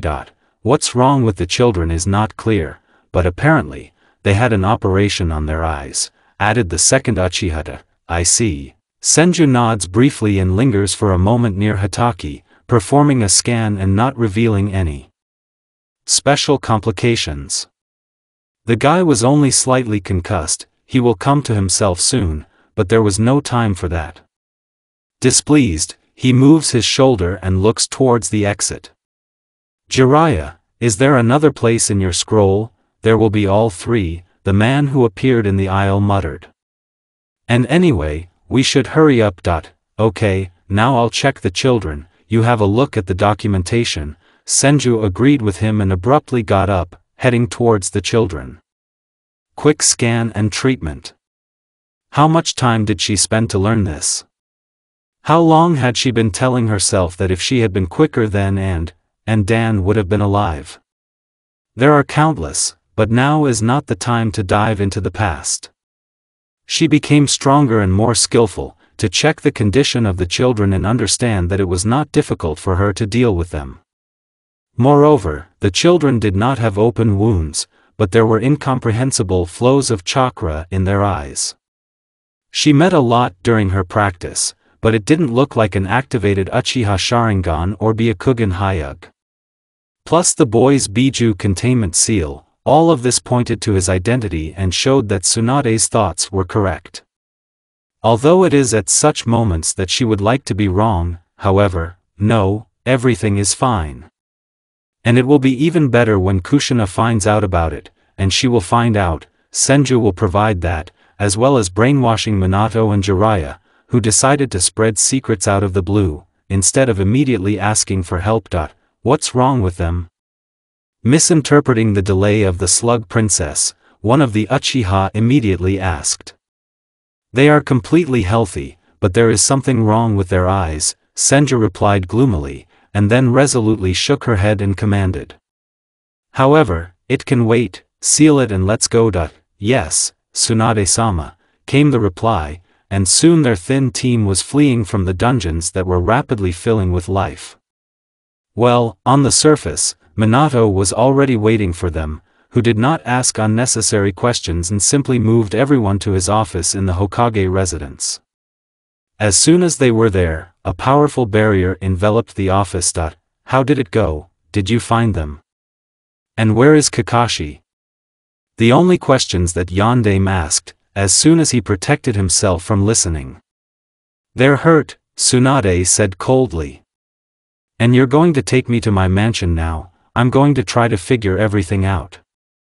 And yes, a wild ki instantly wafted from the woman, Minato, then we'll have a long conversation, and you'd better think about what you're going to tell me and how you're going to justify yourself to Kushina. Whatever you want, Tsunade-sama, Namikaze replied wearily. The main thing is that everything is fine with my son. You should have thought about it earlier. The woman cut off harshly, but noticing the condition of her interlocutor, she softened. While walking through the dungeons, we found a guy with a Mokuton. I want to know everything about him. I think it's possible, Hokage agreed, glancing at Jiraiya before answering. Announced the clan council in an hour. The next demand from Senju immediately followed. I will make accusations against Danzo, Jiraiya and Uchiha will be witnesses. I will, Minato agreed again. Jiraiya, the scroll, immediately turned to the former teammate Tsunade and, having received the required, turned to Yondaime. You take me to my mansion and come in 10 minutes before the start of the council. I will try to put the children in order during this time. Yes, Namikaze nodded in agreement and went up to the Slug Princess to transfer her with his technique to where they demanded. Shizune. As soon as Senju was in the living room of his house, he shook her with a thunderous roar. Yes, Tsunade-sama? Her assistant immediately appeared in the room. We have difficult patients, prepare the equipment, she gave the order and, without waiting for Minato to disappear, swiftly crossed the room going to some direction only known to her. Although on the threshold of the room, she still lingered and, casting a glance at the Hokage, reminded. 10 minutes before the council starts, Minato.it was quiet in the Hokage's office. No one was in a hurry to break the silence that hung there after the Princess of Slugs and Yondaime left him. The men did not need words, everyone was thinking about his own. Jiraiya was trying to figure out how much he would get from a former teammate. Shisui was cautiously squinting at his cousin, afraid to assume what would follow after some revelations, without which the report could not do. Itachi was just scrolling through all the data he knew about children, and all the time climbed into his head a picture of Brindo sitting in a shabby kitchen and laughing at the clumsiness of the rejected son of Hokage. However, they had one thing in common: they were silent and did not even try to break the silence that had descended on the office. However, as soon as the owner of the room appeared, the situation changed and the frozen men started up. Well? Jiraiya spoke first. Tsunade, Haim has gone to the operating rooms, sensei, Namikaze replied wearily. I didn't stay, and hardly anyone would have allowed me to. I see. Gama-sanin nodded at the student's answer and shivered, continued. It's better not to anger Tsunade, she's all ready. How did it happen that she joined the team? Minato interrupted him. I don't know myself. Sannin shrugged his broad shoulders. Perhaps she followed me, because I was at a meeting with her when the raven found me. Tsuna, of course, was already in good condition, but it's not for nothing that she is considered the best Irionin. It wasn't difficult for her to remove the effects of the poison. However, we would have had a bad time without her. Tsunade-sama helped us out a lot, otherwise we wouldn't have gotten off so easily. Shisui agreed with Jiraiya. That's it. Gama-sanin nodded and was already much more demanding. Minato, what took you so long? Elders, the Hokage grimaced. They demanded an immediate audience, as if they knew. Suddenly Namikaze stammers and starts glancing around the office in confusion. Wait, did they know? And after all, the timing was perfect. Half an hour had passed since the abduction, if not less, and the Council of Clans had just ended, and then they took me into circulation. Moreover, the questions were not complicated, they did not require the direct participation of the Hokage, but they took a lot of time and did not allow anyone to contact. It's lucky that your crows are smart enough. That's the answer, chuckled Shisui, however, after he clarified, but there is no proof, right? We've sealed Danzo-sama's research, maybe there will be something there, Itachi suggested. Unlikely, but it wouldn't hurt to check. Minato shook his head. Although by his actions he untied my hands. The contract has been terminated, and not only mine. However, it can wait. I want to hear the report. A contract? Jiraiya raised an eyebrow in surprise, and then smiled strangely. Oh, yes, the contract, how could I forget about it? Report, throwing a gloomy look at his sensei, reminded Hokage. The children disappeared during my watch, Itachi said softly and stepped forward. They were probably stolen right from the academy, and before they got to the first lesson. Unfortunately, I did not find the loss immediately, only in the afternoon, when their class began physical training classes. The reason? Yondaime said shortly. This lesson is the only one that the children have never missed. The guy bowed his head guiltily. They can skip the rest, which has happened repeatedly in my memory. On these words, his two partners nodded synchronously. Plus, some rooms do not have windows, and there is no way for us to go inside the academy. In other words, it took from 5 to 6 hours after the abduction and only then the alarm was raised. Minato raised an eyebrow in surprise. Yes, Itachi agreed. To be precise, it's exactly 5 o'clock. I see, go on. Namikaze nodded with restraint. Having discovered the loss and interrogated the sensei, I contacted Kakashi-san. Thanks to him I was able to find the entrance through which they were taken to the root base. The Fugaku heir obediently continued the story. That's when I sent messengers to you, Jiraiya, Sama and Shisui. 20 minutes later, we began the operation to extract the children from the clutches of the enemy. More details, Hokage demanded harshly, and Shisui stepped forward. I was the first. My task was to detect traps and enemy manpower. The second was Jiraiya-sama. He helped neutralize traps based on Fuin. Itachi. Shisui continued the story quietly. It took us about half an hour to find the missing, but we were a little late. Are you late? Yondaime asked, deadly pale. Yes. Having overheard the shinobi who were there, we were able to find out that they had already completed some kind of operation. Itachi's cousin nodded in agreement. It's hard for us to judge which one, but at that moment they were blindfolded, and later Tsunade herself said that they had done something to their eyes. With my eyes, Minato smiled a little bitterly. From that moment the problems began. Deciding to ignore the ruler's statement, Shisui continued the story. Someone found one of the disabled shinobi and we had to act quickly. No one thought that there could be active Fuin traps in the ward, and Kakashi-senpai fell into one of them. I was able to push him out, but I was locked up myself, and your student is unconscious, Minato. Jiraiya finished with a chuckle. There's nothing more to tell. We were spotted and Danzo came, talked a little and decided to leave his mutts to deal with us. Then Tsunade intervened. Probably, she did not like that an old senile man has her conditional relative in subordination, so she decided to say her "fi," quite successfully, worth noting. Well, then you know. That's how. Namikaze nodded thoughtfully at someone else's words. This explains a lot. Minato, open the damn door or I'll take her out. An angry voice interrupted Yondaime, and the door literally shook from frequent and quite strong blows.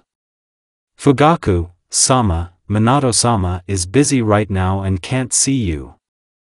The second was a rather young female voice, which now rang with panic and barely restrained tears.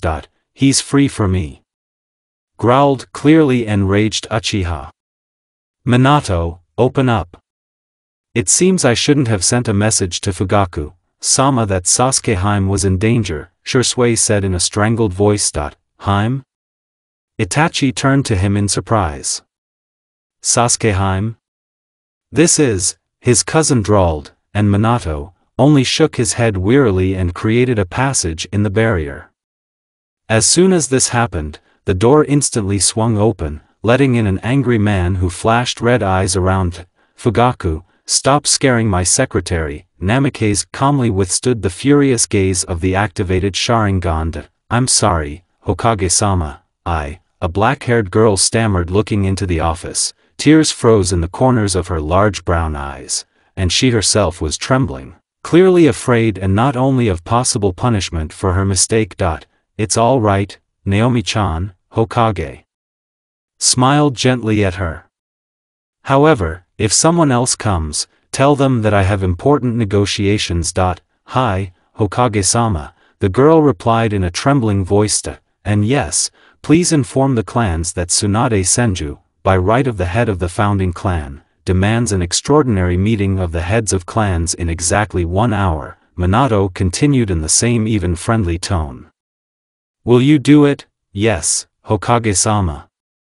Naomi gathered herself instantly. Then that's it, go. Namikaze nodded and the girl, bowing, carefully closed the door, no longer seeing that the gap created by Hokage in his barrier instantly closed. Minato.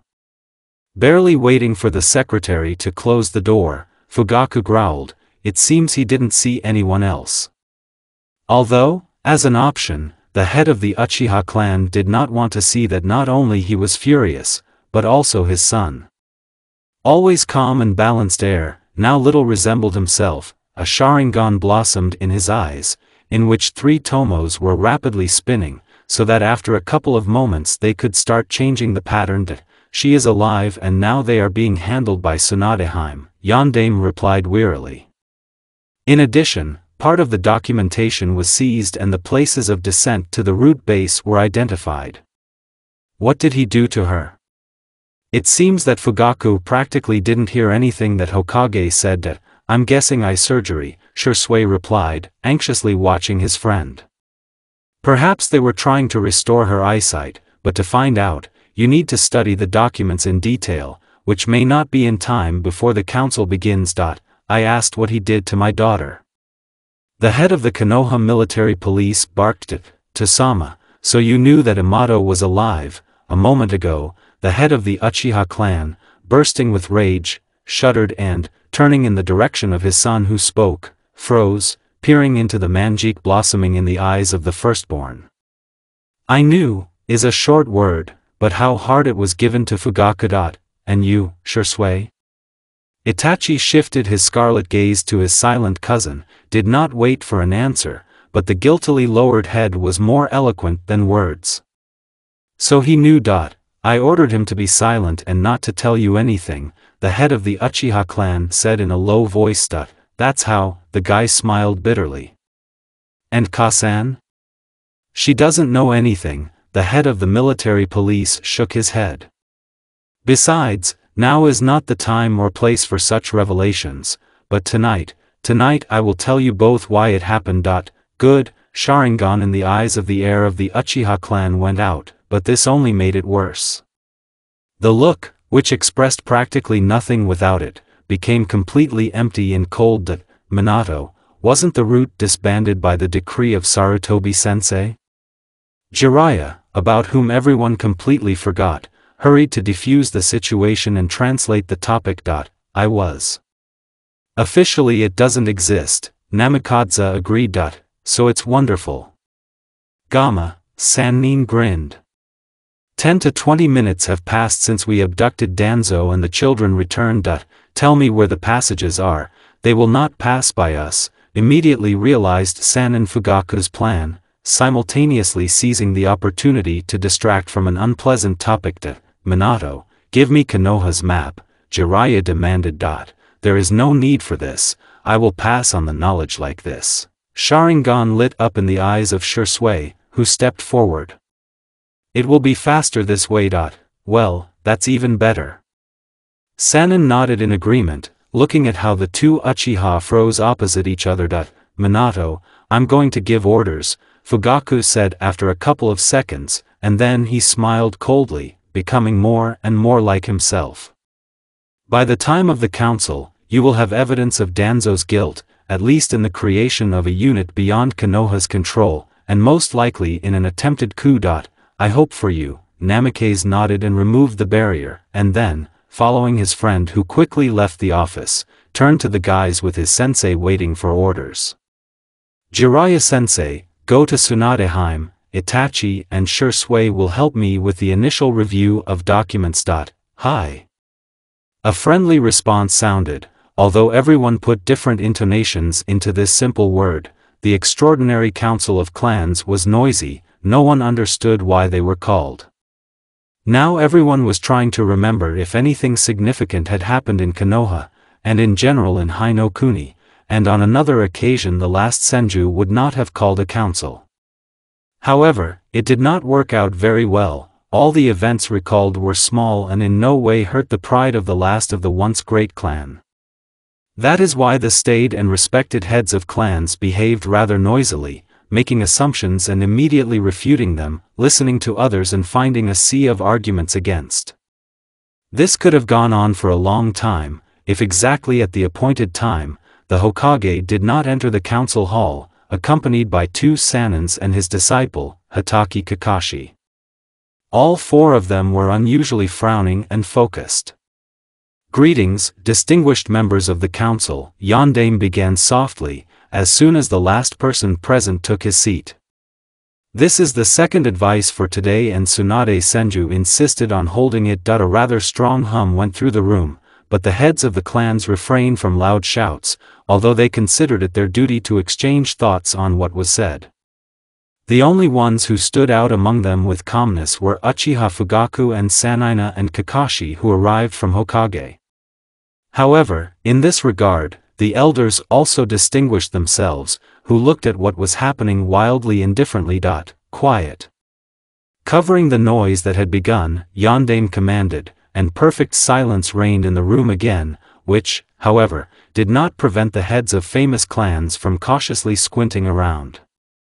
However, Minato wasn't going to detain anyone. he just turned towards the slug princess dressed in clan clothes and added, "Please, Tsunade, Hime." "Thank you, Hokage-sama." Senju stood up with a dignified bow and, turning to the assembly, continued. "Everyone here knows that my clan was the founder of this village. Each of the Senju was a worthy member of our village. In the last war, we did not hesitate to go into battle. My clan fought to the last drop of blood for the sake of Konoha and its inhabitants. My clansmen gave everything they could for its prosperity. Both of my grandfathers were Hokage and did for the prosperity of Konoha and the ordinary shinobi living here, as well as entire clans. I am barren and will not be able to ensure its revival. My clan is destroyed, I am its last member and head. I think everyone understands this." Calm, direct look. The woman speaks and looks into the soul of each of those present. "Tsunade, this is known to everyone present." Closer to the point, Elder Hamura squeaked and Koharu, sitting next to him, nodded in agreement, clearly supporting her old comrade. "I'm accusing Shimura Danzo of forbidden research," Tsunade replied coldly. "He conducted experiments on the body of my grandfather Hashirama Senju, Shodai Hokage. As soon as the last word of Senju was heard, a dead silence reigned in the room for a moment, and then it exploded with a scream. Respected members of the clans shouted something, asked, and everyone tried to speak louder than their neighbor. All this generated a wild cacophony of sounds, and caused a dissatisfied look from the Hokage. Quiet. For the second time during the council, Hokage shouted and relative silence reigned in the room, although Minato himself was now looked at with extreme displeasure, but he, not paying attention to it, turned to Senju and asked. "Tsunade-hime, you understand that these accusations are serious and we need proof." "Of course," the woman chuckled. "If you don't mind, I'll call my assistant, who has evidence of experiments on children who fell into the hands of Shimura. One of them was vaccinated with Makutan. Does the council have any objections?" Calmly looking around the room and the people in it, Namikaze clarified. There were no objections, so he turned to Senju and nodded in agreement. "The council has no objections, your student can enter." A short glance at Naomi standing nearby and he orders. "Invite Shizun Kato." "Yes, Hokage-sama." The secretary of the Hokage instantly takes off from his seat, to enter a minute later, accompanied by a student Senju, who carefully carried a pile of papers, and after a slight nod from her sensei and yondaime, she began to dispense them into the hands of the heads of clans. Silence reigned in the room for 10 minutes. Adult men and women read the report on the study of the child's body, which spoke in detail about how dangerous the experiment was, and the figures of possible victims were displayed, while at least one was created. Undoubtedly, these are interesting documents. Elder Koharu was the first to look up from reading these documents. "However, I don't see proof that Danzo did it, rather it was Orochimaru. Here, perhaps, I should speak out." The head of the Uchiha clan suddenly intervened. "May I, Hokage-sama?" "Of course." Minato nodded at this. "Thank you." Fugaku bowed to him in response and began to speak, already addressing everyone. "Recently, 2 members of my clan, Itachi and Shursui, as well as Hatake Kakashi and Jiraiya-sama present here, recorded a case of theft of 2 children directly from the academy.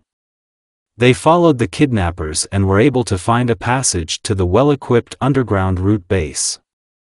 Uchiha grinned and added.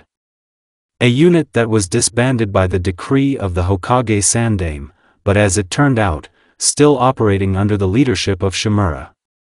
Due to the fact that reinforcements were called in time, we managed to capture most of the fighters alive, but most importantly, we were able to capture the documentation and Shimura Danzo himself.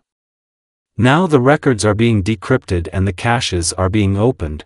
We don't know much yet, but already at the moment there is the first evidence that he was preparing a military coup. In addition, there is evidence that almost all of Orochimaru's experiments were carried out by order of the head of the route. Working material, or simply captured shinobi, was provided to him by this unit, and quite a lot of test subjects were from Konoha clans. Deafening silence. That was the answer to Fugaku's speech, but that was not enough. He made too many mistakes. The destruction of the Danzo base will not correct them and will not return his daughter to him. In general, he was looking forward to their meeting with horror, just not knowing what he could say, how he would look into her eyes. She may be blind, but the pangs of conscience do not care about it. The first report and lists of victims of other people's ambitions will be tomorrow morning, the head of the military police added in a calm voice. Although everyone can get acquainted with the first evidence this evening. Unexpectedly, the voice of the Hokage interrupted the prolonged silence. However, could you show the first documents proving Shimura Danzo's guilt? Yes, of course. Fugaku calmly nodded and held out a thin daddy with ties in the direction of Namikaze. Here is an agreement between Danzo and Daimyo Hinokuni, where an increase in funding for Konoha is discussed after the overthrow of the Hokage Yondaime and the accession of Godaime. Now there were no indifferent people left. The document was read out and, with the help of Hyuga Hayashi and Aburame Shibi present right there, checked for authenticity. There was only one verdict, the original. Now no one had any doubts that Shimura Danzo was a criminal, but there were doubts on other points. Nevertheless, respected people gathered here, who did not complain about memory. They all remembered perfectly well who had called them to the council and who had started it. However, now it was necessary to decide Shimura's fate. However, it had already been decided. Now he was only waiting for the basements of Ibiki and tea parties in the company of Yamanako, and with Minato himself. Still, he did not want to involve his wife to remove the seals protecting Danzo's mind, and there were no other Fuinjutsu specialists. Even Jiraiya worked with them roughly for such a subtle intervention that the council made the decision unanimously. The Hokage began to announce the results of the discussion and voting.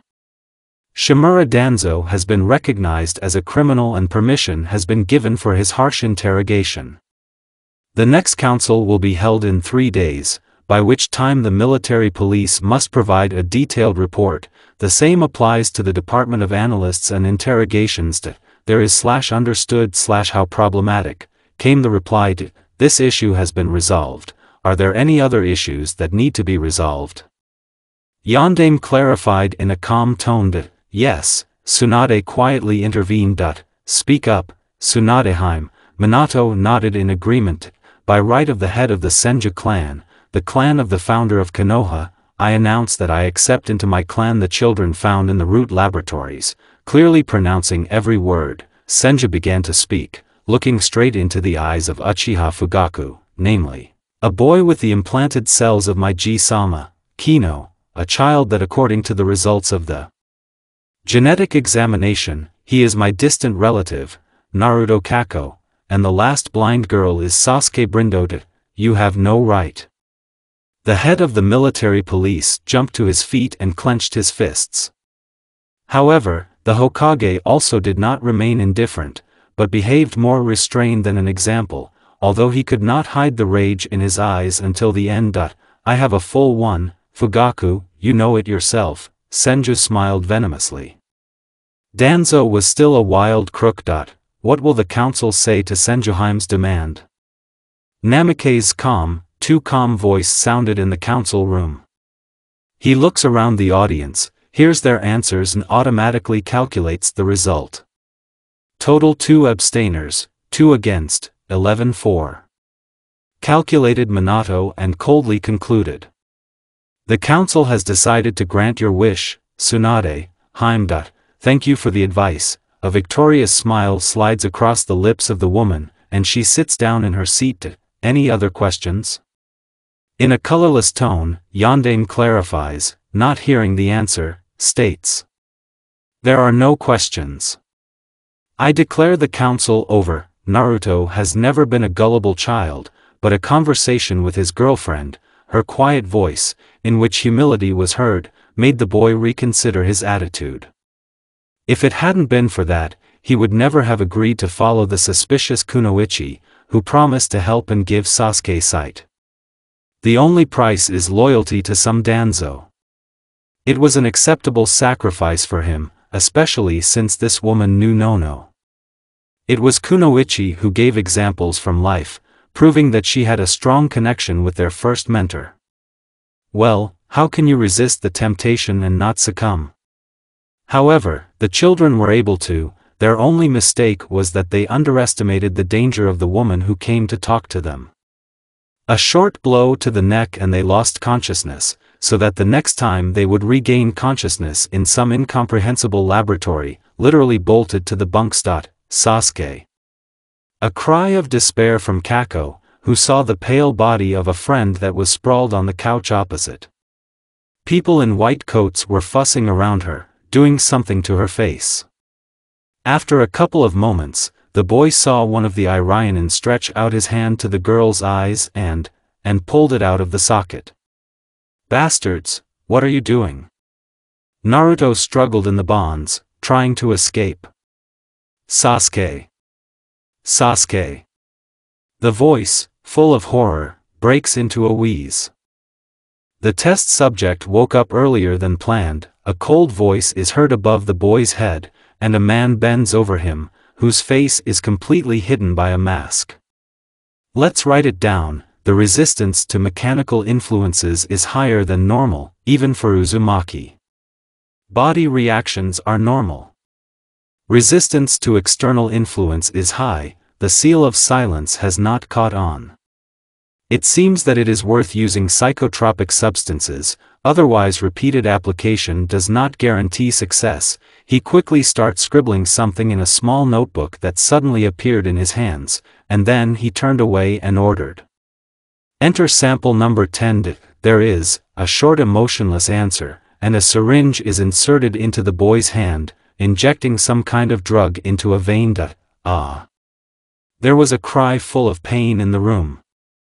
Naruto bends and begins to tear himself out of his bonds, but to no avail. Strong straps tightly press the thin body to the couch, preventing it from escaping and hurting itself. A minute of wild screaming, and then the boy goes limp and stops trying to break free. The pain did its job. He lost consciousness.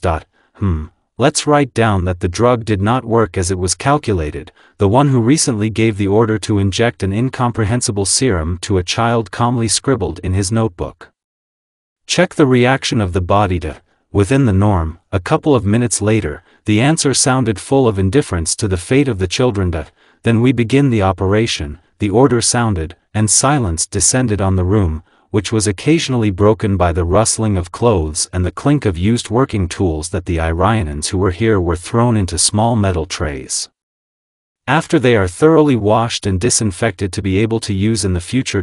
The transplant is completed. Irionen, who is conducting the operation, quietly reported to the girl. There is no rejection. On the contrary, the chakra began to flow into the eyes. There is a gradual restoration of the optic nerve. The probability of epiphany is higher than 60%. Okay, the man with the notebook nods in agreement, making new notes. What about the demon? The transplant is completed. There is no rejection. A quiet answer sounded. There is a noticeable lightening of the iris and a decrease in the pupil, but the optic nerve and chakra channels are normal. I see. Again only the rustle of a pencil is heard, and then he puts the notebook in his pocket. I'm going to get Danzo-sama, and you clean up here. He did not wait for an answer, leaving the room with a rapid step, and behind his back one of the two ANBUNE that guarded the laboratory while the operation was being carried out was attached as a shadow. As soon as they turned the corner, a shadow darted there, which dealt with the remaining guard in a couple of seconds. Another moment and 4 people fly into the laboratory, who rushed at the Irionens who were not expecting an attack. However, not quite successfully. One of the attackers stepped on an inconspicuous string of hieroglyphs on the dark floor and the largest of the attackers barely managed to push him out from under the binding equipment. However, again unsuccessfully, one triggered seal along the chain activated a couple more, albeit weaker ones. Several of them worked on the guy who activated the first trap, and he lost consciousness. Others completely blocked the movement of the largest one. However, the other two guys easily dealt with the medical staff. Subsequent reinforcements did not help them in any way. Soon they left the caves together with the children and Tsunade, who joined them. After losing consciousness, Naruto found himself in a strange, flooded corridor. A depressing place where the silence was broken only by the sound of falling drops. However, the most terrible thing for the boy was that hatred and rage emanated from the depths of his subconscious. Moreover, not specifically to him, but to all living things, which made it even scarier. There was nothing to do, and he reluctantly trudged toward someone else's presence, mentally persuading himself that everything was fine, everything would undoubtedly be fine, that he was dreaming, and soon he would wake up and start arguing with Sasuke again, who would force him to eat salad and forbid ramen. Tyyy. The furious roar knocked all the ridiculous dreams out of the boy's head, into which he was so immersed that he did not notice that he was in a spacious hall, directly opposite the bars that blocked him. The attempt to escape yielded nothing. The water that had been splashing peacefully under his feet bubbled and began to suck the boy into his arms. Desperate jerks yielded nothing. Naruto was already knee-deep in the unusually viscous water that had become let go. The boy shouted in despair and, having filled his hand with chakra, as Nono taught him, hit the water holding him. Surprisingly, she let him go, but for how long? The boy was not sure of this, and the sudden thirst for blood did not add optimism. "You pathetic little man." The growling voice became even louder and fiercer, and several red lights lit up in front of the guy, which gradually took the shape of eyes with an animal pupil. From there, pure hatred poured on Naruto, not for someone abstract, but for him. He had already seen such looks, albeit rarely, but every time after that he found himself in the ward and Sasuke was sleeping next to him, holding his hand. Who are you?" Kako stammered, trying to make himself look as manly as possible. For some reason, he was sure that he should not show fear, but he was not good at it. Ignoramus. What else can you expect from someone who is friends with Uchiha? Words filled with anger and hatred rolled under the boy's subconscious, and then a dim glow appeared in the cage, which was still enough to illuminate a huge red fox with 9 tails. "You're my jailer. KKQB. Naruto stuttered and opened his eyes wide, not knowing where to go from fear, and he did not understand where to run to. Rinnegan? The rage and surprise in the growling voice mixed into an amazing cocktail. "Where did you get your father's eyes from?" And? Having fallen on the 5th point, Kako blurted out with fear, he simply did not have enough for a more meaningful proposal. "You don't know?" Attentive, though still far from friendly, gaze went over the boy from top to bottom, and then he burst out laughing. "Although what am I talking about? You don't know anything. But the old man is good, he could pull this off. What are you talking about, Kyubi-san?" The boy carefully clarified, taking advantage of the fact that Ki stopped pressing on him. He got up. "I will give you a chance, as my father asked, but remember, you will stumble and I will seize your body, and then I will destroy everyone who is dear to you." Without listening to Naruto's babble, the fox growled loudly. "The blind Uchiha will be the first. I will tear out her eyes and gut her stomach with great pleasure. She will die for a long time. I won't let you hurt Sasuke." Now the boy's voice did not tremble at all. He stood opposite the beast and stubbornly looked in his direction. Brave words for someone who couldn't protect her anymore. There was a growling laugh and Kako woke up. However, he didn't realize it right away. It was too dark around, and the memories of the fox were too vivid. However, the familiar measured squeaking instantly explained to the boy that he was in the hospital. The attempt to move brought a wild pain, and for some reason in the head, and, more specifically, in the area of the eyes. Reflexively raised hands to the source of pain showed that they were wearing a bandage. Attempts to tear off an unnecessary rag, in his opinion, were not crowned with success, but the pain intensified, and the measured squeaking of the devices was replaced by an alarming squeak. Quick footsteps were instantly heard, and soon the rustle of doors being opened was heard, and Naruto was suddenly overwhelmed by memories and he tensed up. "Are you awake?" The voice was clearly female, but the boy didn't remember it. "Let me examine you. Where's Sasuke?" Kako's voice sounded wildly hoarse, and he didn't recognize it himself, but then a cool glass poked into his hands. "Water," his interlocutor answered the unspoken question and added almost without transition. "She's still asleep. If you listen, you'll hear her breathing." A second of silence and she hurriedly intercepts the boy who has already emptied a glass of water. "It's not worth waking her up, Tsunade. She patched it up herself, but her condition was much worse than yours. Let go." The boy started kicking furiously, but unsuccessfully. The woman held him tightly. "Let me take you to her, but you sit next to her quietly. Do you agree?" In the end, she got tired of holding the struggling boy, and she didn't want to harm him, which made the task even more difficult. Naruto instantly nodded to her question, but this answer did not suit the woman. "I didn't understand. Yes or no?" "Yes," the boy exclaimed with displeasure. "That's agreed." The woman easily picked up the boy's armpits and carried him a couple of meters, putting him on his feet and, taking his hand, gently forced her to stretch further. Soon Naruto felt something warm. After a couple of moments he realized that he was holding someone's hand. "Sasuke," the boy sobbed plaintively. "She's fine," the woman he had already forgotten said softly. Tsunade-sama said that she was in time, and those crooked-armed idiots did not have time to ruin everything. "Don't worry, your friend will be able to see," despite the efforts of the mountain scientists, to do the opposite. "See?" Kako was confused and turned in the direction of the speaker in confusion. "Sasuke has been blind since birth, so, Tsunade herself has performed a miracle," a convinced answer was heard. Although this explains the strange reaction of the eyes and brain, even to weak light, a strange hand fell on the boy's head and gently patted him. "Thank you for warning. Now it will be easier for us to carry out her treatment."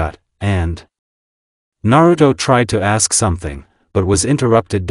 "Oh, sorry, I didn't introduce myself." There was genuine remorse in the woman's voice. "I am Shizun Kato, a student of Tsunade Senju, one of the 3 legendary Sanins and the greatest medic in the world. And how did we get here?" Nevertheless, Naruto asked the question, having managed to make sure during the interlocutor's monologue full of emotions that he was brought to Sasuke, and not to any other girl. Fortunately, he remembered all the scars of the girl, yet until she learned to navigate with the help of the chakra, she often fell and she had a lot of marks on her hands, most of them barely noticeable, almost disappeared, but there were others left after serious wounds. "That's what he was looking for." "Tsunade-sama brought you in a scroll," Shizun answered willingly. "I don't know the details, but it seems that she, along with Jiraiya-sama and the Anbu Troika, uncovered a conspiracy against the Hokage. You were found by accident, and she couldn't pass by. By the way, Tsunade herself brought 3 children. I don't know if you know a guy named Kino, but he was sealed with you, although his condition was worse. They poisoned him with something, and even put experiments on him, but he turned out to be a strong guy, a real Senju." This is, Naruto hesitated a little under someone else's onslaught. "I do not know such a guy and I do not remember that he was with us." "Really?" Kato was surprised. "It's a pity, he's not a sociable boy, but he's quite polite. By the way, it's better for you to make friends with him, after all, now you will live in the same house." In response to this, Kako only shrugged his shoulders indifferently. "Oh, I didn't tell you." Suddenly there was a dull slap, and then Shizun chattered again. "Tsunade, she conducted a genetic examination and found out that you are her relative, though distant, but still. Sensei has decided to adopt you. Are you happy, and Sasuke?" "I'm not leaving her." Still being under the impression of the talkativeness of the interlocutor, Naruto could not think adequately, but still he had enough for indignation and her too. Kato laughed merrily. She said that one person will not eat her, but she will have another assistant, still she does not have enough hands. Tsunade-sama wants to finally return and settle in Konoha, and then open her own business. In general, she will recruit more students and it will be better if they are members of the clan, and Sasuke-chan has all the makings. Well, you've already blurted out all my plans, Shizune, a stern voice suddenly sounded nearby. Oh, Tsunade-sama, when did you come? Judging by the sound that Naruto heard, Kato jumped in surprise. However, he also shuddered and shrank his head into his shoulders in fright, but did not even think to hide. Firstly, I didn't see anything, which means I didn't know where to run. Well, and secondly, although actually it was rather the first, he was holding Sasuke's hand and could not move too abruptly without waking her up. Of course, for a long time, you can say I've been here from the very beginning. Now I clearly discerned frank amusement in the woman's voice. She clearly liked, well, or just amused, the reaction to her appearance. I'm sorry, Tsunade-sama, I really was talking. Shizune sighed resignedly. It's okay, we can assume that you reported to my heir. Now Senju was openly having fun. An heir? Kato was amazed.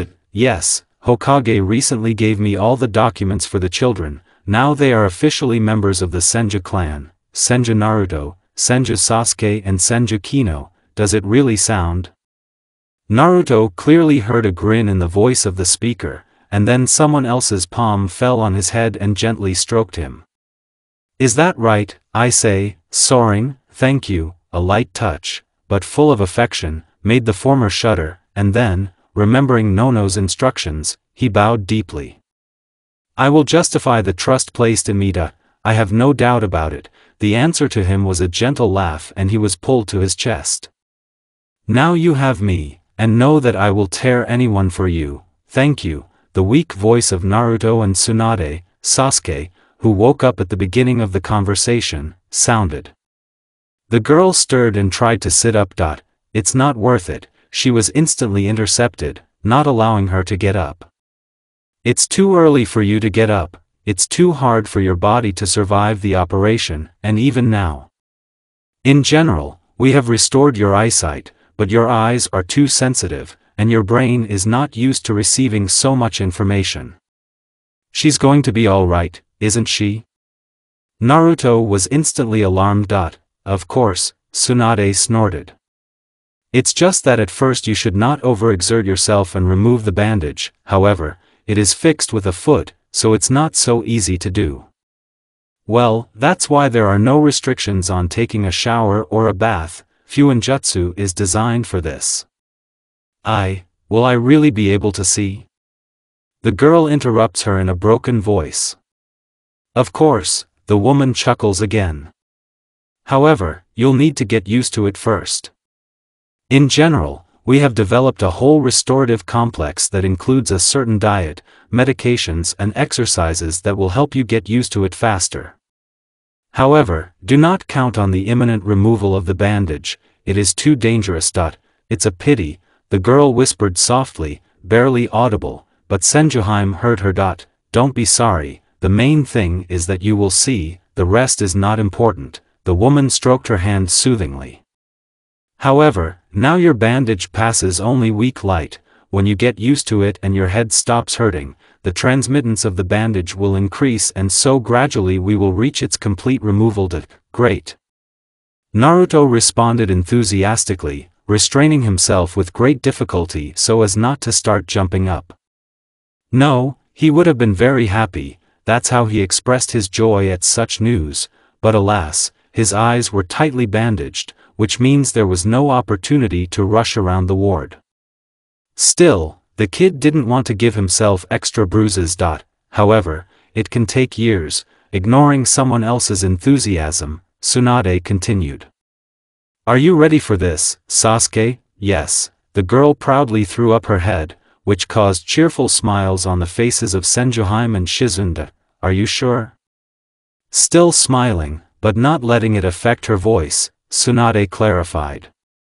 It will be a difficult and very painstaking process yes, Sasuke replied confidently. I want to see the sky, the sun, the trees, and most importantly, I want to know what my friend looks like, how I look myself. A worthy answer, Haim, Senju, Haim said approvingly, slapping her knee. I'm not. The girl tried to object to such an appeal. You have visitors, a conversation with them will explain a lot to you, the woman interrupted her and stood up. They thought you were dead for a long time, they couldn't bring themselves to live. Listen to them, do not cut in a hurry. Agreed, okay, the children look at each other, and then answer in chorus.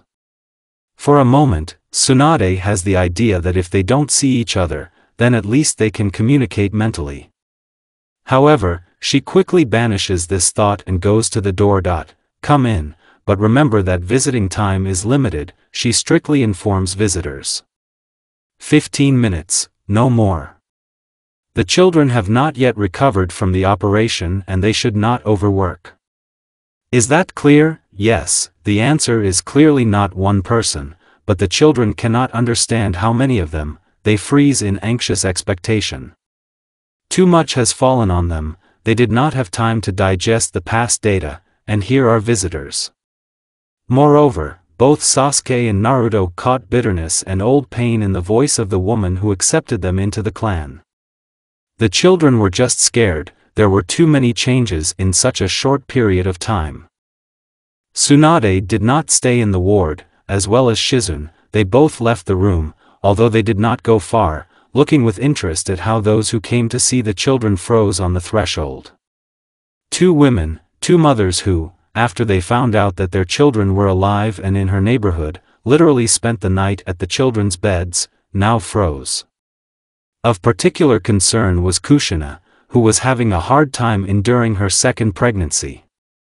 Pale, disheveled, she did not resemble the girl to whom the nickname Akai Shishio no Habanero was attached.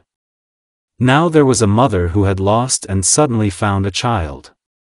Her friend Uchiha Mikoto, who could not boast of a tan or a perky blush before, looked no better, now it seemed that she had become transparent. If it wasn't for the support of Jiraiya and Itachi, they would both have already fallen. I think it's not worth going in a whole crowd, two are enough, the teenager, who was cautiously supporting his mother, said unexpectedly calmly, and then turned to the open doors and added louder. How do you look at it, Sasuke, Naruto? The children look at each other again, and then Sasuke carefully lifts himself up, still grabbing Naruto's hand. It is clear that she is nervous, and the lip-biting boy cannot make a decision. Although adults are surprised to realize that he is not afraid, or rather afraid, but not for himself. We agree. Finally the quiet answer of the girl who stubbornly raised her head is heard. Are you sure? Gently squeezing her hand, Naruto clarifies. Yes, I haven't seen it for as long as I can remember, but I feel the chakra standing outside the doors clearly, Sasuke firmly stated, and only a barely perceptible tremor showed that the girl was not as serene as she wanted to seem. I do not know these people, but I am ready to listen to them. Then I'll go, I have something to tell my godson, Jiraiya unexpectedly calmly declared. The others nodded together. Itachi began, but before he could finish, he was suddenly slapped on the shoulder. I'll talk to Haim. Tsunade looked with interest at Uchiha Shisui, who all this time tried not to show his face to her, but at the same time refused to leave her house without his friend and his mother. However, he did not interfere, did not climb where it was not necessary, so she ignored him. Still, I know more and I don't need to embellish reality. I think it's really better this way, Tsunade says quite calmly. The children have just woken up, they should still rest, and here you are, followed by a heavy sigh. Shizune, stay in the ward and make sure that Jiraiya and Shisui-kun don't tire them too much. Although if you, Sasuke, Naruto, don't want to accept them today, then I will understand. No, we're ready, the boy replied firmly, and the girl just nodded. They clearly decided to find out as much as possible while they had the opportunity, and did not really believe in their miraculous salvation. That is why they tried not to provoke incomprehensible adults, from whom there was nothing wrong so far. However, in any case, they will make a decision not before Naruto can see and understand where they are. Okay, agreed Tsunade, and then turned her gaze to the women. I think you'd better rest. What? The women, who had not reacted to anything before, jumped up in confusion, but they did not have time to do anything. The Slug Princess moved behind their backs too quickly and quickly held her greenlit arms over their heads. A moment and they began to settle. Tsunade, why? Jiraiya was indignant. They haven't really slept for 3 days, the woman said calmly. I didn't pull Kushina out of the other world 6 years ago so that she would bend now. But still, the man was clearly fading away. Go talk, and I'll put the girls in the next room, the woman chuckled, taking the pregnant wife of the Hokage from the hands of her friend. Sasuke, Naruto, as they bother you, call. Hi, Tsunade-sama. Those squeaked, clearly impressed by Senjuheime's unnecessarily demanding and commanding-sounding voice. That's good, she nodded. Itachi-kun, help me. A curt nod and a desperate look at the children was her answer. I don't hear the answer, Senju said softly. Yes, Tsunade-sama, the teenager answered shortly and quickly went towards the nearest door. Well, let's get acquainted, or what? My name is Jiraiya, I am Gama-sanin, I like to travel and write books, before entering the next ward and closing the doors, which completely drowned out any extraneous sounds. Tsunade and Itachi heard. Don't worry about them, Jiraiya knows what he's doing. Noticing the nervousness of the boy who carefully laid his mother on the couch, Tsunade said. Yes, and your friend is not a blunder, they will be able to tell the truth as correctly as possible.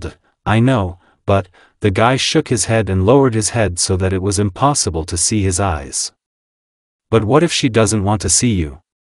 The woman smiled knowingly.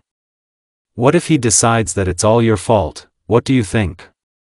Noticing how the guy jumped up and looked at her implacably, she shook her head and asked seriously, without a shadow of mockery, rather with understanding. Does it really matter, what? Confusion flashed in his eyes, but immediately disappeared, replaced by habitual indifference. Is it so important to you whether she will accept you or not? Still calm, the woman clarified. Do you care about her attitude towards you or something else? I don't understand you, Tsunade-sama, the teenager said evenly and came across a calm, understanding look. You know, Itachi-kun, the woman said softly and, crossing her arms on her chest, sat down next to the sleeping Uzumaki. I have lived enough, I have gone from and to 2 wars. It was they who took away my whole family, clan, beloved, and the very desire to live. Tsunade was silent for a while, and then bitterly smiled and continued. You know, I had Ototo, the age difference was a little less than you and Sasuke. A hot and proud boy, in whom I doted, and when the time came, he became a genie and was eager to fight. I could then push the decision to leave him in the village or not let him go to the front line, but I did not. He asked me so much, he wanted to show me so much that he was worthy of bearing the name Senju. The Slug Princess looked up and caught the guy's gaze. If I had a chance, if I found out that Navaki is alive, but just doesn't remember me or thinks I'm guilty of something, I would be happy. Let him hate, let him curse, but he lives. Think about it, Itachi-kun. Thank you, Tsunade-sama. The Fugaku heir bowed low to the woman who stopped paying attention to him. However, he received neither an answer nor even a simple nod. Tsunade said everything she wanted, but it's still not for her to make a decision. The moment when the door closed behind an unexpectedly acquired relative, and they were left, in fact, alone with incomprehensible men, was quite tense for Naruto and Sasuke. Besides, they didn't like the fact that these two occupied too much space. Rather, one of them, the second, was lost against the background of the first. well, let's get acquainted, or what? A rather good-natured voice, Naruto instantly had a picture of a huge bear in his head, which began to grumble without malice. My name is Jiraiya, I am Gama-sanin, I like to travel and write books for adults. Only for adults? Sasuke asked in a naive tone, tightly squeezing her friend's hand. Cam. Jiraiya choked on his words, and from the side of Shizen standing at the door, a cough was heard. Haha. A merry laugh rang out. Jiraiya-sama has one book for children, The Tale of the Fearless Shinobi. It is very interesting and informative. If you want, I can bring it to you. Well, or ask Tsunade-sama to give it to you, she will not refuse. Am I right, Shizen-chan? Of course, Tsunade-sama won't refuse, Kato agreed. I really like this book myself, although my copy is very shabby, but you can read from it. I promise to bring it to the next visit, in general, soon. Well, you've really taken me in, an embarrassed voice rang out. I will definitely bring new copies, I just didn't think now that it would arouse interest, it has been written for a very long time. Okay, Naruto nodded in agreement. However, you can take your time, I can't see anything anyway, and specimens are rare for the blind. So we won't be able to read them. Your blindfold will be removed in 2 days, Naruto, Shizen's voice instantly sounded in response. It's possible tomorrow, but Tsunade-sama wants to be safe and check everything a few more times. But if you don't mind, I can read it to you. Thank you, you are very kind, Sasuke answered after a little thought. Naruto just nodded, completely trusting his girlfriend, she has never been wrong in assessing people. Having no vision since birth, she reacted very sensitively to the sound of someone else's voice, instantly calculating falsehood and falsehood. Such a skill often helped children out while shopping or walking around the village, and now, the former Kako, and now the heir of the Senju clan, was sure that the girl knew what she was doing. Oh, by the way, I'm sorry. The guy who recently praised someone else's work exclaimed quite fervently. I didn't introduce myself. My name is Uchiha Shisui, I am your cousin Sasuke. What? The children exclaimed in chorus. Shisui-san, you can't be so abrupt. Kato jumped up at the same time as the children. Shizen-chan, Sasuke and Naruto-kun have not been little children for a long time, they know what it means to lose. Now the voice of Shisui, who called himself, was serious. I will talk to them seriously, speaking without embellishment. They need to know the truth that was hidden from them and to drag out time, choosing the softest words, a rather stupid occupation, yet we will not get far this way. But, the girl tried to object. Shisui is right, Jiraiya agreed with a heavy sigh. I grew up in a shelter myself, where children grow up faster. Jiraiya-sama, Shizen was confused. I will start the story, Shisui will complete it later, if you have any questions, ask, the man began to speak calmly and firmly. It happened long before you were born. In the red-haired girl from the Uzumaki clan allied to the list, Kubino, Yoko, aka the Nine-tailed Fox, was sealed.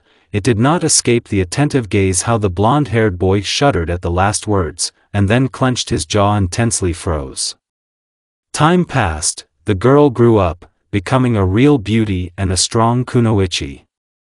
She became a real pearl of Konoha, but people were afraid of her because of the sealed demon. Sad notes cut through the man's voice, but his gaze remained attentive. He looked at his godson, who behaved too strangely.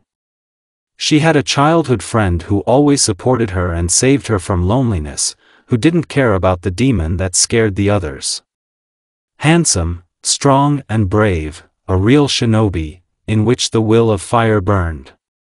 They fell in love with each other, became a family, and one day the girl got pregnant. Sanin's voice broke off, and he froze and began to look at the wall with an empty look. Only the children did not see it, although they felt some kind of wrongness. What happened next? Swallowing convulsively, Naruto broke the silence. the girl and the guy were very happy. They were really waiting for this baby. Jiraiya smiled sadly. We chose a name for the child, found godparents, arranged a nursery. However, their happiness was not long. Jinchuriki carries the child more than the prescribed period, increasing the load on an already weakened body. Although Tsunade will explain the details to you better, I'm still not Irionin, Sannin remarked with bitter irony. No one will say what went wrong, but the birth started a week earlier than it was supposed to, and because of stupidity or rather deliberate actions, in Konoha, except for Sarutobi-sensei and the husband of the red-haired beauty, there were no strong enough shinobi left. Moreover, someone helped an outsider to get through the barriers that protected the place of birth.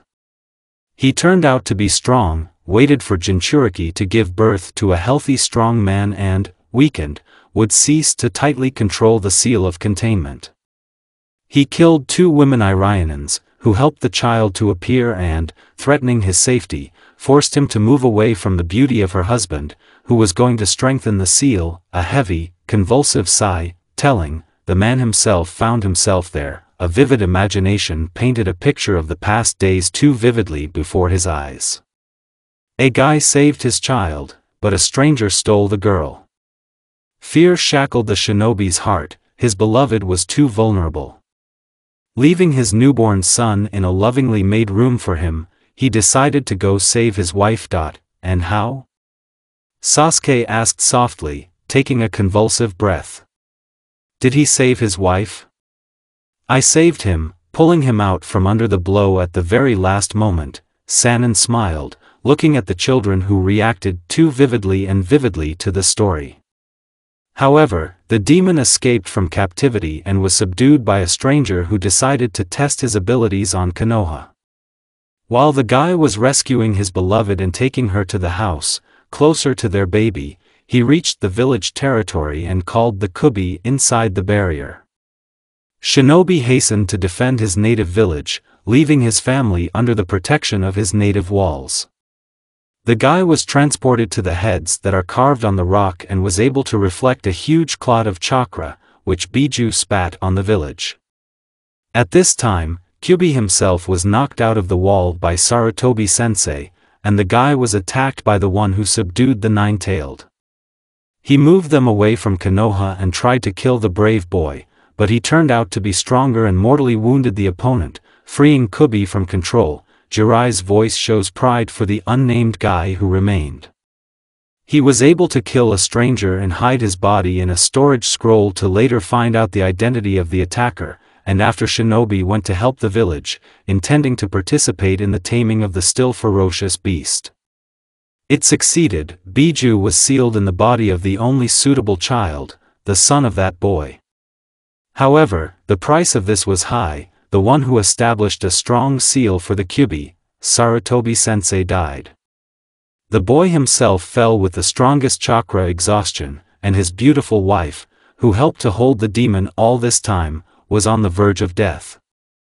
Childbirth, extraction and subsequent intensive use of the chakra almost killed her. A heavy silence reigned in the ward, which was broken only by the quiet breathing of those present. Next, what's next? Naruto asked quietly, but with some desperation, not seeing Jiraiya's strange look, but feeling that what he was saying was too important, and for him. The guy woke up in time and was able to use his summons to search for me, Sannin replied with a heavy sigh. I was able to find Tsunade and we arrived in Konoha, a few hours after receiving the message. At this time, the red-haired beauty lay dying, and her son fell into the clutches of an old kite hiding in the roots of the leaf. He took it away, but was afraid to keep it with him and gave it to the most distant and at the same time close shelter under an assumed name. Now Jiraiya's voice was dry, just a statement of facts. When the guy came to his senses and gave chase, there were no traces left. He lost his heir, and when he woke up a few weeks later, his beloved said that the child had died. Couldn't stand the power of the Kubi and turned into ashes. The red-haired beauty did not believe what was said until the last. The child did not have a tombstone. She refused to admit that her son had died. Every day she prayed to heaven for him and looked for any clue to find and return her child. The case helped, but even here everything turned out to be not so simple. It turned out that the guy, whether by stupidity, by someone else's suggestion, but signed papers that forever closed the possibility of the official return of the child. The death of the old kite did not solve the problem. Then the beauty remembered, albeit about the distant, but the kinship of her clan with the Senju clan and, together with Tsunade, they decided to give her son what he should have by birthright, but as a result of human meanness was deprived. He became the heir, even if not of his mother's clan. Well, I think it's my turn next. Shirsui's voice broke the silence. Although my story will be shorter, and I do not have the talent of a storyteller, unlike Jirai-sama, don't be modest, Sanin replied with a flattered smile. No, I'm speaking from the heart. Shirsui chuckled and continued seriously. During the stranger's attack and Kyuubi's rampage, a general evacuation was announced. One of the evacuees was my friend, now a talented and even brilliant representative of the Uchiha clan. I never asked why, but then he was left alone in the house with a 2-month-old sister in his arms and evacuated on his own, saving both lives. Unfortunately, the direct path to the shelter in the rock was blocked by the rampaging Kyuubi and he had to rush around, which is why he was among the last to escape. The chakra bomb that Biju released was repelled by that shinobi, but the blast wave picked up a lot of debris, including broken beams, pillars, and other construction junk. My friend managed to protect his little sister with his body, but he was unlucky himself. One of the wooden fragments pierced his lung, passing not far from his heart. A short silence, after which he does not speak, but squeezes out the words. He was near death, but he saved his little sister. However, as Jiraiya-sama accurately noted, the kite hiding in the roots of the leaf was dissatisfied with this result. I was not present at the transaction, but I know that for the healing of my friend's sister was given into the hands of the old vulture, and he and his mother were told that the blind child could not stand the shaking and died. The girl was let down by poor health. Well, when my friend's father came to his senses, it was already too late. The child was hidden from his eyes in a shelter. I was the one who was given the task to find him, and I found you a couple of months ago, absolutely by accident. I see, the children said in some kind of mechanical voices, and how tense they were, betrayed their real attitude to what was being told. They were not ready to accept relatives who suddenly fell on their heads.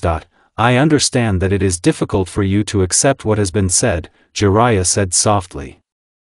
We are not going to pressure you or force you to forgive, but you have the right to know the truth. The only thing I ask you is, don't push your mothers away.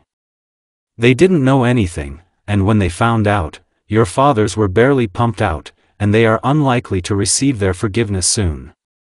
Kushina stood out especially here, although if she had not carried a child under her heart, my student would have got much more. Naruto's voice traitorously broke, and he coughed. Can we think alone or should we give an answer right away? Of course, Sanin agreed easily. We have already taken up a lot of your time. Rest. Hearing Jiraiya's wish, both children somehow ironically smiled. However, Gama Sennin himself understood how stupid his words sounded, because it is unlikely that the children will be able to sleep after everything they have learned. However, none of them noticed that Shizune took a small bottle out of her sleeve and uncorked it. A pleasant, though barely perceptible smell of Melissa spread through the room, and after a couple of minutes, the children were sleeping sweetly next to each other, continuing to hold hands.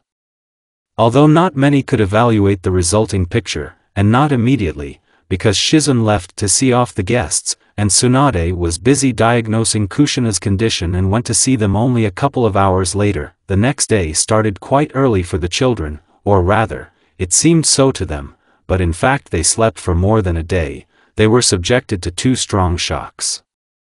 However, at that time they somehow did not ask such questions, they just heard soft voices and woke up. However, no one was going to tell them that they were allowed to wake up, because Tsunade had completed a complete diagnosis of the children's organisms and was relieved to realize that their lives were not in danger. The only thing that aroused her curiosity was the new abilities of the children's eyes. Senju was curious to look at the dojutsu that she found in the eyes of both children. Konoha's best Irionin wondered what it was and what abilities it had. Tsunade-sama, will they wake up soon? In a quiet, barely audible voice, the children were surprised to recognize one of yesterday's visitors, who never came to their ward. Itachi-kun, be patient. The answer sounded a little irritated, but generally without aggression. You dumped so much on their heads, and now you want them to give their answer right away? No, of course not. Despite the fact that the guy's voice did not become one iota louder, it seemed that he exclaimed it. However, Ka-san, Itachi-kun, you are not 3 years old to shift your desires to others. There was a frank mockery in Senju's voice. It's better to go and bring the food prepared for the children by Kushina and Mikoto, yet they will wake up soon and will probably want to eat. As you say, Tsunade-sama, the guy's voice showed a slight annoyance. Go, and I'll check on the children for now. The woman chuckled, and immediately there were footsteps, and then the door slammed. You don't have to pretend to be asleep, I know you're not sleeping. And what gave us away? Sasuke asked cautiously, carefully lifting herself up and, with the help of Naruto, leaning back on the headboard. Nothing, Tsunade snorted. I just left Katsuya with you, and she informed me when your breathing and brain activity changed. Noticing that the children were somehow confused, the woman recovered. In general, if without unnecessary details, she told me when you woke up. And who is Katsuyu? Naruto asked in confusion. Not Katsuyu, but Katsuyu, Senju corrected him. This is my call, slug. It is very useful when diagnosis and rapid treatment of many people are required. Well, or as in your case, constant monitoring of your condition and transmitting the results to me. Cool. The boy declared enthusiastically. Can I meet her? At the same time, a girl who was interested in the opportunities that were opening up declared with him. I'm on your shoulder, Sasuke-sama, a pleasant female voice sounded softly. Oh. The girl squeaked, twitching in surprise and began to fall sideways, threatening to fall off the bed, but Tsunade did not allow her to do this. Don't be so scared, the woman teased the girl without malice. Katsuyu is pretty harmless until she gets angry. However, in my memory, no one has ever managed to do this. Helping to get back on the bed, the slug princess explained and, taking one of Sasuke's palms in her own, added. Here you go, what is it? Feeling that she had something quite voluminous and gelatinous in her hands, the girl asked. Not what, but who, the woman corrected her. This is Katsuyu. Oh, I'm sorry. The girl exclaimed in confusion. It's all right, Sasuke-sama, the slug replied with infinite patience in his voice. Tsunade-sama, do you still need me? No, you can go back. Senju shook her head negatively, and Sasuke felt that there was nothing else in her hands. Huh? She was confused. Conscripted animals cannot stay in our world for a long time, Tsunade began to explain. To do this, they need a lot of chakra, and the summoner, and Katsuya is still a slug, she can't stay in dry places for a long time, and your room is exactly like that. I see, the girl nodded, confused. By the way, Naruto, are you quiet? Sanin suddenly asked the usually Shibutni boy. She really didn't like the fact that he was sitting all her conversation with Sasuke, practically not moving. However, the woman had no doubt that he still heard the conversation, just did not interfere, thinking about some idea. What will happen to us now? Unusually serious, the guy asked Senju. Are you talking about what those two fools told you? Tsunade asked him and, receiving a curt nod, continued. And nothing. How? The children's faces stretched out funny. That's it, the woman snorted. I have enough power and influence so that you don't worry about anything. Remember, now you are Senju. As soon as you are cured, I will take care of your upbringing. In the meantime, enjoy your last free minutes to Tsunade-sama. I brought everything. A soft voice sounded from the door and the children heard the mind-blowing aromas of homemade food. The bellies of the guys who had not eaten for a long time instantly made a hungry rumbling and they turned terribly red from this. You're on time, Tsunade snorted cheerfully. At the same time you will help. A short nod in the direction of the girl. With pleasure, the guy instantly responded, and Sasuke and Naruto heard light footsteps, and then a soft knock of a tray placed on the bedside table, and now each of them receives a comfortable deep plate and chopsticks to eat carefully. Looking at how Itachi carefully ensures his sister, Senju warned, the food is warm. Kushina-san and Ka-san specially cooled it. Uchiha, who brought the food, quietly remarked. Let them eat as it is more convenient for them, in which case, it is not difficult to change the bed and clothes. I'm not so sloppy, Naruto muttered gloomily and, as opposed to his words, a piece of stewed meat fell from his chopsticks, soiling his clothes and the sheet with which he was covered to the waist with thick sauce. I'm sorry. The boy blushes instantly. It's all right, Sanine smiled and got up. Okay, I'll be in the next room. I'll prepare something for removing your Naruto bandages. Can't you do it now? The boy, who is suffering defeat in catching pieces of food in the blind, hopefully clarified. No, the voice is calm, but there is outright malice in her eyes, which, fortunately for her, Naruto did not see, but Itachi quite noticed. Tsunade-sama, maybe take them to the bathroom later, and then remove Naruto-kun's bandage. The boy softly clarified, looking with infinite patience at how the white sheet and light clothes of both children turn into dirty rags by the efforts of the heir of the Senju clan. I'll kill myself there. Naruto howled in horror, almost dropping the cup, but immediately heard laughter from Sasuke. Hey! It's not funny. Ringing children's laughter echoed around the ward. Sasuke, why, very much. Looking at the fun of his younger sister, Itachi also began to smile, feeling some relief that his joke had found a response. I agree, but still it's not worth it, Tsunade replied with a smile and, already leaving, added. I'll be back soon. The woman was not absent from the room for very long. She only reached her laboratory, the entrance to which was about 10 meters further than the ward where the children were. However, she could do without it. Still Fuin, who did not let her take off the bandage, was set up for her, but Sanine wanted to give the children an opportunity to chat. She understood too well the condition of Itachi, who for so many years believed that he was to blame for the death of his beloved sister, and then it turned out that he was not just to blame, but in order to save him, his own father bought off a blind child. Tsunade didn't even want to know how the guy felt when they told him all this. Although she would not have refused to look at how he expressed his indignation to Fugaku, nevertheless, rumors are such a thing. Well, namely, according to them, it became known that the scandal was notable. It's a pity she didn't see him. Tsunade shook her head and opened the doors to the laboratory, next to which she froze for a couple of minutes. Still, she should give some time to the guys, so it's worth something to occupy yourself for half an hour. Mixing a couple of herbal preparations is quite suitable for this, but it's better to start something serious when there is more time. However, even without this, she has something to do. Most likely, she will even have to use clones in order to have time to sort out the documents brought yesterday, otherwise Shizune will not get off her.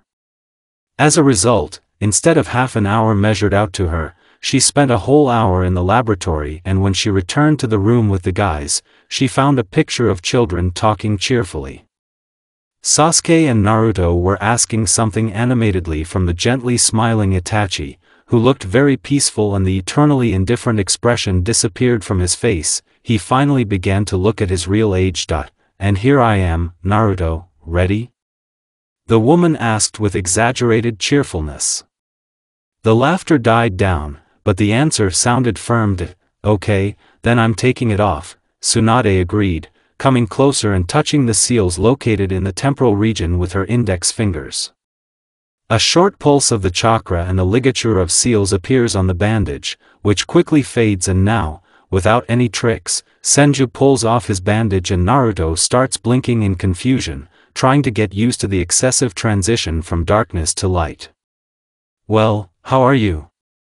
"My eyes are watering," the boy answered honestly and wanted to rub his eyes with his hands, but they were intercepted by the Slug Princess, and after that, she quickly put her palm wrapped in green chakra to his eyes. "And now?" Sanin elaborates carefully, withdrawing his hand. "Everything is fine now," the boy happily remarked and added with childlike spontaneity. "And you are beautiful and young, why do you need me? I'm Senju, and we don't leave our own." Smiling and ruffling the boy's hair, Tsunade said, noticing with some bewilderment that Naruto's eyes had not changed their color. They remained the same blue as they were in the photo, but then the question arose, why? Sasuke's black eyes were transplanted to him. "Let's go wash, otherwise, oh!" burst out from the instantly blushing Naruto, who was able to see what his and Sasuke's clothes had turned into. "So much for oops," the Slug Princess chuckled. "Come on, get up." Here she saw how the girl also stirred, instantly switching to her. "And where are you going, Sasuke?" "Swimming," she squeaked in response. "Itachi-kun will carry you, otherwise you'll fall off on the way," the woman shook her head. "Still, you didn't have Uzumaki in your family, and you recover much slower. You won't swim alone either, Mikoto will be happy to help you." Questions? Objections? No? That's nice. "Itachi-kun, of course, Tsunade-sama," the guy agreed, going up to his sister and easily lifting her in his arms. An hour later, it was quite noisy in Tsunade's house. The children, who finally got the opportunity to get out of the four walls, laughed merrily. Rather, when they found out that there was an unimaginably large garden around her house, they begged Senju to let them sit there. Naturally, the others immediately joined them. At first, they did not have a conversation, but soon, common topics were found, although some alienation in the children still persisted. "The dangos are over," Naruto remarked in frustration. "Oh, really?" Kushina smiled softly, who could not get enough of admiring her son, embarrassing him with excessive attention. "There's more in the kitchen, I'll get it right away. I'll go myself." Naruto instantly responded, literally jumping up and putting the woman who was moving too hard in her place. "I'll help." Itachi got up and stood next to him. "Really, Kushina, you should take care, especially since they know where everything is," Tsunade lazily remarked, and then turned her gaze to Sasuke, who gained strength and, under the supervision of her mother, began to weave a wreath not far away. Both of them were laughing, not noticing how a two-colored figure grows behind them, raising the hand from which a wooden blade grows over the girl. "There is a feeling that he wants to cut off her head and take it with him. Sasuke." The threat was noticed not only by her. Sharingan lights up in Uchiha's eyes, but even so, he catastrophically does not have time, as well as the chains that escaped from behind Kushina's back. Bansho Tennin. Naruto's quiet, almost indistinguishable voice, and Sasuke and Mikoto literally pull out from under the blade, and the next second, Kushina's chain reaches the enemy. The blow could not cause significant damage, he beat off the tip with a wooden blade, and after that, roots began to break out from under the ground, but this attack was repelled by Tsunade, with a sharp kick, literally splitting the ground under his feet. The attacker had to jump to the side, but Itachi was already waiting for him there, who, having created a clone, managed to intercept the relatives pulled out from under his blow, and then closed them with his Susanoo. Bicolor tried to get away from the blow with a flaming blade, but unsuccessfully, he still touched it with the very tip. A few more seconds and it was all over. the unknown was imprisoned in a bottle that appeared in Susanoo Itachi's other hand. Who was that? Mikoto asked, a little confused, who, having handed Sasuke into her hands, was blocked by her son. It hurts, Kushina suddenly responded, abruptly grabbing her rounded stomach and starting to sink. Ka-san. Naruto was the first to rush to her, followed by the others, as soon as they woke up. Kushina. Kushina-san. Mikoto and Itachi's voices merged into one. I'm so glad you called me Ka-san for the first time, the woman said in a broken voice and fainted. Ka-san. Naruto sounded desperate. Quiet everyone. Tsunade barked, waving her green-lit hands over the pale woman. Itachi, help me carry her down. Hi, Tsunade-sama. Uchiha instantly appeared next to the women and picked up Uzumaki in his arms. Mikoto, notify Shizune. Senju commanded softly and rushed after Itachi, who disappeared into the bowels of the house, but out of the corner of her mind she managed to discern Naruto's last question. Is Ka-san going to be all right? There were two people sitting in the Hokage's office, Yondaime himself and his old friend Fugaku. There was a very complicated barrier on the room, which did not allow any sound to pass through it, and it was impossible to just get there without the permission of the person who put it. No, these two did not decide the fate of the village or particularly secret issues. No matter how strange it may sound, both men just sat motionless opposite each other.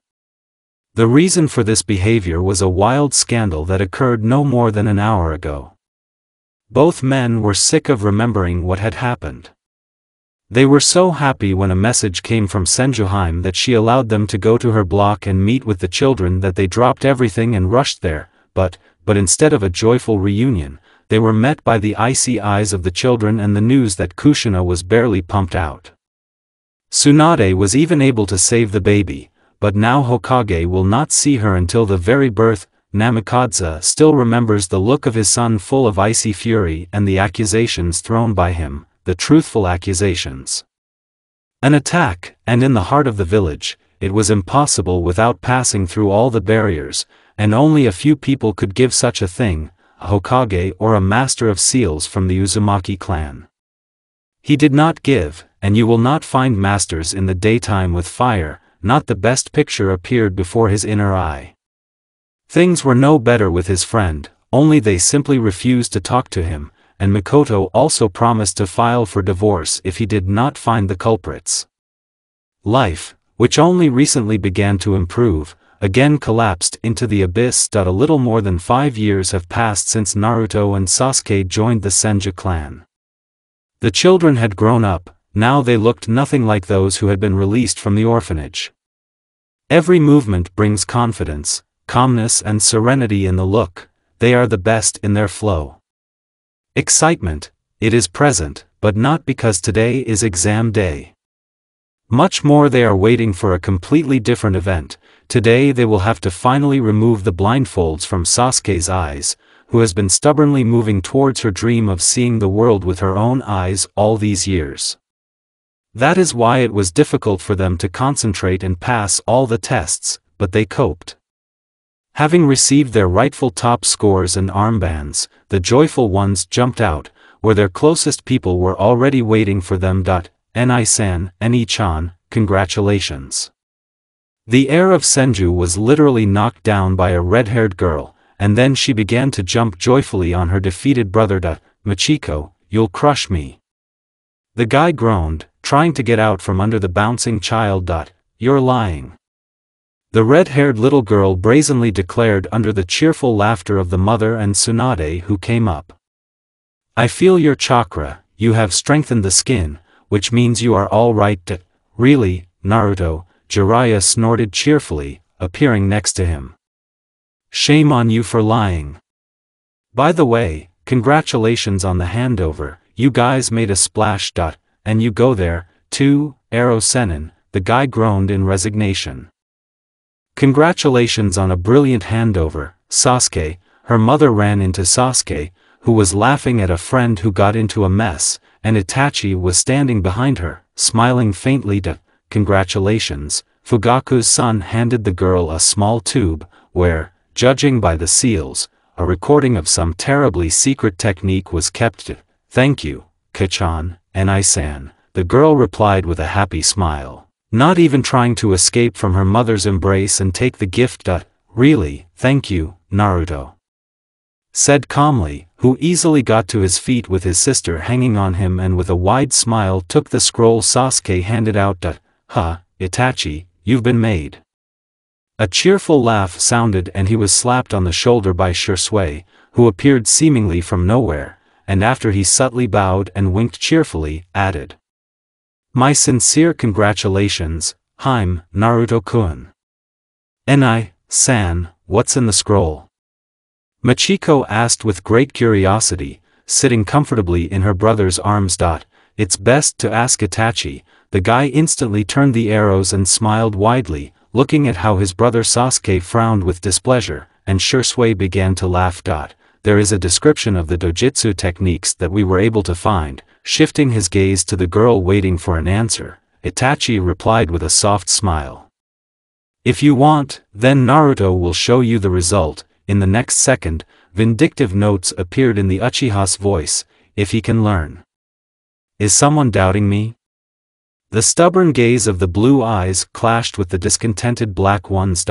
Well, what are you, Naruto, what doubts? It's just difficult, Itachi replied, smiling quite sweetly.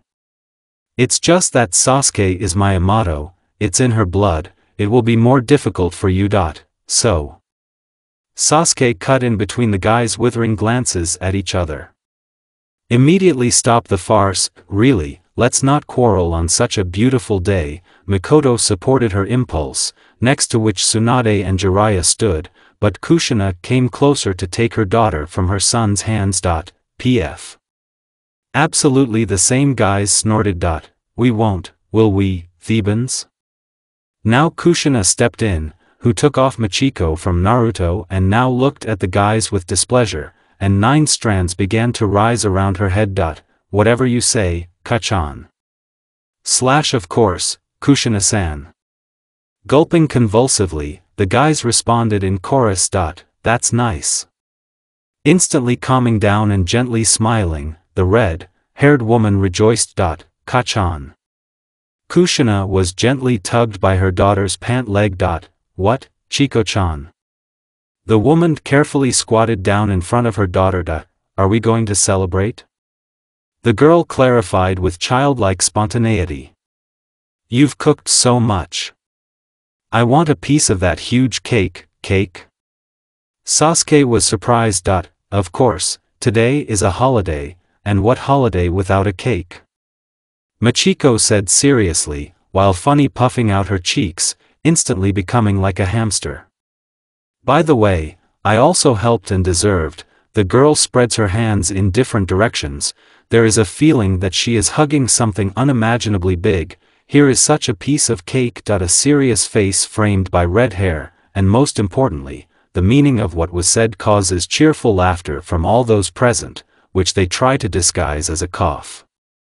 However, the girl herself does not see anything strange or funny in her desire, begins to frown discontentedly and inflate her cheeks, stronger and stronger, thereby causing a new wave of laughter and coughing. Enai-san. A small foot, shod in shinobi sandals, abruptly falls on Naruto's foot. However, it does not bring the proper effect, everyone continues to laugh. Kachan, there will be a cake for you. Still continuing to cough, Kushina finally answers. Really, let's go.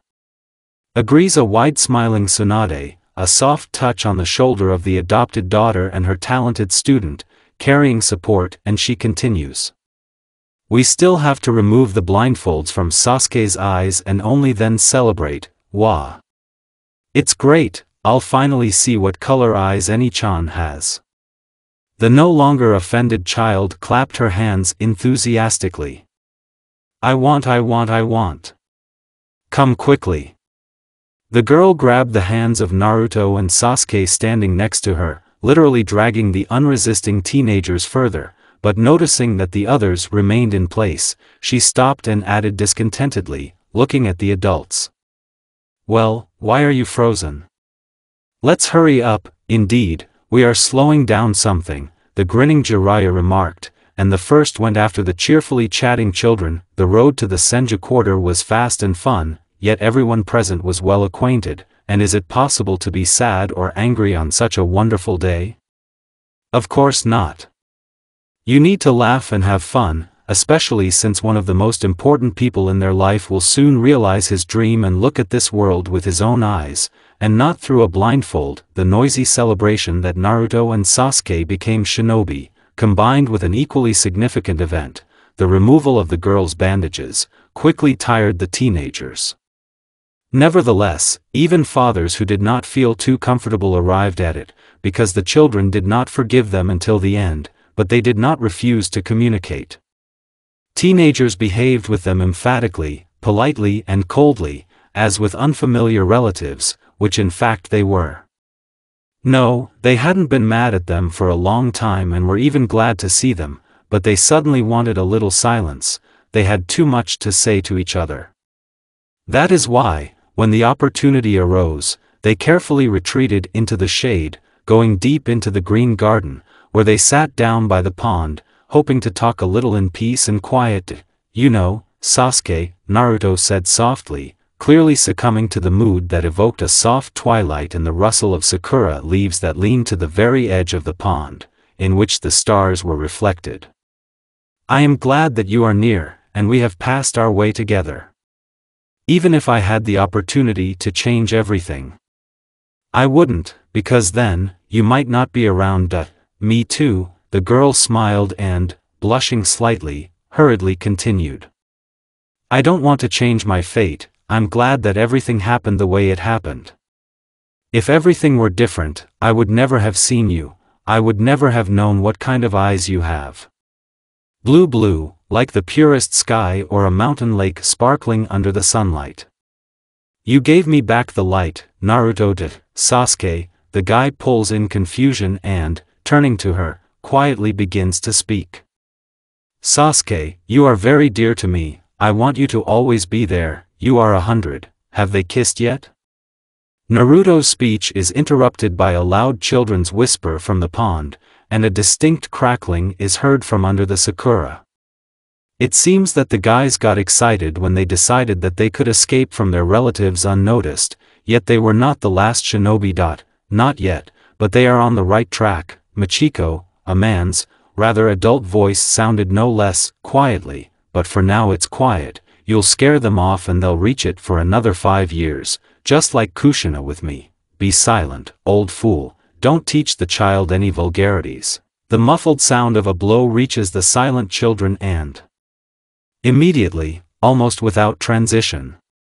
Chiko-chan, honey, close your eyes. It's too early for you to look at this. Let them not reach. My daughter is still small. Another person objects in an imperturbable voice, and Naruto and Sasuke look at each other and resolutely go in that direction. Fortunately, it was absolutely not difficult for them to walk on the water.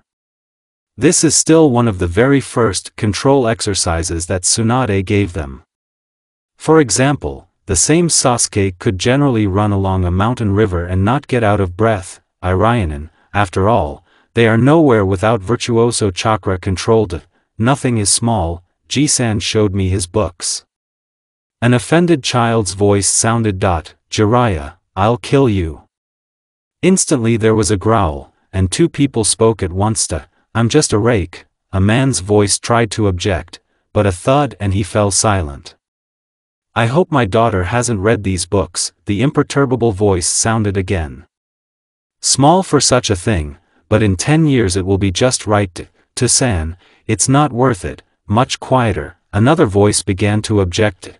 Really, it's not worth it. Pushing the branches of the sakura, Sasuke says loudly, looking discontentedly at a bunch of people who have arranged a bed for themselves in the roots of an old tree. Yamato, it's, scratching the back of his head in embarrassment. Itachi began.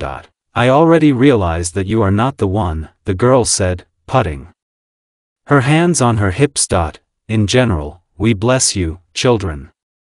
Wiping her eyes with a handkerchief that came from nowhere, said Tsunade, and after a little thought, added, I want grandchildren and more. Looking at the flushed teenagers, the others nodded, wishing happiness and fertility in chorus. However, the only thing that saved them from Naruto's immediate reaction was that no one blocked Hiraishin Yondaime on the territory of the quarter, and Tatsu was with you.